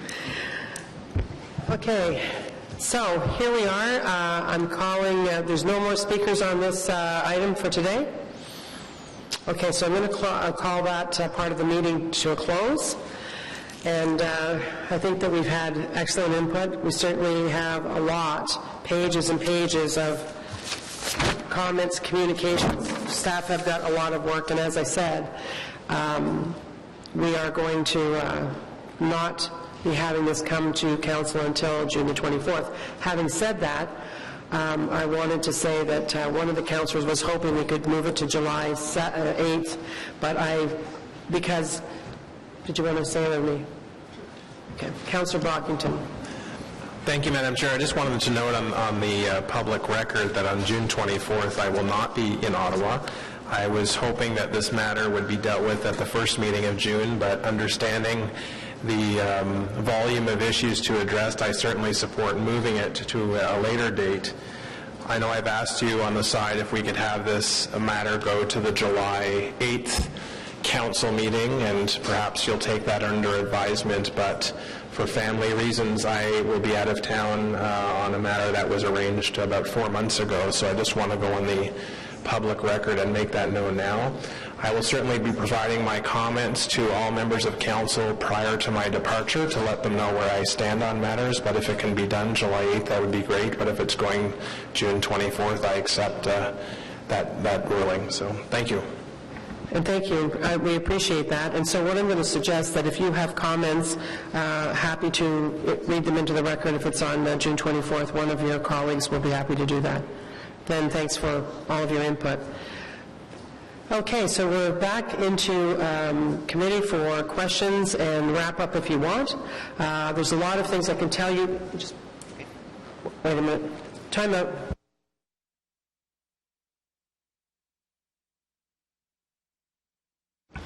We're on the same page. So I'm sure that you can all understand that staff aren't going to have all the answers today, nor should they. That's why we're taking the time. They're going to go away. They're going to look at examples, etc. They're going to look at all the comments, etc. Mr. Mizzi has already sent some emails off to staff while they sit there, and he's sitting here that show me that he's checking on a few things like the triplexes, like the height, like the duplexes, and etc. that he's heard today. So he's already got that in motion. So bringing it back to committee, first of all, we're going to go to Councillor Chernachenko, and when I look up my head, you can start telling me you want to speak. Okay. All right. Shall I dive in while they're on the list, getting on the list? All right, thank you very much. I really just wanted to ensure that there is an answer for how we're going to go forward with it. Let's call it a reconsideration, if you will. We've heard specifically from a number of neighborhoods within Capital Ward. I know it's relevant to a few other parts of the city as well. R3P, R3Q zones are particularly illustrated, where the difference between 10 meters and 11 meters is quite significant. And so I would like staff to review that, come back. And I ideally would like it to go down to 10 meters, but to put out to you that it's quite an often and strongly heard request. Secondly is the one of that rooftop projections be considered part of the maximum height, that it not be in addition to or on top of, and should there be an exception to that, that we have a very clear definition of what constitutes a rooftop projection. The idea that it be some very modest seating on top of a roof is very different from a pergola, a utility room, what was the one we just heard, a panorama room, etc. So that constitutes a potentially very large loophole. And another one that was raised was that definition of basement, of what percentage of the basement, where does it start? I know there was a term where several people clarified the average line from which we start. I missed the terminology, but those are three that I ask that we hear back from. Thank you. Thank you. Councillor Fleury? Thank you. We're just switching chairs here quickly. On a couple of points, we've had multiple questions. I'm still very concerned with the possibility of land assembly. So I understand the ratios of height specific to a given site. I understand why if land is put together, there's more. But I'd like to hear your comments on what's our city's, through this policy revision, what's our city's goal, and what's the risk regarding a series of land assembly, and how that 14.5 meter block can be reflected or can be reviewed in this context. Madam Chair, the Infill 2 bylaw is really not focusing itself so much on the potential for land assembly. We know that land assembly can occur, does occur, and taking a little bit of liberty, I think the issue might be related to the issue we dealt with in Vanier, which is the R4 zoning review that we agreed and we have identified as a work program item to take a specific look at the R4 zone, where in that situation there was a land assembly that resulted in a project that caused some concern in terms of fit. But in terms of the current Infill 2 review process, it wasn't necessarily concerned with that. I think it's come across very clearly in the presentations that were received by committee today that we need to take a closer look at the building height limitations. The intention originally was looking at what is the norm in areas, the R1 and the R2s, looking at reducing those heights, the R3s and the R4s. Generally, they do permit higher intensity forms of development, low-rise apartment buildings, triplexes, where you do have a low-rise apartment building up to 4 stories, 14.5 is the general. That might require some land assembly, but I think we're also now dealing with a development that would also kick us into a site plan review where we have a further ability to look at how we can actually make sure an appropriate fit. So I guess the short answer is land assembly is not dealt with. Land assembly is a reality. When you are involved in land assembly, generally speaking, the development that is being proposed also kicks in a need for another planning approval, and I think there is that opportunity for us to take a closer look at what that is. But the building height issue, I think generally across the board we'll be taking a closer look at that over the course of the next couple of weeks. Yeah, and I understand that building code requirements that's really was properly shared with us regarding the 14.5. I question, and we received questions regarding the 2-story scenario where we wouldn't put a rear yard restriction depending on the height, the ratio that you're establishing. Can you maybe share with us what's the idea of not having on the 2-story? I'm sorry, you go in meters, and I wrote myself in a note on 2 stories here, but it's relating to there's a parameter under which the rear yard setback doesn't apply, and that's for lower profile properties. I think it's for duplex. Could you maybe articulate why we decided not to do the rear yard, and if there's a ratio there that we're at risk of actually losing more rear yard and having more density on a duplex than a triplex through this review? Yes, through the chair, Councillor, there is still a minimum rear yard requirement. So if you're building something lower, obviously the impact of your building in terms of its height is lesser than if you're building taller. So the relationship of the building height to the rear yard that we've put in is precisely to make sure that in more urban, denser conditions, we are maintaining good sunlight, good potential for green cover vegetation, good amenity space in the interior of the city block. If you're building lower, basically it's a trade-off between height or depth, but there's always going to be a minimum, so we haven't shrank, the minimum didn't shrink. So we're starting from what's existing today, and depending on the height of the building, the rear yard setback would increase from that minimum. To not make it non-conforming, that's what I'm hearing? Well, that's right, that's right. Okay. My final question relates to projections. So it's a topic that many speakers have brought up. We don't speak in the report specifically of design features, colors, materials, and I understand why we don't do that, but in your professional advice, don't you feel that a lot of the projection issues relate to when you look up, you see this random box on top of a building, and we're trying to make it, and I understand with the 1 meter setback off the edge of the property, we're trying to make it less visible, but shouldn't we add design features to actually fully integrate the objectives there? Through you, Madam Chair, I think you alluded to some of the pictures that we saw from Archville earlier, and I was also quite impressed by how illustrative those pictures were. In a word, this is why we're here. And if I had a couple of things to say about a couple of the pictures that we saw, those railings, those projections, those amenity spaces that take on such a large footprint in the rooftop is exactly why we have the recommendations that you see in the report. What we're trying to do, and Councillor, your neighborhood is 175 years old. They have various layers of architecture. People have, I guess, a very informed discourse on architecture and design, which we're sensitive to and appreciative of. What we've tried to do here is not to prohibit access to the rooftop, but make sure nobody can see it from the street. And not prohibit people having enjoyment of the rooftop, but make sure that nobody can see it from the street or from the backyard. So we're pushing that back to a place where from the street, at that height, you don't see it. That's the difference. Today you do see it, and that's what you saw in those pictures.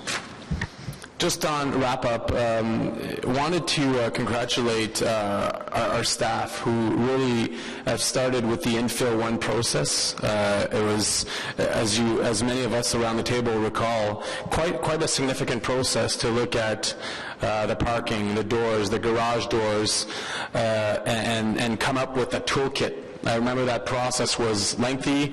We still have differences from the industry and from our residents, and I think that's a healthy kind of balance to strike. And when we look at the objectives of Infill 2, which are heights and setbacks, generally speaking, you know, we look at the front yard setback, the side yard setback. Not many speakers have spoken about that. There's been some specifics regarding trees and so on, but generally speaking, we've seen the progress. I think there's some elements regarding roof shapes, and there's some regarding rear yards, but generally I think staff, with the work of the consultation and with support from our colleagues, find a zone where most are comfortable with it. So I want to highlight how tough of a process that must have been.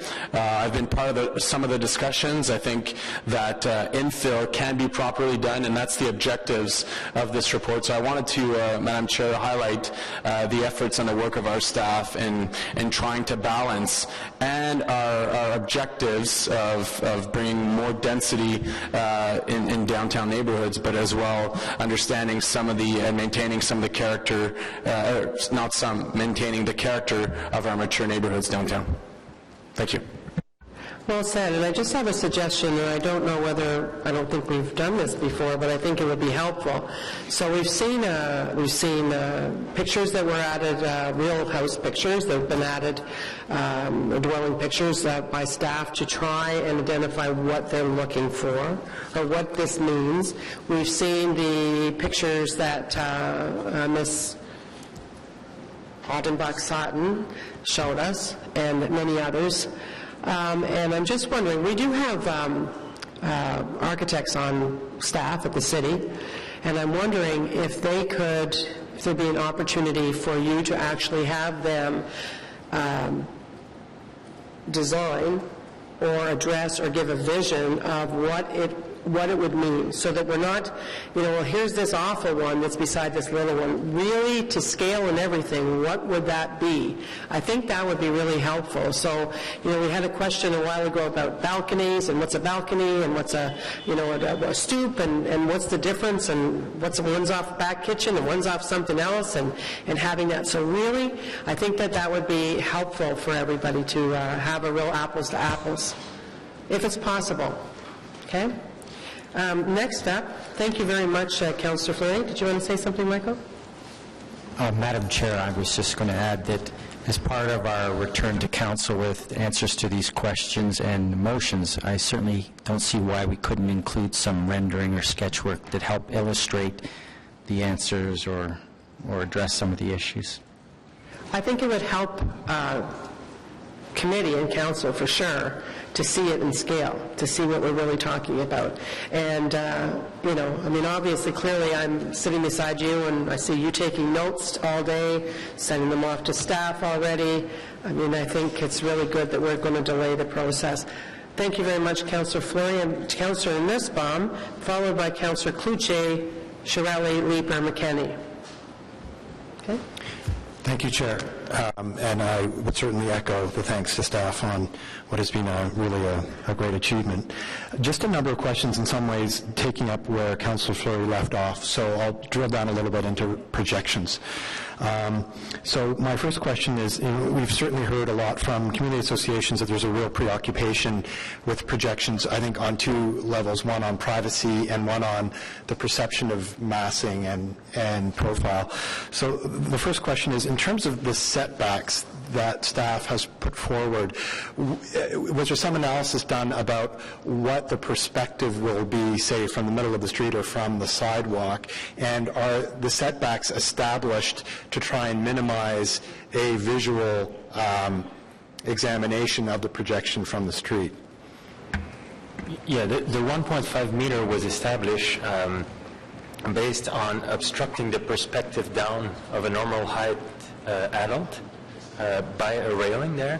So that's, I guess, the further away you go from the building, from across the street, I can understand that you could perceive that person. But the 1.5 was mostly established to maintain the privacy with the immediate abutting neighbors. So, and about the rooftop accesses, we've kept it to the minimum, but we've also requested for the height of the building to be the distance from the front and rear wall, again, to preserve that 45, that 1-to-1 angle down, the same principle as for the rear yards. Okay. In terms of the rooftop access, I noticed in the report that you set a maximum where you're the proposals for a maximum of 3 meters. And just as an exercise, I measured the height of my doorway here at City Hall, and it's 220 centimeters. So I guess the question is, why would someone need an additional 80 centimeters from a doorway if it's going to slope down into stairs that are going down to a top floor? What is the reason that 3 meters is set? And I guess, would it be possible as part of your examination over the next few weeks to see whether a lower maximum could be established? Because I think that would, address in part the preoccupations that a lot of our speakers had today. Okay, we will closely look at the height there. That was already, the 3 meter was with consultation with our building services, but we'll have a closer look again at that height. Okay, and then in terms of the area permitted for the rooftop access, the report and the zoning language talks about 7 square meters per unit for straight-run stairs, but 10 meters total for switchback stairs. And I just didn't understand what the relationship was between straight-run stairs and the number of units in a building. Was that a typo, or is that, when you talk about per unit, do you mean per unit in that building? Yeah, if you want to make, I guess that was initially put in the bylaw there in the recommendation so that for row house, for example, you have 1 access per unit. So I guess your question is, if you have a triplex, are you entitled to have 3 accesses? Would that be your question?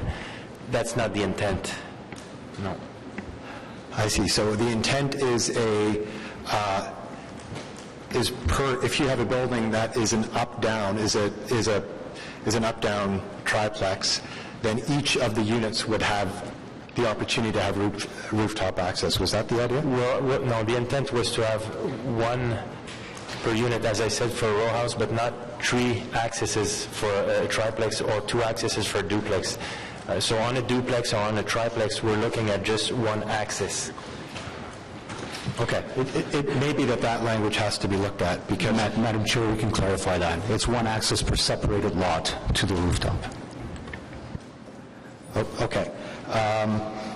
And then in terms of the creep that we've heard, we've heard a number of people worry about, once you have a rooftop structure, would the zoning be clear that you couldn't then extend that into, say, some kind of rain cover, or what sort of certainty can the zoning provide that you wouldn't have an extension of the rooftop as a projection that serves as some kind of sun or rain shelter? We couldn't go into details in the presentation, but there's a maximum of 0.6 meter for eaves attached to a rooftop access to ensure that this doesn't happen. Okay. And then my last question relates to the at-grade amenity area requirements. And it just wasn't clear to me from the report what the relationship was between a proponent requiring 15 square meters at grade per unit. I think that was buildings between 3 and 8 units with no parking. And then there's a separate 30% landscape area requirement for certain types of housing. And are those interactive, and I assume the intent is to maintain a certain amount of soft landscape within a property. And so we can talk about this offline if it's too complicated to mention, but are those interactive, those 2 requirements? By being interactive, you mean that could be 15 square meters for 3 units be calculated as part of the 30%, or yes, do we add both of them? No, it can be calculated as part of it. Okay. Thank you, Chair. Thank you very much. Councillor Cloutier, please. Thank you, Madam Chair. Madam Chair, do you want questions and wrap-up? Sure, that seems to be the way we're going. Well, although, Councillor, do you have more wrap-up? Mystery man. Thank you. Thank you, Madam Chair. Premièrement, laissez-moi dire à M. Migalès, M. Gauthier, Mr. Smith, thank you for your work on this. There's so many good points in Infill 2, some we disagree on, but so much good stuff in Infill 2, and I know how hard you worked, and I know all the consultation you did with the community. So let me echo Councillor Fleury, Chair Harder, Councillor Nussbaum in their thanks and their appreciation, their congratulations of you on this. I have a couple of questions and then wrap up, and perhaps then a direction or direction to staff in anticipation of the June 24th or the early July meeting. We have Alta Vista has a council-approved secondary plan, the Alta Vista Faircrest Heights Riverview Park plan, and there's been considerable anxiety in the community on the primacy and the authority of the plan. The Infill 2 proposal, and specifically the corner lot proposal, how does it affect the primacy, the authority of that secondary plan?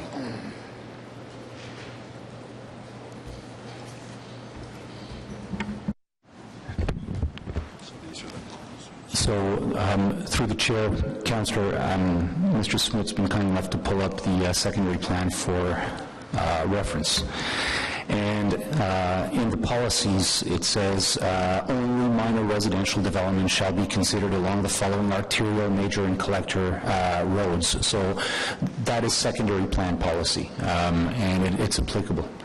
The other key policy that we looked at is in determining the acceptability of minor residential growth, proposals Lot sizes in the immediate surrounding blocks of the proposed growth will be considered representative of the typical lot size of the surrounding area. So those were the two key policies. So in response to your community's questions, the response that we've provided related to location is we would interpret the secondary plan as identifying some of the key streets, Smythe, Alta Vista, Pleasant Park, Kilbourne, and so on, as being areas where you might entertain minor residential, and it says here minor residential development. I mean, this really is infill. And in determining the acceptability and in looking at the lot sizes as representative, one of the key directions, Mr. Chair, is the respect of the minimum lot width, which is the most perceptible thing that you will see in traveling down the street and looking at the streetscape and how it's composed. So the width of the lots, the scale, the types of residential expression, which in this case are R1, they're single detached, those really were the guiding principles behind our recommendations. Do you consider that the secondary plans have the strength and the authority of the official plan? They do, Mr. Chairman. You spoke of infill and then minor residential development. Are you considering that minor residential, that infill is minor residential development? In the absence of clear language in the secondary plan with respect to infill, one would have to take that direction as meaning if you're making changes in order to introduce new residential units, this is where you should focus and this is where you should stay away from. So that's where my answer came from, is that if that secondary plan has taken it has made the effort of identifying streets, then our interpretation of that policy direction is that is where that provision would conform with the secondary plan. I'll respond to as well, Mr. Chair. I guess this is where I have the benefit of many years, including Old Ottawa. The term minor residential development was a term that was defined in the old City of Ottawa official plan. There was minor, moderate, and major, and they all had meanings associated with it. With the new official plan, and at the time of this secondary plan, or the key principles were developed, those definitions were still operational in effect. They've since gone away, so we no longer have that frame of reference anymore. So now we're dealing with a situation where, in fact, you do have the current official plan, which does speak to allowing for intensification throughout the urban area in all situations. What we don't have anymore is that understanding as to what minor means. So it does identify minor as being along certain key roads, so sort of the edge roads or the major roads within Alta Vista where the contemplation is that you could see something a little bit more. But the primary plan does also still speak to allowing for intensification within other areas in the urban area generally. So I think this is something we can take a closer look at to get a better handle on it. But I guess that's the problem that you run into when you have secondary plans that relied on definitions of old official plans, where those plans die and the definitions no longer get carried forward. It creates a little bit of inconsistency or absence in definition and clarity of direction. Okay. I would appreciate that dialogue very much. So the secondary plan, as it is now, states that minor residential development, and I understand it's a term that is a little bit fluid, let's say, will only be considered as along certain roads, Smythe, Alta Vista, Pleasant Park, Heron, Kilbourne. Would you interpret this that the properties affected by this proposal, infill 2, would only be located along those streets? Mr. Chairman, no, I would not. I think infill 2 is really trying to get a handle on, I mean, even within the interior areas of Alta Vista, not those particular streets, you may have opportunities where you have a double lot, for example, that might have been developed with a larger home. There might be an opportunity for some sort of a severance and an infill to create two on what is now one. That's not precluded. In fact, the primary plan does allow for that.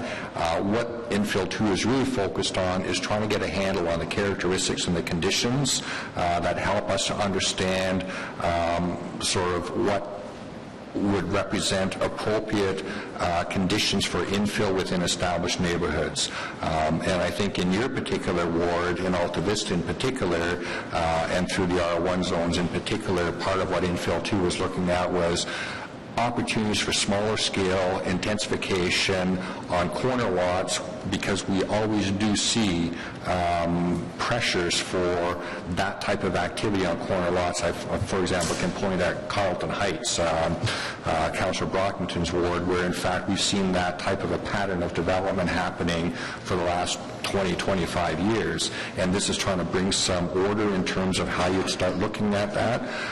But I think to the point in terms of the secondary plan, the term minor, and how it relates to your ward, we can definitely take a closer look at that and provide a better understanding in terms of what the directions are. But infill 2 generally is more focused on organizing the zoning provisions and the regulations across the city to better ensure that we have appropriate standards for new development respecting established character. Okay. So the anxiety that I spoke of in my preamble is true, is well founded. So if it's not only along those streets, the secondary plan would be interpreted that minor growth, minor residential growth, or the definition would occur on other roads so long as it remains typical?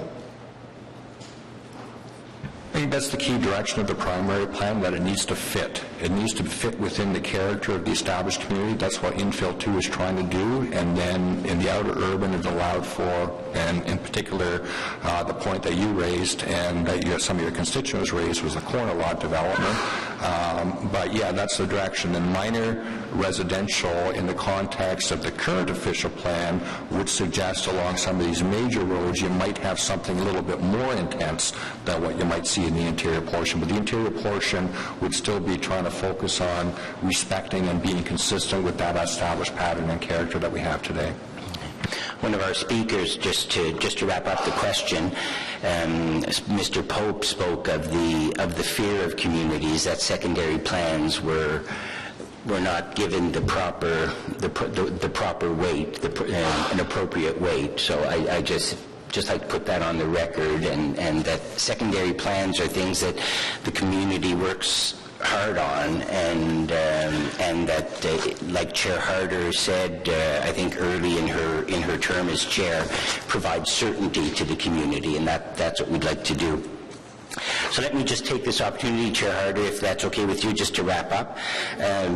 Just to speak on the issue of the proposed severance. It's been studied a lot, and we've all heard the views of the community. The current proposal calls for severing, creating a minimum lot area of 49% of the required current minimum lot areas, and as far as Alta Vista is concerned, it's a drastic change. It affects 30% of our lots that would be affected.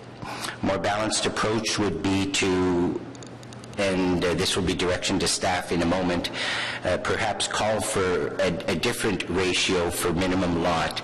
And if we could study 67 or 60% of current minimums as the minimum lot, it would effectively remove the bottom part of each subzone as in that they would not be eligible for severing on corner lots. That will be my proposal to you. And it would still leave an awful lot of lots permissible for severing in the community. We don't object to intensification, but we want sensitive and intensification sensitively done. And as you suggested earlier, Mr. Smith, along roads like Heron or Smythe and the such. Let me see if I got all my points. This current proposal has a single hurdle of 49% as an appropriate measure, and I would like staff to study, to model a few different ones. I'd sent it to the coordinator earlier, but I will read it out and for consideration as a direction to staff and for recommendation at the when council will take up this issue, that staff be directed to model 49%, 60%, and 66% on several corner lots in Alta Vista and in other wards, and the result be forwarded to council with a recommendation when council considers the Infill 2 committee recommendations on June 24th or at whatever appropriate date. The locations can be determined in consultation with the community and with the councillor. So, just to summarize, you currently have a single 49% hurdle. I would like a model of 60% and 66% of minimum corner lots to see if those would be the effect on the community, on the fabric of the community that we heard earlier so much about from our speakers, if those lots are severed. Thank you. Thank you. So they'll take that away, and we'll see that report back on that as well. Thank you very much. Now, let me see what my list is. Councillor Chiarelli, followed by Councillor Leeper, McKenney, Brockington. Anyone else? No. Oh, and maybe Councillor Nussbaum. Yeah, depending how we do. Councillor Chiarelli? Okay. Yes, I have a couple of questions, and the first deals with something I raised with staff earlier with the rear yard setbacks and in-law suites or secondary dwelling units on the property. So does the change, can you tell us how the change in setbacks would affect the number of in-law suites or secondary units that will be built over the time that this is in place? I understand it's probably very little impact, but if you could just... Well, it will reduce the footprint of the building, okay, but as per what was tested, it would still allow for secondary dwelling unit to be established in a building. I understand that there's rear setback, the height of the building or the rear setback for 30-meter plus lot that was mentioned earlier. Right. I should point out that in the report, in the recommendation, larger residential lots are excluded from that requirement. Okay, so I don't know if that answers the question. It obviously reduces the floor area for both the main unit and the secondary dwelling unit in shallower lots, but it shouldn't affect deeper lots. Okay, because one of our primary goals is to try to reach our intensification targets, and I would hate to have these changes for aesthetic reasons reduce our ability to intensify inside the urban area, because with an aging population, a lot more people are going to want to locate adjacent to the homes of their relatives. Well, generally their kids. Mr. Chairman, or Madam Chair, this will really not have an impact on that. I mean, the secondary dwelling units are permitted in existing buildings, existing homes throughout the city. That will continue to be the case. That was a requirement by the province that we allow for that. This is dealing with new construction, infill. If somebody wants to incorporate a secondary dwelling unit within an infill project, that can still occur in accordance with the secondary dwelling provisions. One of the other things that we will be taking a look at is sort of standalone accessory dwelling units on properties, but we're not there yet. But as it relates to secondary dwelling units, but is this going to reduce? If you take the right someone has to do that kind of construction now, will that reduce that right in the interim while we're looking at it? No, I think we'll be taking a look at it as part of the overall package. So this is setting the stage as it relates to new construction within established neighborhoods, but it really has no bearing on the current secondary dwelling provisions in the bylaw. And once we look at the new accessory dwellings, they are accessory buildings. That would be part of that whole package, and we would make sure that the appropriate recommendations would be coming forward depending on what we determine to be appropriate. All right, and when we dealt with infill 1, we looked at driveways, and we were told that because areas like South Nepean had such narrow lot frontages that therefore we should allow more incursion into the front lawn area of the property to allow widening of driveways. To me, that actually is evidence of the opposite. But there appears to be nothing in this dealing with allowing some discretion or leeway to allow some incursion into front lawns on wider properties where there'd probably be less of a visual impact.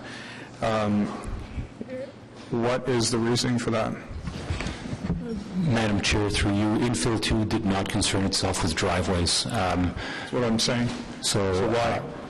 That's something that we dealt with separately for the suburban areas outside the Greenbelt to respond to situations in those wards that I think have to do with the pattern of car ownership in outer suburban communities. I think the origin destination survey data that we had is that at least 2/3 of households in the areas outside the Greenbelt have 2 or more cars, whereas in the mature neighborhoods we were responding to a completely different circumstance where I think it's 93% of households have 0 or 1 automobile.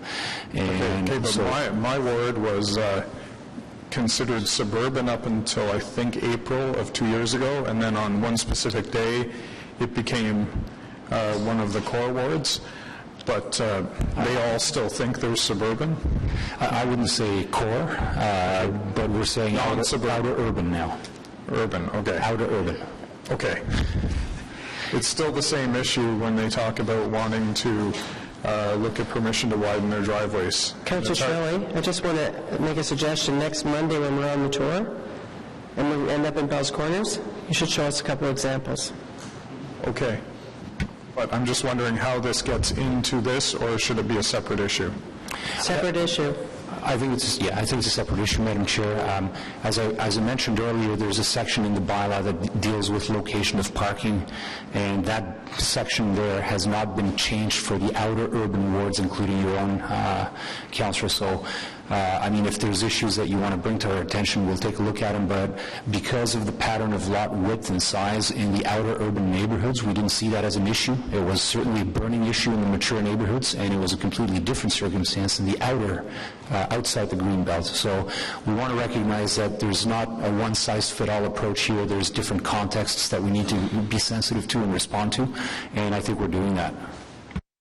Okay, and again on the third issue, if you could just confirm, because when I was out at the break, a number of people seemed to have a misconception about this.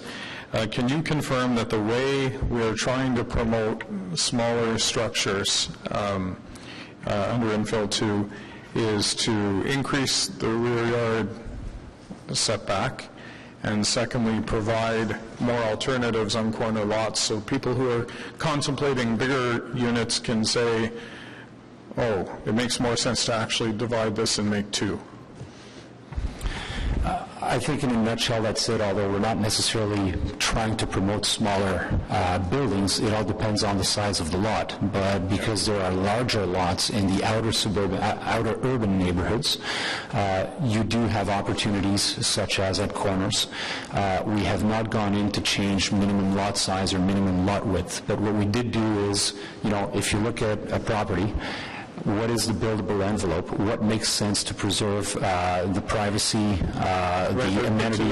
But to the people who basically see infill 2 as an opportunity to constrain, for example, monster homes, the answer has been this. I hope that's the answer. And then if you can just... That is one issue that we dealt with, Madam Chair, that we didn't cover in the presentation, but yes, we do talk about very large homes on extra wide lots, and we do have a set of provisions that address that. We did hear that from a few wards, including your own, and there is something in there for that. Yeah, and if we're going to achieve anywhere near our intensification targets over the next little while, we're going to need to build up more units on the current number of lots than we have now. That's the definition of intensification. So I have 5 lots where bungalows existed in a single and 2-story neighborhood that is currently under construction. 5 units is becoming 106 units. So I don't see the crying difficulty in having 1 lot on a corner become 2.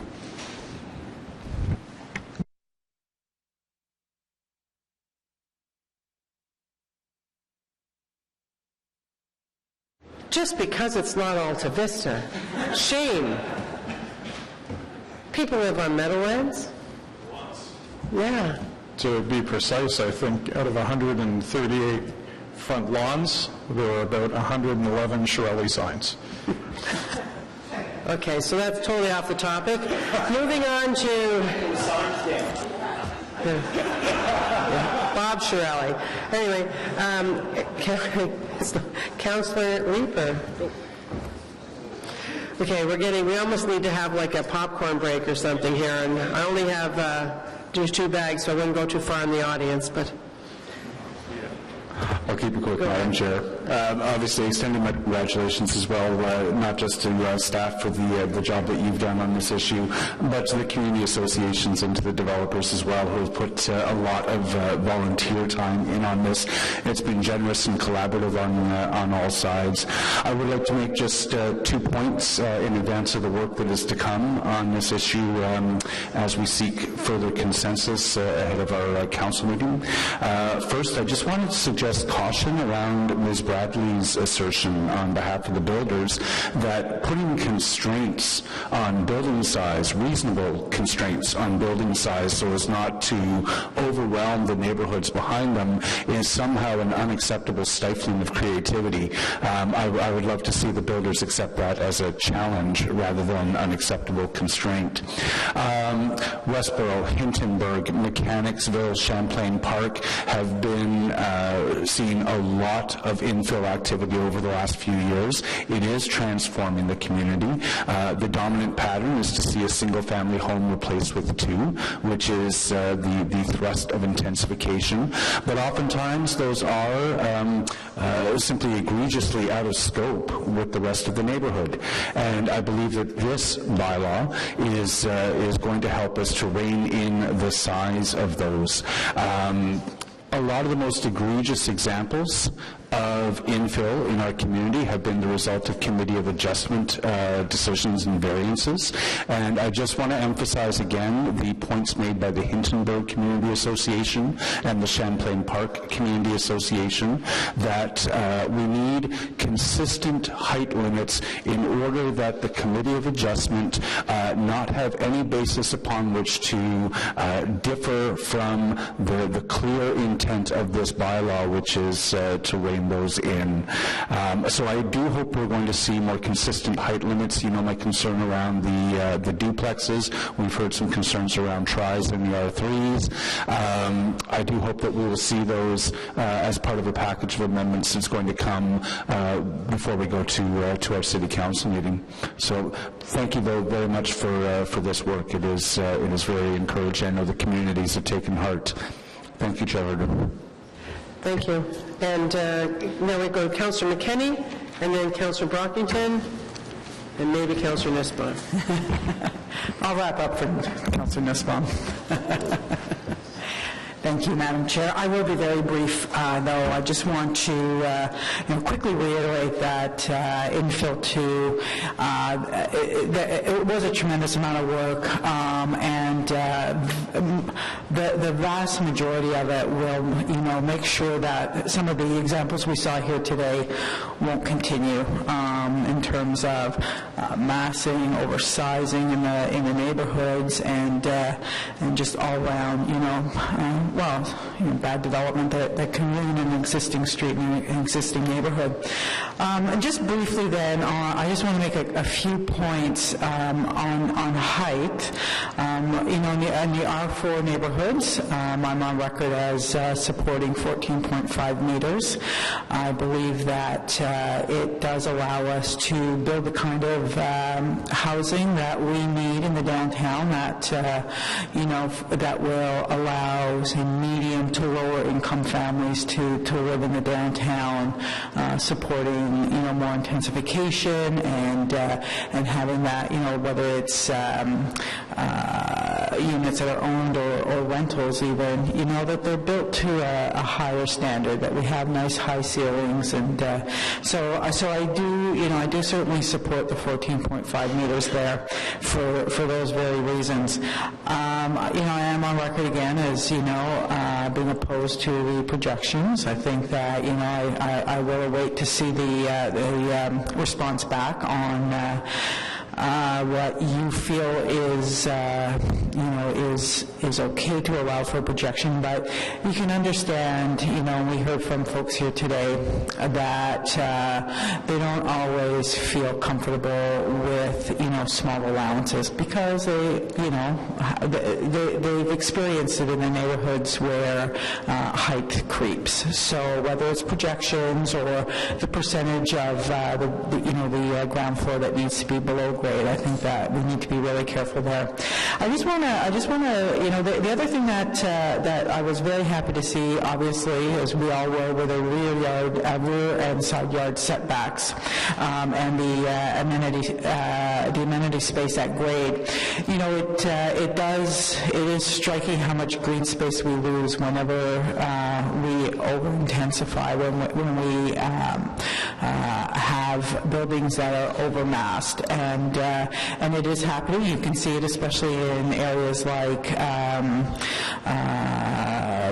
the Glebe, and many parts of the Glebe, Old Ottawa South, Old Ottawa East.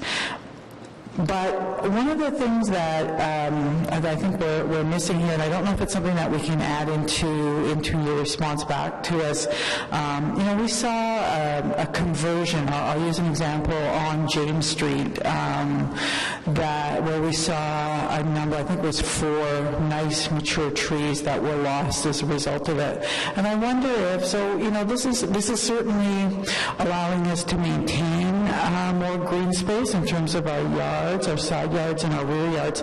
But is there something in there that we can do to make sure that infill doesn't mean that we lose mature trees in the downtown?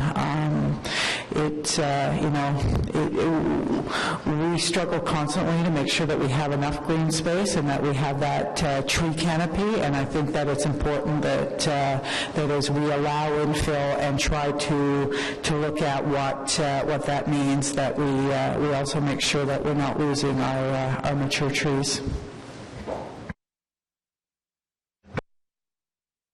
Thank you. They'll take that under advisement and look forward to some comments on trees. So we know Mr. O'Grady brought that up during his presentation as a specific concern. Thank you very much. Okay, so we now go on to Councillor Brockington and maybe Councillor Nussbaum. You're okay? Anybody else? Okay, so Councillor Brockington. So it's between me and the end of the meeting. I'll try and be brief here. First of all, just on process, Madam Chair, for staff, I wanted to seek some clarification on what will be happening between now and the council meeting, because you talked about this quite a while ago at the beginning of the meeting. So just so I understand staff's battle plan, they've heard the delegations today from the public and those who are not able to make it today. There have been questions, concerns raised, questions from members of this committee. What are the timelines as far as getting a report back or information back from staff? When can we... June 19th. They've made a commitment of June the 19th by end of the day. Okay. And if we have, I know you wanted us to get out as many questions as possible today. There will be additional questions after today. Sooner rather than later is basically the rule of thumb. Yes, okay. And I guess the question would be, let's have some order, and should we all agree that they should go to Steve Gauthier? Correct? Okay. So one of the things that I consider when we either have zoning amendments or when we get into zoning issues is the preservation of the character of an existing or mature community. And it's very hard to quantify this. It's very hard to attach a value to the character of a community and how that character may be negatively impacted with change. I certainly support the overall direction of inner city intensification. I believe overall that can be done, and I believe it can be done while still preserving the character of existing communities. The challenge is, how do you do that smart? How do you embrace smart development that can achieve intensification on one end without, I wouldn't say ruining, without taking away an existing neighborhood's look and feel already? And certainly some of the examples via pictures that we saw today were quite striking, where you have these little single-family homes and all of a sudden they've put these larger complexes directly beside them. And that to me, that takes away from existing communities. That doesn't add to the beauty or flavor or character of a community. That certainly challenges or takes away from that. So while I generally agree with and support the Phase 2 low-rise infill housing study and what it's trying to achieve, that doesn't mean I don't have concerns that continue to exist. And certainly, Councillor Cloutier, your request for staff to look at minimum corner lot percentages and get a report back from staff, I certainly support that and would like to see what that says. Certainly in the northern end of River Ward, in Carlington and in Carlton Heights, which are 60, 70 years old, some of the lots preserved for veterans when they came back after the Second World War, have huge pieces of property in some areas. And again, the concerns are, number one, there's recognition that communities all across Ottawa evolve over time, and there are changes. But that those changes need to be done smart, need to be done well without taking away that community character that currently exists. And that's the balance that I struggle with when I deal with planning or zoning issues, is to ensure that if I support various initiatives, we're not stealing that flavor from the community. So that's what I think about. Another question for staff, we talk about this 2-year breadth or the 2-year review. What happens if items come up before the end of that 2-year period? Will staff come back to Planning Committee and say we really need to make a tweak or a change here, or what will that process be like?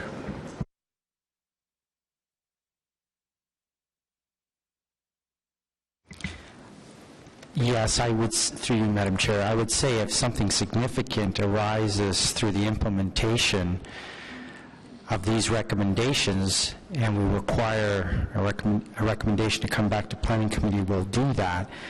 I would also add, though, we would like sufficient time to monitor how it's working. And can you just comment on for future structures with flat roofs, you talk about a 1.5 meter perimeter around the edge. How did you come up with that specific dimension or that specific space? I think, Madam Chair, it's all based on the 45-degree principle. So the railing is set back from the edge of the flat roof, where basically it's a 45-degree angle from the edge to the railing, and then the rooftop projection that would be provided to accommodate the rooftop access is limited to 3 meters in height, and that would then also have to be set back from the edge of the building at minimum the height of that rooftop projection. So it's all based on the 45-degree angle principle, which is the same principle that applies to the rear yard setback being tied to building height. So 11-meter building height, 11-meter rear yard, 10-meter building height. So then it's all focused on when you're at that 45-degree angle, standing on the ground, you will not see what's above. The further you're away from it, yes, you're going to perceive it, but there you're further away, so the impact is quite significantly reduced. Okay, thank you for that. So I do have a few matters I'm still going to follow up with, but I will respect staff's request to get inquiries in as soon as possible. But thank you. Thank you very much. Now, I just have a question. Do we want to still table the motion that was actually the Councillor McKenney's motion that's being moved by Councillor Leiper? Do we still want to table that? Or do you want to hold off until Council? It doesn't really matter. Yeah, we can hold off until Council. Okay. I'm fine with that. So I'm going to give it back then to Councillor Leiper, and then we'll just close up our infill 2 for today. And I just want to thank everybody in the room and everybody who's not in the room who's been involved for 2 years. This has been going on. Mr. Pope, I'm sorry I was cross with you earlier, but I think that I've tried to be what the staff have been, which is incredibly fair to both sides. And I've heard that from so many of you, that they really, really tried to keep a balance so there was no thought that maybe some side was getting an edge. Thank you. I also want to say that I want to thank my colleagues, both the ones on committee and on council. This has been an important issue that right from the time the new ones were elected were already engaged. So during the election, as they were learning about getting ready for the job, they were on the case learning ahead of time, and they literally hit the streets running. I can tell they've been hitting the hallways to my office many times, or vice versa. I've been chasing them down for some kind of a, what did you mean when you said something to me, that sort of thing, or just for clarification. But it's been a really good process, one that I think is better than what we've seen. I've been here since amalgamation, and I don't know of a better one. And so for that, Mr. Mizzi, I turn to your staff, Ms. Snedden and Mr. Smith, to Mr. Gauthier and to Mr. Megalis, and I thank you very much. If we can set this as a model, I think, to go forward, you've got a lot of work to do in the next few weeks. It's not very long until June the 24th, and I know that we're all counting, people in the audience, people who aren't here, maybe listening in, all of us as council. We're going to trust that you're going to come back with the very best information you can for us all. So, again, I want to thank you. And so what we need to do now is we need to, is Ms. Enta still here? Thank you. Thank you. So normally, if I was Peter Hume, I'd say, we don't allow clapping, we don't allow booing. But anyways, that was nice, Anna, for you to do that. So Ms. Enta. Don't try booing. Ms. Enta, we have before us hang on until I go back to the beginning, the official plan, the zoning bylaw amendment, phase 2 of low-rise infill housing study. Am I correct that you would want committee to approve that and then also defer consideration at council until June 24th? Is that what you're looking for? Yes, Madam Chair, that would be the appropriate action. Okay, and knowing that we're going to get a lot of information back on June the 19th, is that carried? Carried. Thanks, everybody. Thank you. So now we're going to go on to our next and final item held today, I believe, which is the local commercial study, which was another really good study, and we held back on that a little bit just for further work. So another thing that I think is positive, too, is that just because we have a date in mind doesn't mean that's the one we stick to. If we think that we can do better, we hold off. So Andrew McCrate is not here. No, Madam Chair. Mr. Smith will introduce, and I'll lead council committee through presentation. You think what? Mr. Smith will introduce the study, and then I'll lead. And you're going to do the presentation? And I wanted to mention, and Councillor Kadri certainly knows that Ms. Nigro, who's our Manager of Health Promotion and Disease Prevention, Ottawa Public Health. Oh, there you are. You're still here. Thanks very much, Sherry, for coming out today. Thank you, okay, so we're going to have a presentation first, and then we have some speakers. Thank you, Madam Chair. So very briefly, again, this was one of the work program items on the zoning consistency team. This is all about responding to better aligning the zoning bylaw with the directions in the official plan to provide for more direct implementation. Again, this is dealing with established communities where historically we've seen a pattern of local commercial within the residential communities. For many years, that hasn't been looked at as being positive. I think through the new official plan, it's recognized that in fact those are beneficial characteristics to have within our communities, and what this local commercial study is all about is taking a look at how we might be able to better animate and provide for those complete communities within our established areas by allowing for small scale, call them micro commercial uses. So with that, I'll turn it over to Mr. McLeese, who will quickly run through on the presentation in terms of the approach that was taken to introduce that concept into the zoning bylaw. Thank you, Mr. Smith, and thank you, Madam Chair, members of committee. I sit here as the program manager for zoning and with the rare role today to say that the tool that we've been working with for a long time has been geared towards something that, with the passage of time, we've come to reconsider. Zoning was designed in order to separate things that happen in the city. It's something that's almost 100 years old. Originated in the United States. And what we've seen happen historically, and I'm just taking you through a very quick overview of, the spontaneous way that cities develop based on need, based on proximity, is something that we have started to see legally excluded from happening as soon as zoning came in. We have these images that show in our traditional neighborhoods how when you find yourself in areas or on streets where there's a mingling of things to do and proximity between those two or three or four things, it makes for animated public spaces, vibrant, safer neighborhoods, walkable neighborhoods, whereas the zoning approach that we've been following, and not just us, but across North America, has been to segregate things in their own spaces, in their own places in the city.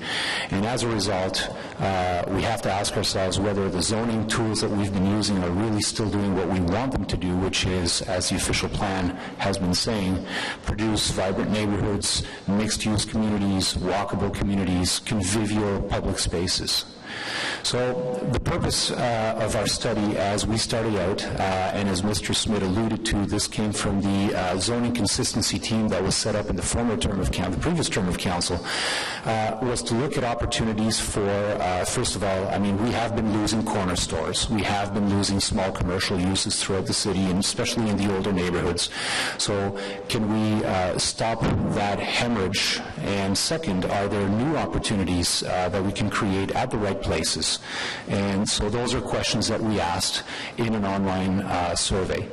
And here I'm just going to highlight the role of my lead planner, Andrew McCrate, who's not here today. He's at an OMB hearing, but led this file with the diligence of a pro, I have to say, in intaking about 1,200 responses to an online survey and analyzing and filtering all these responses. What came through in our own review of statistics is, in fact, we have 27,500 businesses in the city of Ottawa. We may not realize this, but about 5,000 of those are in residential zones. And that means 5 employees on average are in residential zones for every 20 citywide. And the real kicker here is that this excludes home-based businesses. So what we see today in reality is not being reflected by the zoning rules that are in our books. What we see today in reality is that we have that mixing, that mingling of things that are useful to communities, useful to neighborhoods, provide that proximity. And today, even with the long-standing zoning regimen that we have, this is happening and it's prominent. 28,500 jobs in our city today are in residential zones, excluding home-based businesses. And we're talking about uses like this. The more prominent, the more visible. They're even illustrated in pop culture, Madam Chair. We have a prominent artist, Colin White, who happened to do a series of drawings, Ottawa's confectionaries, which we were lucky and fortunate to be able to use in some of our illustrations. But they are part of the identity of the soul of these neighborhoods, and people relate to what they give to the street, to what they give to the neighborhoods. You can see how closely integrated they are into their streetscape, how they are good neighbors, how they are useful to the communities where they exist. So this study has been ongoing for a little over a year, almost a year and a half. There have been a considerable number of there has been a considerable number of public input, as a result of which we have been making changes and making tweaks to the recommendations. We have been extra diligent in informing property owners with special envelopes saying, don't put this in the garbage, open it up, it's information about your zoning. This was specially printed, and we made sure that each and every single property owner that is affected received notice. What we're proposing is basically can be narrowed down to two things.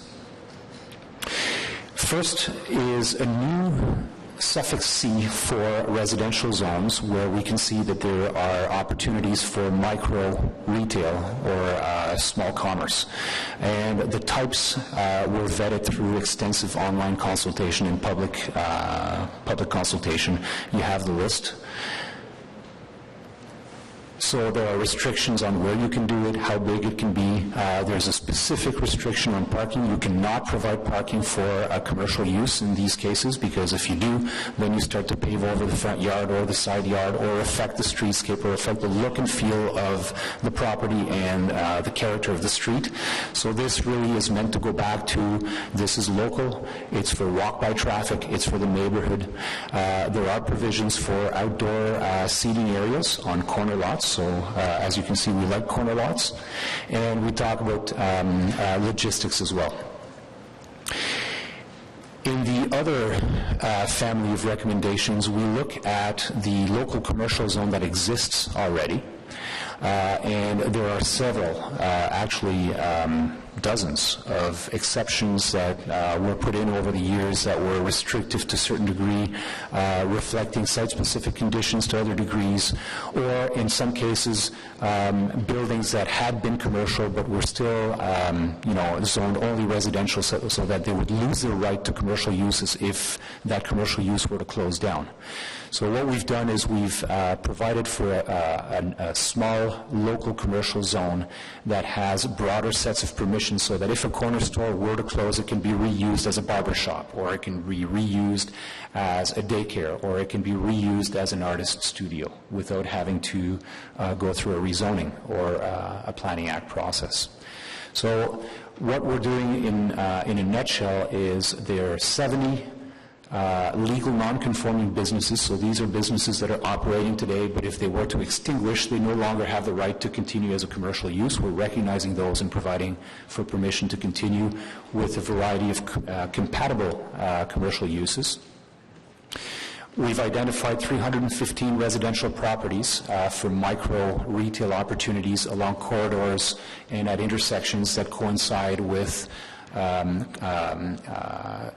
corridors identified by the public through consultation and with our transportation master plan. One example is recognizing the soon-to-be-open Donald to Somerset pedestrian bridge and providing opportunities for that corridor to offer a little more diversity on the way to and from. And finally, there are 125 existing commercial properties that are getting better zoning. We can go into detail, but better zoning means taking exceptions that were extremely restrictive and providing a more standard approach to the types of things that you can do. So that's the study. It's a very succinct summary. Of course, we're here to answer questions. Thank you.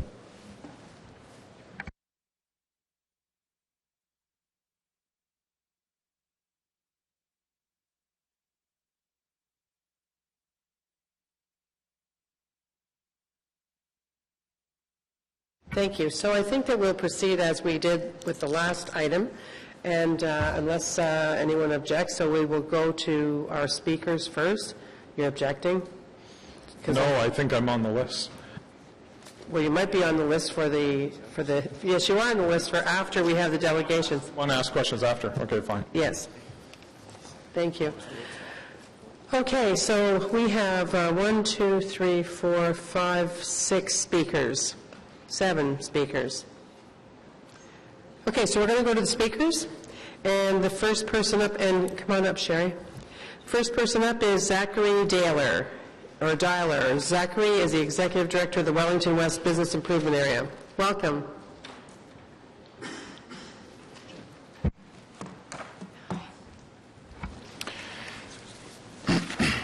Good afternoon, Madam Chair.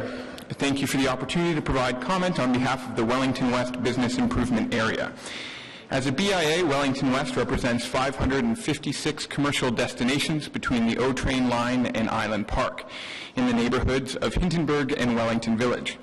I'm here today to speak in favor of the commercial zoning study. I'd also like to note our organization's thanks to Andrew McCrate for his work on the file, as he and the planning department have been very responsive to all our questions and meeting requests.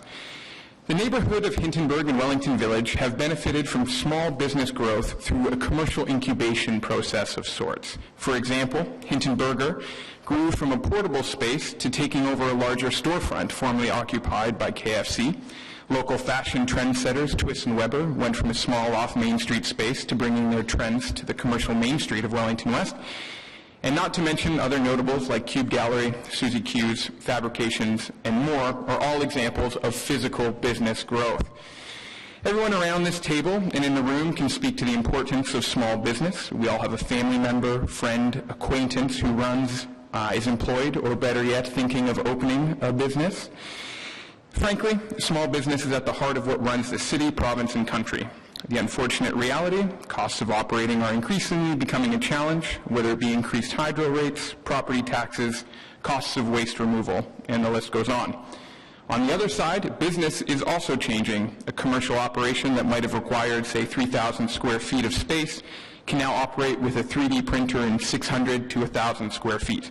Or the perceived need for Main Street presence can be replaced with a monthly pop-up shop. Our support for this study stems from the fact that such zoning changes would provide affordable incubation options for new business, while also providing options for business that may no longer require commercial Main Street presence. And in particular, this study, in our opinion, aims to set a street such as Armstrong Avenue, illustrated in map 34, which has a number of vacant parcels, up for future growth and local prosperity. One of the truly positive impacts of this study came through the city identifying the importance of Armstrong Avenue, not just for business, but also for residential. Through reviewing the proposed R4 zoning amendments, particularly on parcels B and C, the Community Association and BIA were able to meet in the middle and agree that significant opportunity to address both business and residential needs, potentially beyond an R4 designation, exists. The Wellington West BIA comes before you today in favor of the study, but recommends the committee amend the report to allow for a more substantial planning study to be undertaken on Armstrong Avenue. The BIA is also prepared to put resources behind this study. An expanded planning study, in coordination with the Community Association, BIA, Councillor Leeper, and oversight by City of Ottawa Planning, will allow us to further explore the potential of both north and south side of the street, with the goal of incentivizing development that supports the growing need of small business and affordable residential options. Similar to how any small business operates, an opportunity is before us, and collectively we must pursue it for the betterment of our local communities and the city at large. Thank you for your consideration.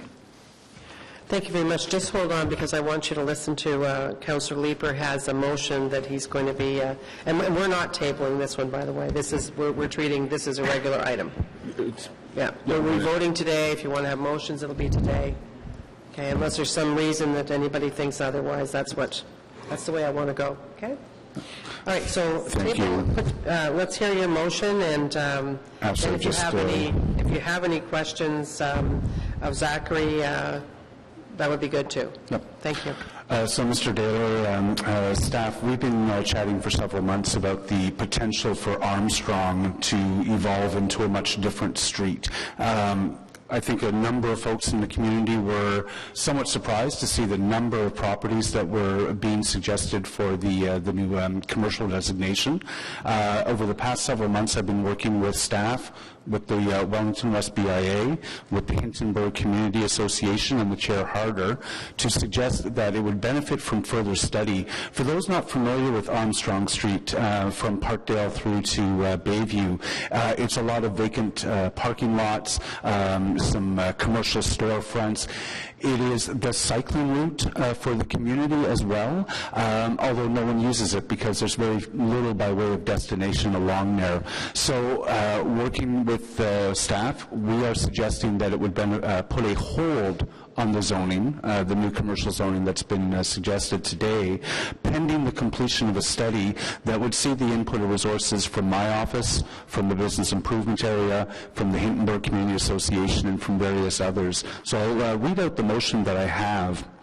Whereas report ACS 2015 PIA PGM 0064 recommends zoning changes for select properties throughout the study area, and whereas the properties along Armstrong Street identified in map 34 of document 1 and as detailed in document 2 of the report are proposed to be rezoned to permit limited commercial uses within the existing residential zones, and whereas the said area differs from other residential areas recommended for rezoning to permit local commercial uses due to the existence of a significant amount of vacant parcels, and whereas the Hintonburg Community Association and Wellington West BIA are proposing that an additional planning study be conducted for Armstrong Street to review and implement residential and commercial zoning more specific to the unique needs of this largely vacant land corridor, and whereas the said area-specific planning study will be predominantly funded and resourced by the Ward Councillor, Hintonburg Community Association and Wellington West BIA, and whereas the Hintonburg Community Association and Wellington West BIA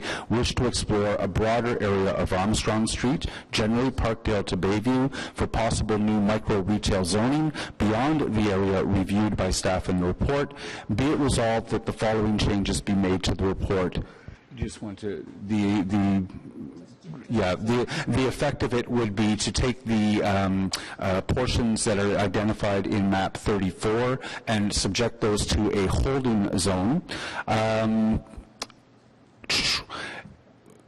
All non-residential uses permitted by suffix C essentially would be lifted until one of the following is undertaken to the satisfaction of the General Manager of Planning and Growth Management: an area-specific study of lots along Armstrong Street, generally Parkdale Avenue to Bayview Road, to further review the appropriateness of non-residential uses listed under the -C suffix, and or it is demonstrated that the area-specific study for lots along Armstrong Street is not required to further review the appropriateness of non-residential uses listed under the -C suffix. Be it further resolved that there be no further notice pursuant to Section 3417 of the Planning Act. So I'm obviously pleased to answer any questions as our staff about the intent of the motion, but the idea is to study it for about the next year or so. It is a significant opportunity in our community to create potentially some incubation space for funky new businesses. The rents along Wellington Street are becoming extremely expensive, becoming dominated by restaurants. We really want to see what we can do with Armstrong Street using the new commercial zoning as a spur to some funky new development. Thank you, Chair Harder. Thank you. Did you have any questions? Zach? Nope. So, thanks. So that sounds good to you, I would say. You're going to be part of something whether you knew it or not. Thanks, Madam Chair. Okay, thank you very much. Next up, we have Brian Cameron. Brian, are you here still? Still here. Thank you. Followed by Chris Penton. Chris, are you still here? Yeah. Where are you? Over there on the side. Okay, thank you. Peter Haley? Perfect. On Hemlock, sir? You have to turn on your mic and speak into it. It's on, and I've been there since '86. Hemlock used to be a nice, quiet, little lazy street like Acacia and all of the other beautiful streets. Now it's a highway. I took the time to get Public Works and Service to give me a count. At present, 14,742 cars go down that street every day. Trucks, loud trucks, coming from everywhere. So I brought this to Mr. Peter Clark's attention. He agreed that this was definitely one that would qualify for this plan. It's certainly an arterial road, there's no doubt about that. Peter put it on the board, and lo and behold, the board accepted it.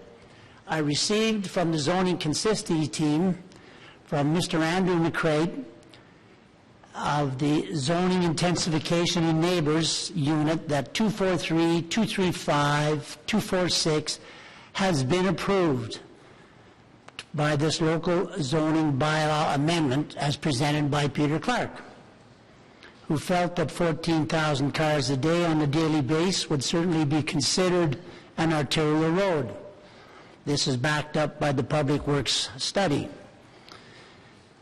The zoning team again suggested a change in zoning for our 3 properties that fully met the requirements of the Ottawa City Plan. The proposed rezoning was R1B XXX5. It took into consideration the Rockcliffe community neighborhood in which we live in for 25, 30 years, by limiting the types of commercial usage that could be done. And that particular zoning does exactly that. There won't be any Walmarts, obviously, but dentists, doctors, people of that nature would qualify. We therefore believe that the suggested rezoning does not contradict the policies of the official plan. Furthermore, and here's the crutch, the Rockcliffe secondary plan already recognizes Hemlock as an arterial road, which should not require a planned amendment on their part. Well, holy geez, the Immaculate Conception. 3 wealthy members of Rockcliffe Park went to see the new councillor, Toby, and he visited them and said, we don't want any commercial zoning in Rockcliffe, period. We don't care what the consistency team says. We don't care what planning says. Toby's new on the job. He's got this association that's backing him up. Lo and behold, the 3 properties are now off the list and gone. That secondary plan states there should be no sidewalks and lights. Property should be traditionally Rockcliffe-y. Well, Hemlock has sidewalks, Hemlock has street lights, and a lot of houses don't abide by the traditional sets requirements by the official or secondary plan. So we were gone. So why am I here today? I'm asking a councillor with the courage to stand up and put forth a mandate to amend the secondary master plan so that it will fully comply, not 98%, but 100%, so that the team that recommended zoning put it back to where they had recommended originally. That's my 2 cents. It's more like 22 cents. While you've been talking, I've been looking at the size of Hemlock on my map and satellite view and seeing all the business, but I can see why it's an arterial for sure. I didn't realize it was that long. Do you have any questions, Councillor Nussbaum? Well, no, I think Mr. Cameron and I have spoken, and there is a plan of action, but maybe it's best if I mention it in the wrap-up, because you probably don't want me to mention it now, because I don't really have a question. But it's not a question? Okay. But I have a plan. All right. Thank you very much. Thanks for coming out. Okay, thank you. Okay, next up we have Chris Penton, as I said, board member of Vanier Community Association. Bienvenue.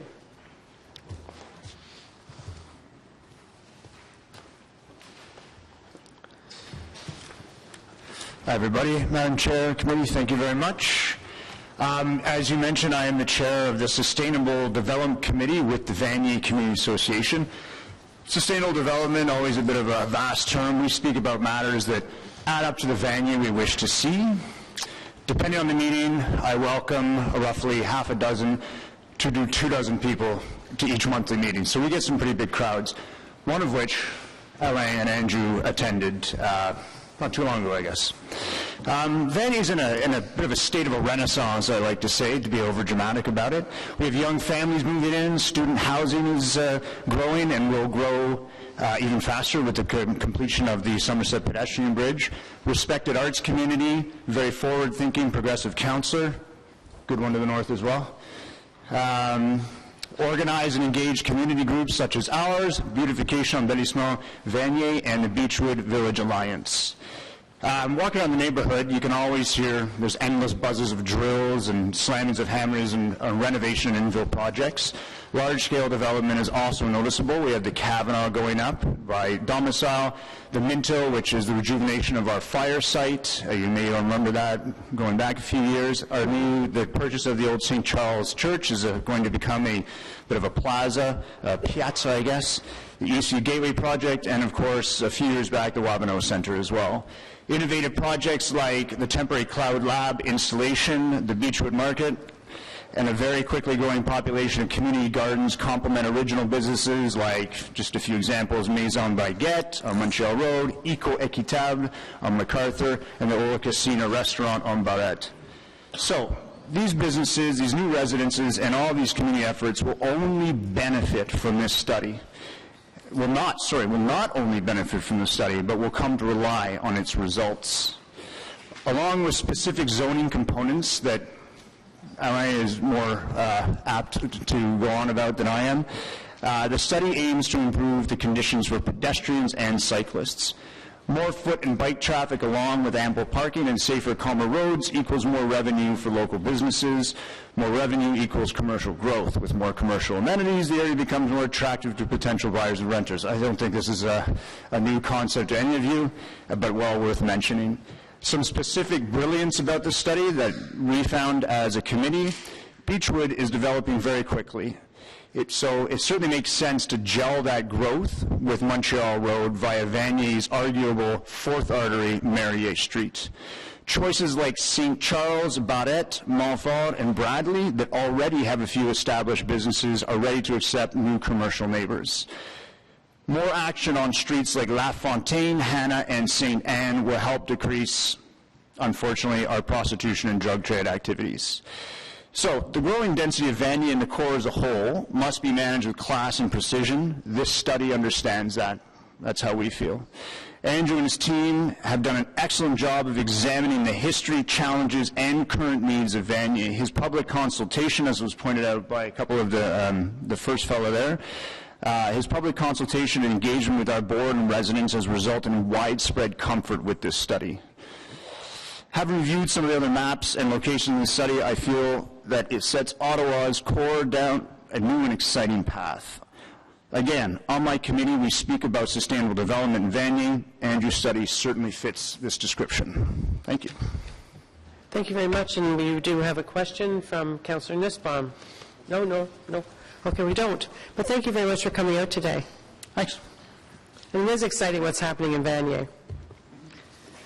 Okay, Peter Haley, followed by Jay. Hi, Jay. You're still here? Good. Welcome, Peter.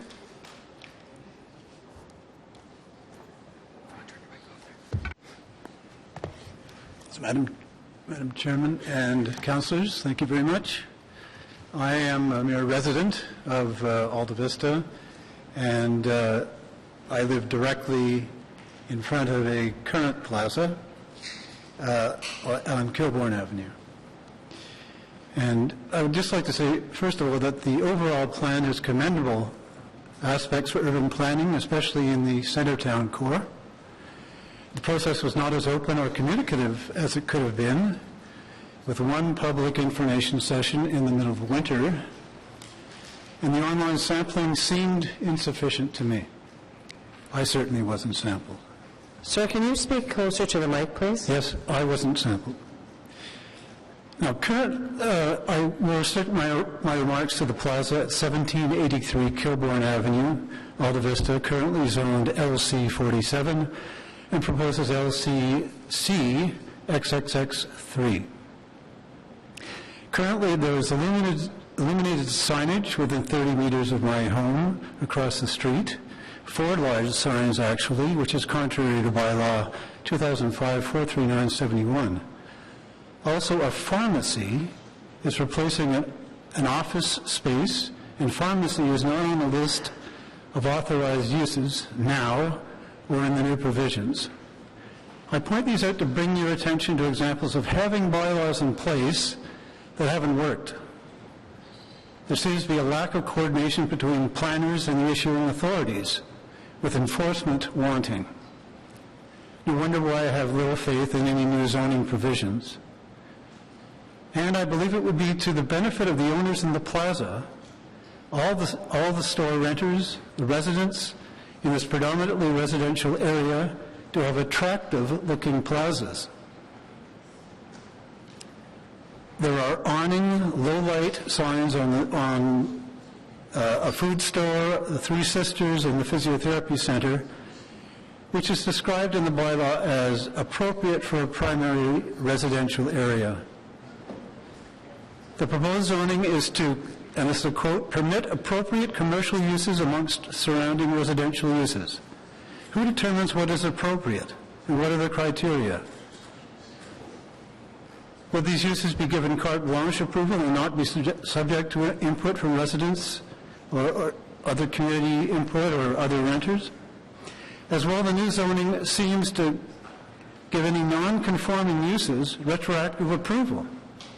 How did these uses avoid conforming to the bylaws, and why does that practice going to be rewarded? It doesn't give me any confidence that non-conforming uses will be avoided in the future. It seems clear from comments at the public information session that restaurants were not a preferred use. But in the new zoning, restaurant remains, albeit restricted to a smaller land area and full service, not takeout. These are good amendments, but any restaurant would not be desirable because of the exhausting smell, garbage accumulation, and adding to the already heavy traffic congestion in once again, a primary residential area.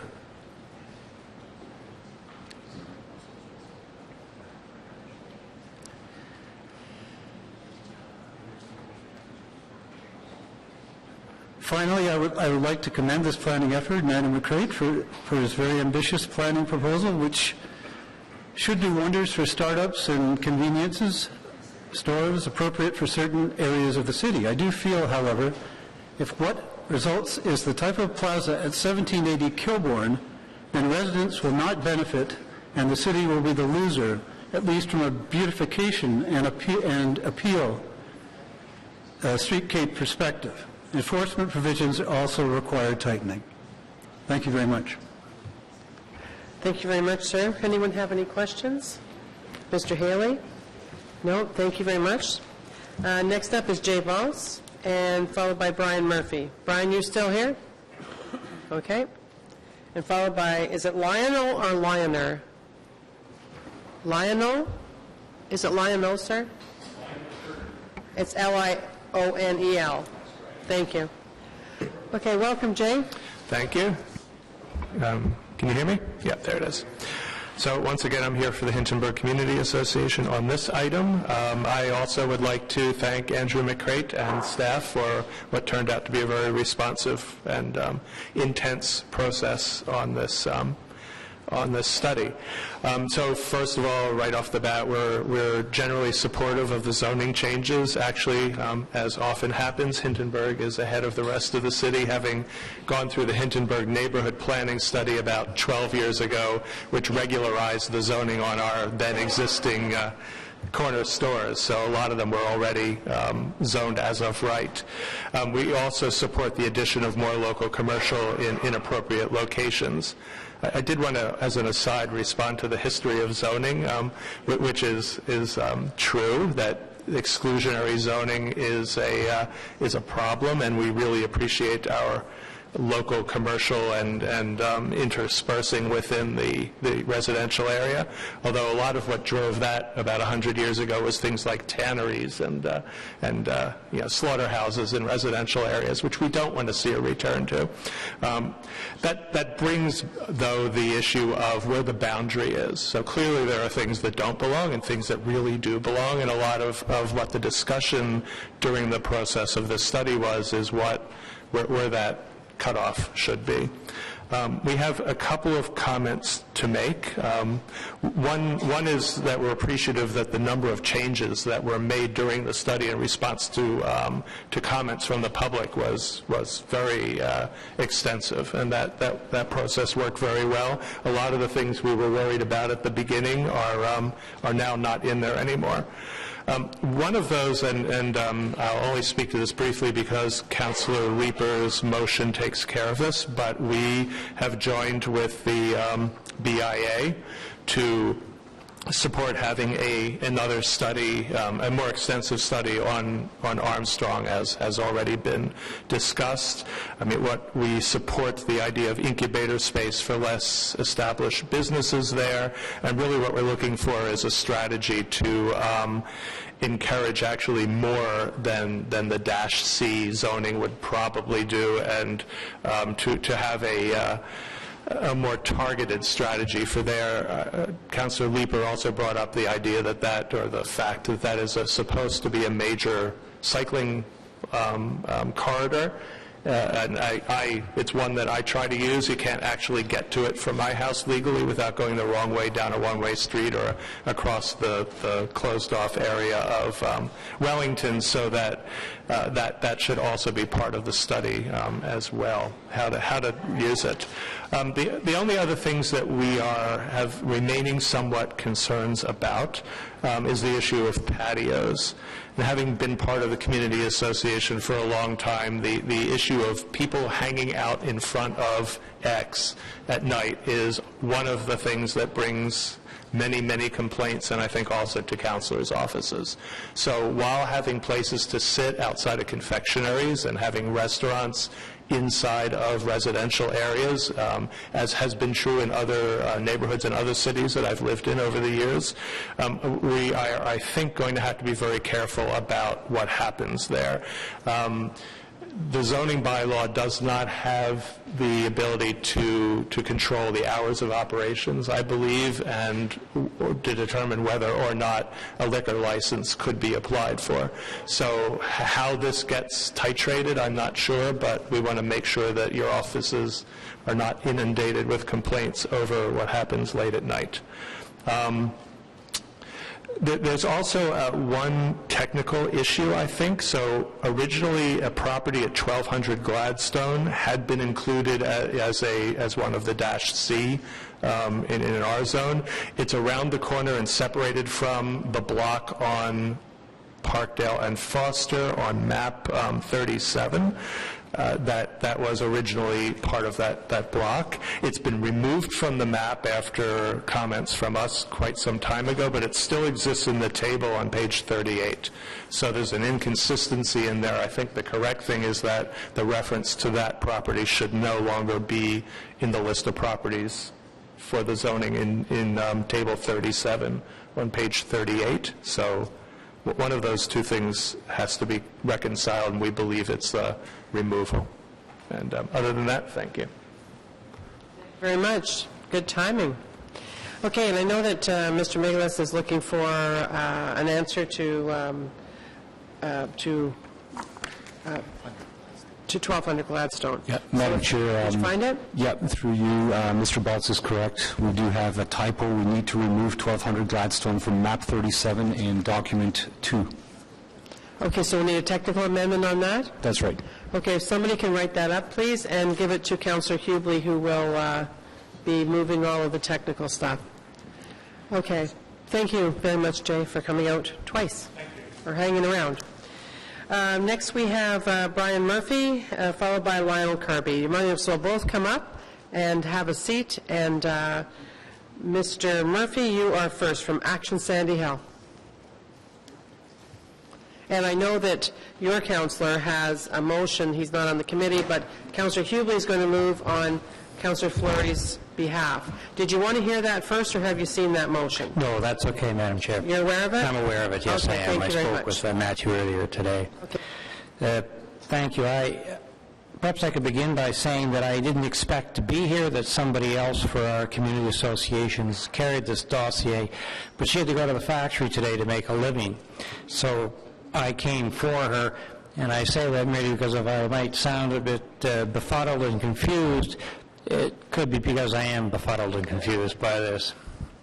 We, in Action Sandy Hill, we would like to ask that, at least for now, that Sandy Hill be excluded from this local commercial study and the rezoning that comes with it. Apparently, there are almost 100 residential properties in Sandy Hill that would be rezoned residential commercial by this. And 100, that seems like a great lot to us. We would like that point to be considered later on this year when the Sandy Hill secondary plan is reconsidered or redeveloped, I guess in the autumn, in the coming months in any event. Sandy Hill's had a lot of piecemeal rezonings in recent years, and we think this just contributes to the problem. There are three interrelated reasons that drive us on this particular issue at the moment. One is that Sandy Hill is very well served by local businesses. There's not a pressing need for more business over the zoning at that time. The access to shops in Sandy Hill is not a problem. There is also a question that there's little separation in the community. Being an older downtown community, there's little separation between many businesses and many residential areas. And the third reason is that in a very general way, with the spot rezoning that's occurred and other factors, Sandy Hill really is a community under attack by this piecemeal rezoning and by other development and by the expansion of Ottawa U. I won't take much longer of your time. This, yeah, no, it's okay. Well, I don't have 3 minutes worth of points. The piecemeal... Give out bonus points for that at this time. I was hoping so. This piecemeal rezoning has been a growing disaster in Sandy Hill, and the costs are both individual to property owners, and more broadly the costs are social and societal. And the model that haunts us, the example that haunts us increasingly in Sandy Hill is what happened to the inner cities in the United States, to the downtowns of the United States cities. So, and I can elaborate if there are any questions on these individual property, financial problems, economic problems, and on the broad social impacts that are there. So let's not do this piecemeal. Let's do it let's make an exemption here or a postponement here, as was done for Rockcliffe on the infills, I understand it. In conclusion, I'd just like to read from a sentence of the letter that Ash sent to the city on the 27th of March. Ash believes that any extensive rezoning to provide for more small-scale commercial zoning in Sandy Hill should be examined in a holistic manner, along with other future development questions during the upcoming revision of our Sandy Hill secondary plan. Thank you. Thank you very much. And I just wanted to say that it hasn't been determined yet where the Sandy Hill review is vis-a-vis the work plan. We have a lot of work, a lot of priorities, so I can't let you know when that is because we haven't determined that yet. But I can tell you that your erstwhile councillor has got a motion that Councillor Hubley is moving. Did you want to speak to that right now? Well, I can. I think it is appropriate. Thank you, Madam Chair, and thank you, Brian, for being here. The motion that I'll bring through Councillor Hubley's position on the committee relates to a specific zone. So we know that along Somerset Street there's hodgepodge commercial, and generally I know there's some concerns regarding the secondary plan review and that would mean, and I'll address that in a second from what we've received from staff, but we understand that Somerset is far away from the Main Street, the Lauriers, the King Edward. Same thing with Mann Street. Mann Street has a secondary issue, which is it is a food desert. It's right beside our OCH community, and there's not a grocer close by. Their closest grocery store is on Rideau Street. So Mann Street and Somerset makes sense to us. Osgood, close to King Edward, there's existing commercial, so we're just normalizing this through the report. But there's concern of extending the commercial uses to the next block because we don't want to remove the retail energy on Laurier Avenue and on King Edward. So what I'm asking through this motion is that we remove that second block to keep our main streets functioning as a main street. And I'd love to hear, I know that staff have shared with us their comments in the past regarding the secondary plan review, but to Mr. Murphy's question on this review, could you comment regarding the secondary plan? Yes, through you, Madam Chair. The secondary plan review, as I understand it, will look at some big picture issues that Sandy Hill has been facing. The existing Sandy Hill secondary plan, Mr. Smith can correct me, but dates back to the 1970s, I believe, from the old city of Ottawa. So I think it's understood that it's in need of a refresh. This particular study was comprehensive in its look at something of a very small scale that fits within the residential policy framework that exists and that is likely to continue to exist in the neighborhood, and it takes a comprehensive look at how the series of areas across all the wards that were studied work together. In our estimation, we are within the framework of the policy because of the small-scale nature and the compatibility measures that have been built into what's proposed to you today, and does not detract from the ability to look at big-picture issues in the context of a full policy review. And I think what you're hearing also from our community is that the secondary plan review is very important for us during this term as a there's a series of pieces, infill 1, infill 2.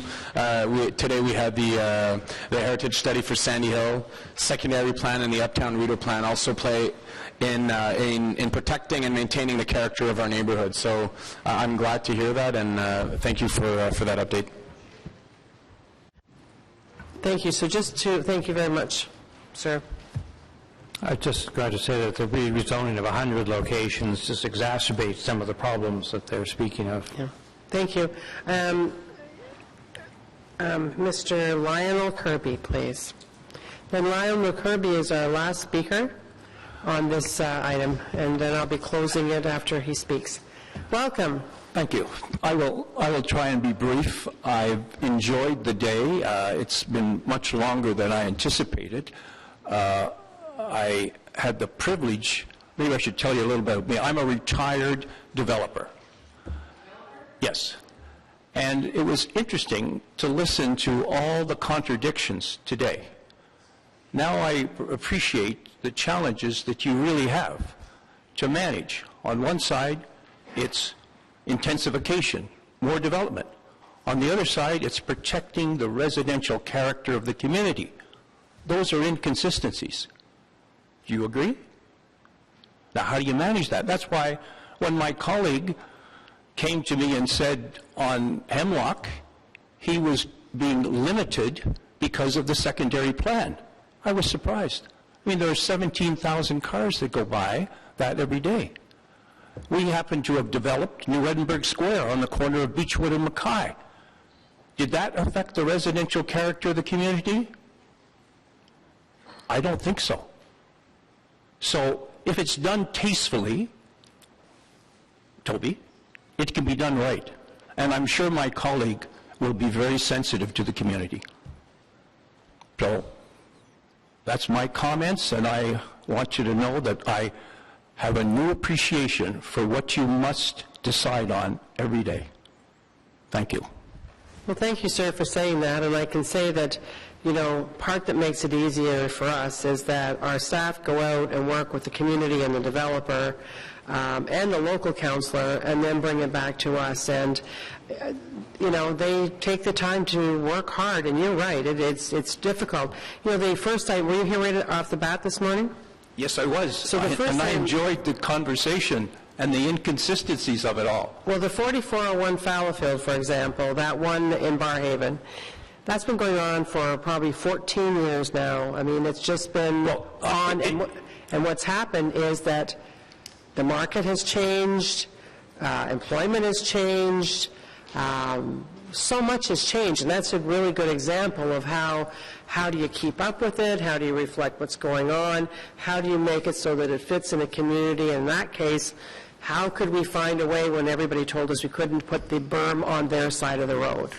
I mean, literally, it took us going there and standing there and saying, well, okay, there's ditches there, there's all kinds of stuff. But that's what we do. And I think that for the most part, we've got a staff that is a real big help to people like yourself and people in their communities, and certainly to all of us.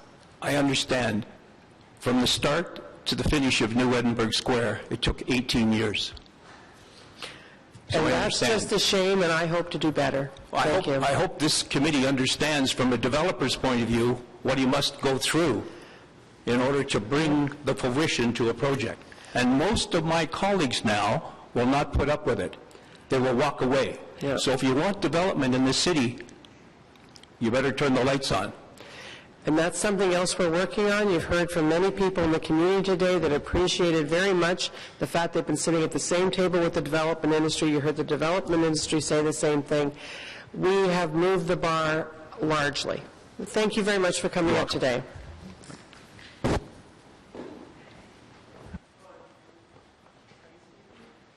We have, okay. So, are you speaking as staff? I just need to know, because it's, I don't have, so you're here to speak, okay. I'm sorry. No, I introduced you, just didn't have you listed anyway, so I thought you were here for questions. But go ahead, thanks very much for coming out and staying here all day. And this is Ms. Sherry Nigro, and she is, as I told you, the manager. Tell us who you are. The Manager of Health Promotion and Disease Prevention at Ottawa Public Health.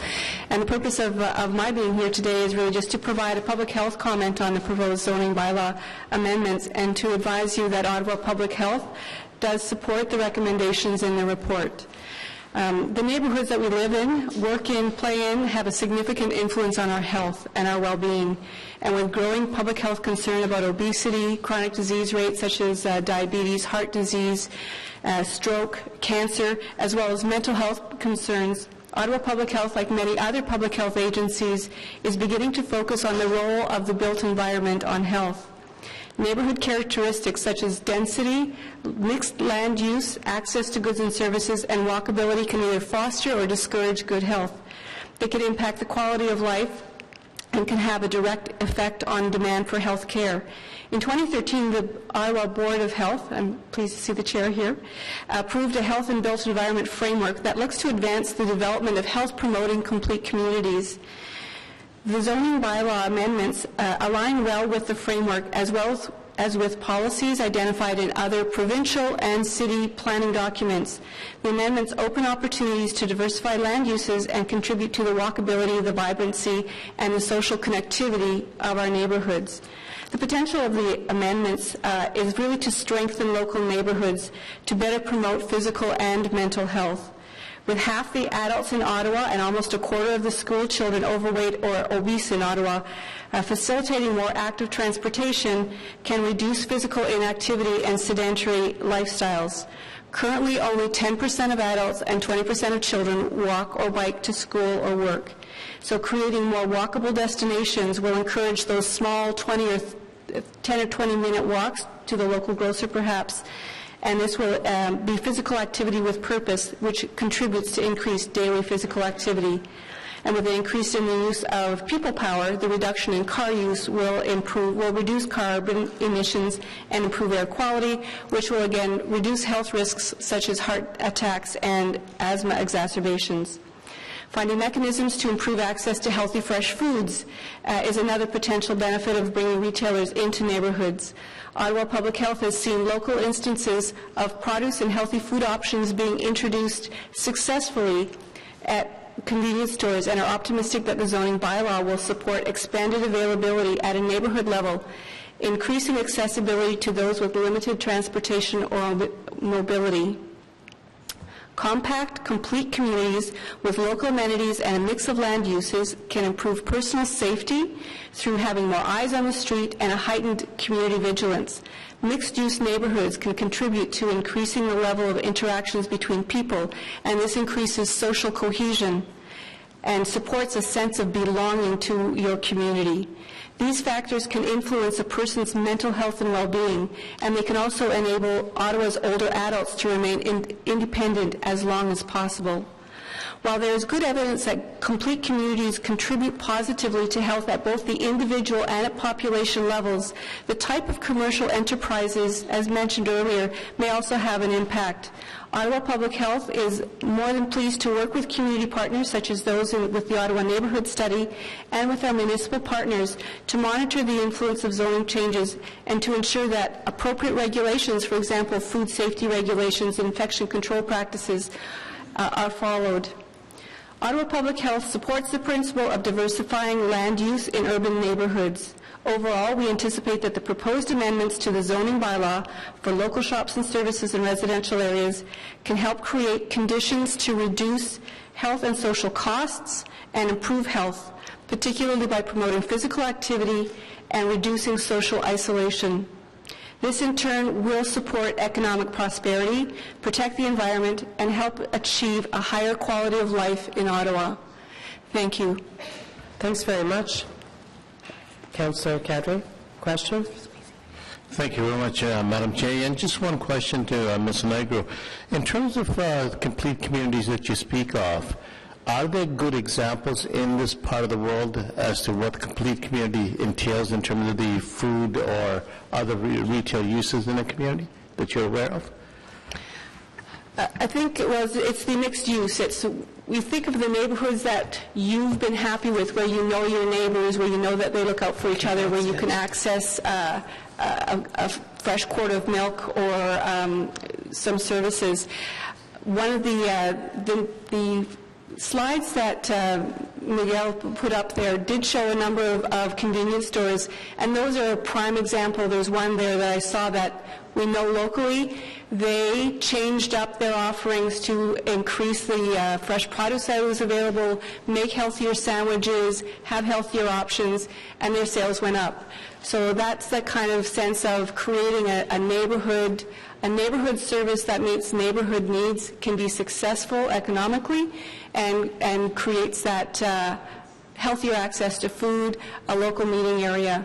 So I think there are examples in Ottawa now of success. Thank you very much for that response, Ms. Negro. In terms of just one comment, Madam Chair, if you would permit me, you were just speaking about changing needs in a community. Changing needs do require innovative solutions, and if you look at the example of the Sobe Express that's going in on Metcalf, that is part of that changing need where the retailer has decided or worked with the community to gear their product in terms of serving that community. The fresh produce that Sherry just spoke of, those are some of the key factors that we need in a community where the old large stores, grocery stores are moving out to the suburbs, leaving the core areas of the city a little bit less of services. So I thank you for bringing Ottawa Public Health into this formula, and look forward to working with the Planning and Growth Management Department. Thank you very much, Madam Chair.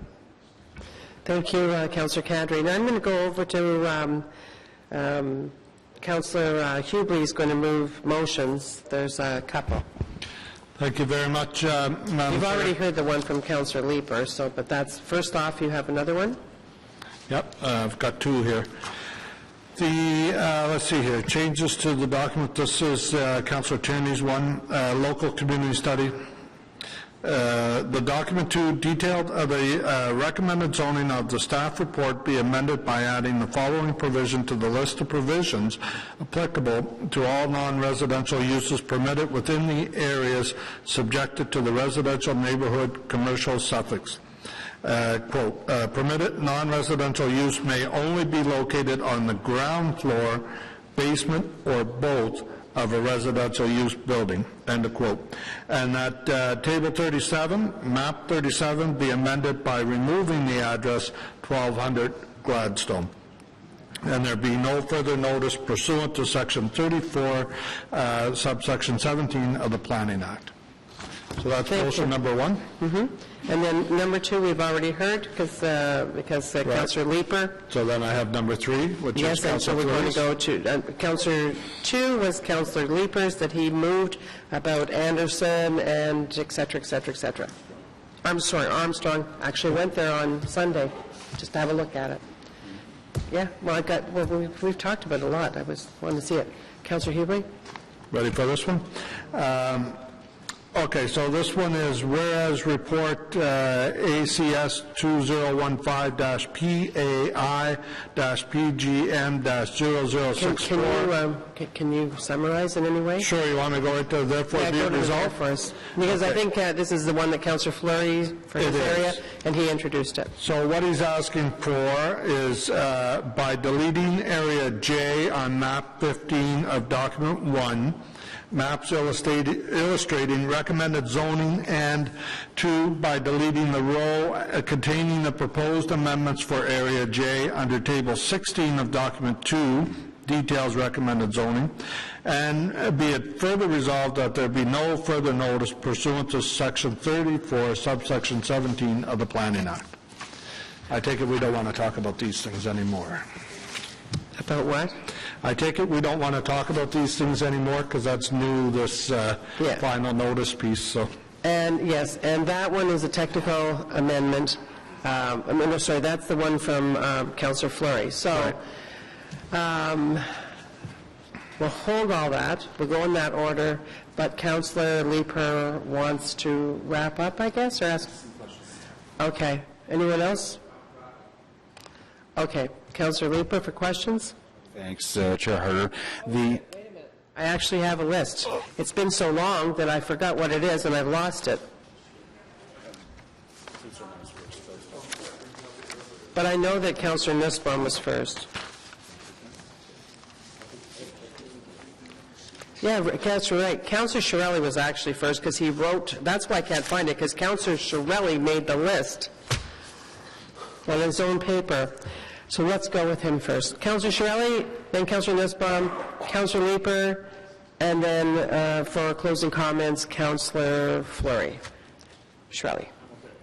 Thank you. I like it. Councillor Nussbaum. Okay, thank you, Chair. I did want to respond to just a couple of points that were raised by a few of our guest speakers, and it gets to a larger observation as part of the wrap-up. First, this has indeed been a great process. Staff have done a great job. There was a lot of exchange with community groups, with individual citizens, and at the end of the day, where there wasn't necessarily agreement, we found paths forward. And I did want to say, and I think Mr. Cameron is still in the room, and Lionel, I don't know if he's still in the room, but for instance, one of the limitations that we discovered through the local commercial study process was this was not a way through which one could amend a secondary plan. And so we've certainly identified some existing shortcomings, for instance, on Beechwood and Hemlock Avenue in my ward, where commercial uses are not permitted, but part of that is on a traditional main street. So there's going to have to be further work that I'm going to have to undertake with a number of people to figure out how to move forward on that. So my point is this is the beginning of a process. It's not a panacea to all of the issues that we want to see in terms of stimulating commercial development on our main streets, and I'm hopeful that we'll be able to address some of the issues, and I'm sure other colleagues have other points that aren't addressed in this process but can be in future examinations of ways to stimulate it. So that's just a response to a few of the speakers, or two of the speakers. And my last point is, I think it's really important to point out that this is a certain leap of faith. And I think that's okay, and I really credit residents who maybe were a little bit suspect about the process, but the more they got to learn about it, and the more that I certainly feel I got to learn about it, the more I realized we can't dictate where market forces are going to end up. So in some ways you have to be overly generous in terms of the zoning, because we don't know exactly where the market is going to dictate that certain of these commercial uses arise. And I really do credit, in my case, a lot of my ward residents who were willing to engage in that leap. So that's just a note of thanks to a lot of people in my ward. So I think that's it. And I had a question just on the first motion that Councillor Hubley raised. Is that solving some wording problem that we had in the report? I just didn't understand the intention. Mr. Smith? Madam Chair, the report talks about limiting those micro-commercial or commercial uses where the C suffix would be introduced to the ground floor basement, but the details of the zoning being recommended in document 2 don't carry that forward. So it's just to carry that in there so we accurately capture what the intention of the zoning is. It was inadvertently omitted. Thank you very much. Over to Councillor Leeper, and followed by Councillor Fleury. So for staff, one of the significant pieces of pushback that still comes from the community is around restaurants. I know that you've done a lot of work to ensure that those are smaller. The seating areas are limited, but is there the possibility that outdoor seating areas associated with restaurants, potentially licensed, could become disruptive in a neighborhood? If there is that possibility, how are we going to mitigate it?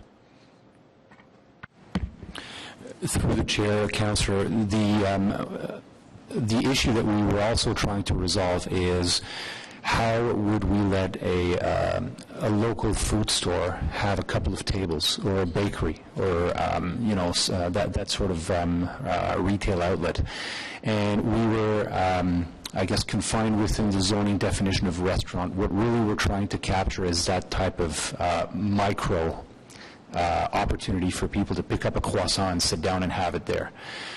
It's within the realm of possibility that somebody can go through the licensing process, which is subject to public consultation, and there is no guarantee that a license would be granted that goes through its own process. It's not a land use process, it's a licensing process, but I think the checks and balances are there and they are in place.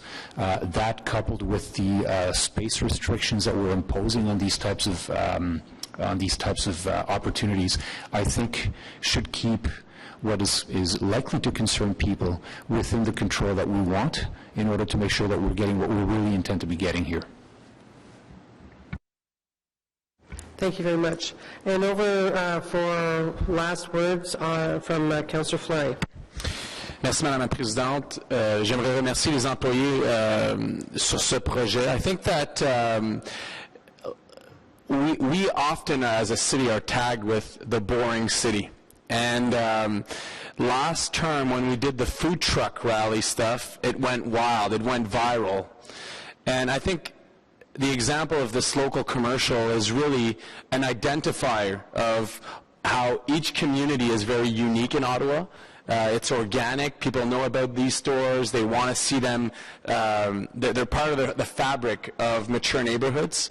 And I really I understand what Councillor Nussbaum is saying regarding we're taking a leap of faith because there are risks in expanding these zones. But when you look at the existing and what we've done around normalizing the existing shops, those are iconic in the existing neighborhood. So I'm quite optimistic that through the expansion of it, you heard from the Vanier residents speaking of how it can tie Beechwood. With the Marier corridor, it can really tie Beechwood to Montreal Road, and how that can be beneficial for our community. I think there's tons of examples. Somerset, for example, with the new ped bridge coming in at Strathcona Park, how that can be a great asset tying in the university with my community and Toby Nussbaum. So just wanted to say all around that I think it's a demonstration of how our neighborhoods are very special. They have special attributes that are very important for the neighborhoods, and expanding it in an appropriate way will only benefit the mature neighborhoods and offer those opportunities for very small spaces and startups to emerge. Alors, merci beaucoup. Very well said, and I think that's exactly what we're seeing over the last, maybe over the last 5 years or something like that, where it's almost like a renaissance, where in the beginning after amalgamation, it was honestly an SHIT show.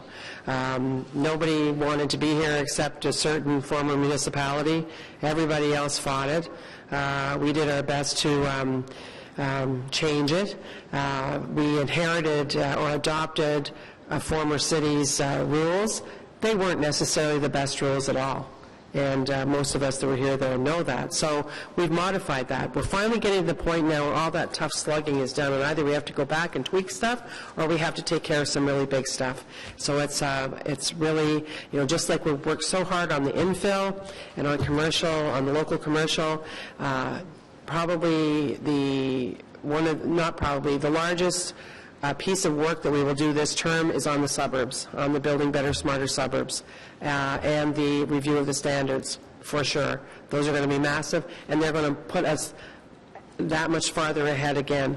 So it's, for those that you said was it you that, no, who was it that said that some people say that we're boring?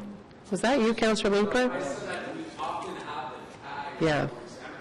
Yeah. It's sort of like in Barrhaven when people make fun of us, we don't care. So in Ottawa, we don't care. We know why we live here, right? Who else has got how many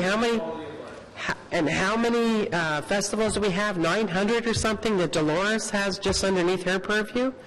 It's amazing. It's not all in your word, but a lot of it's at Minnie's Bay. Okay, so because we've been here a long time, it's nice to finish up on some high notes. Let's go back to our motions. The first motion was the technical motion that was moved by Councillor Hubley. Is that carried?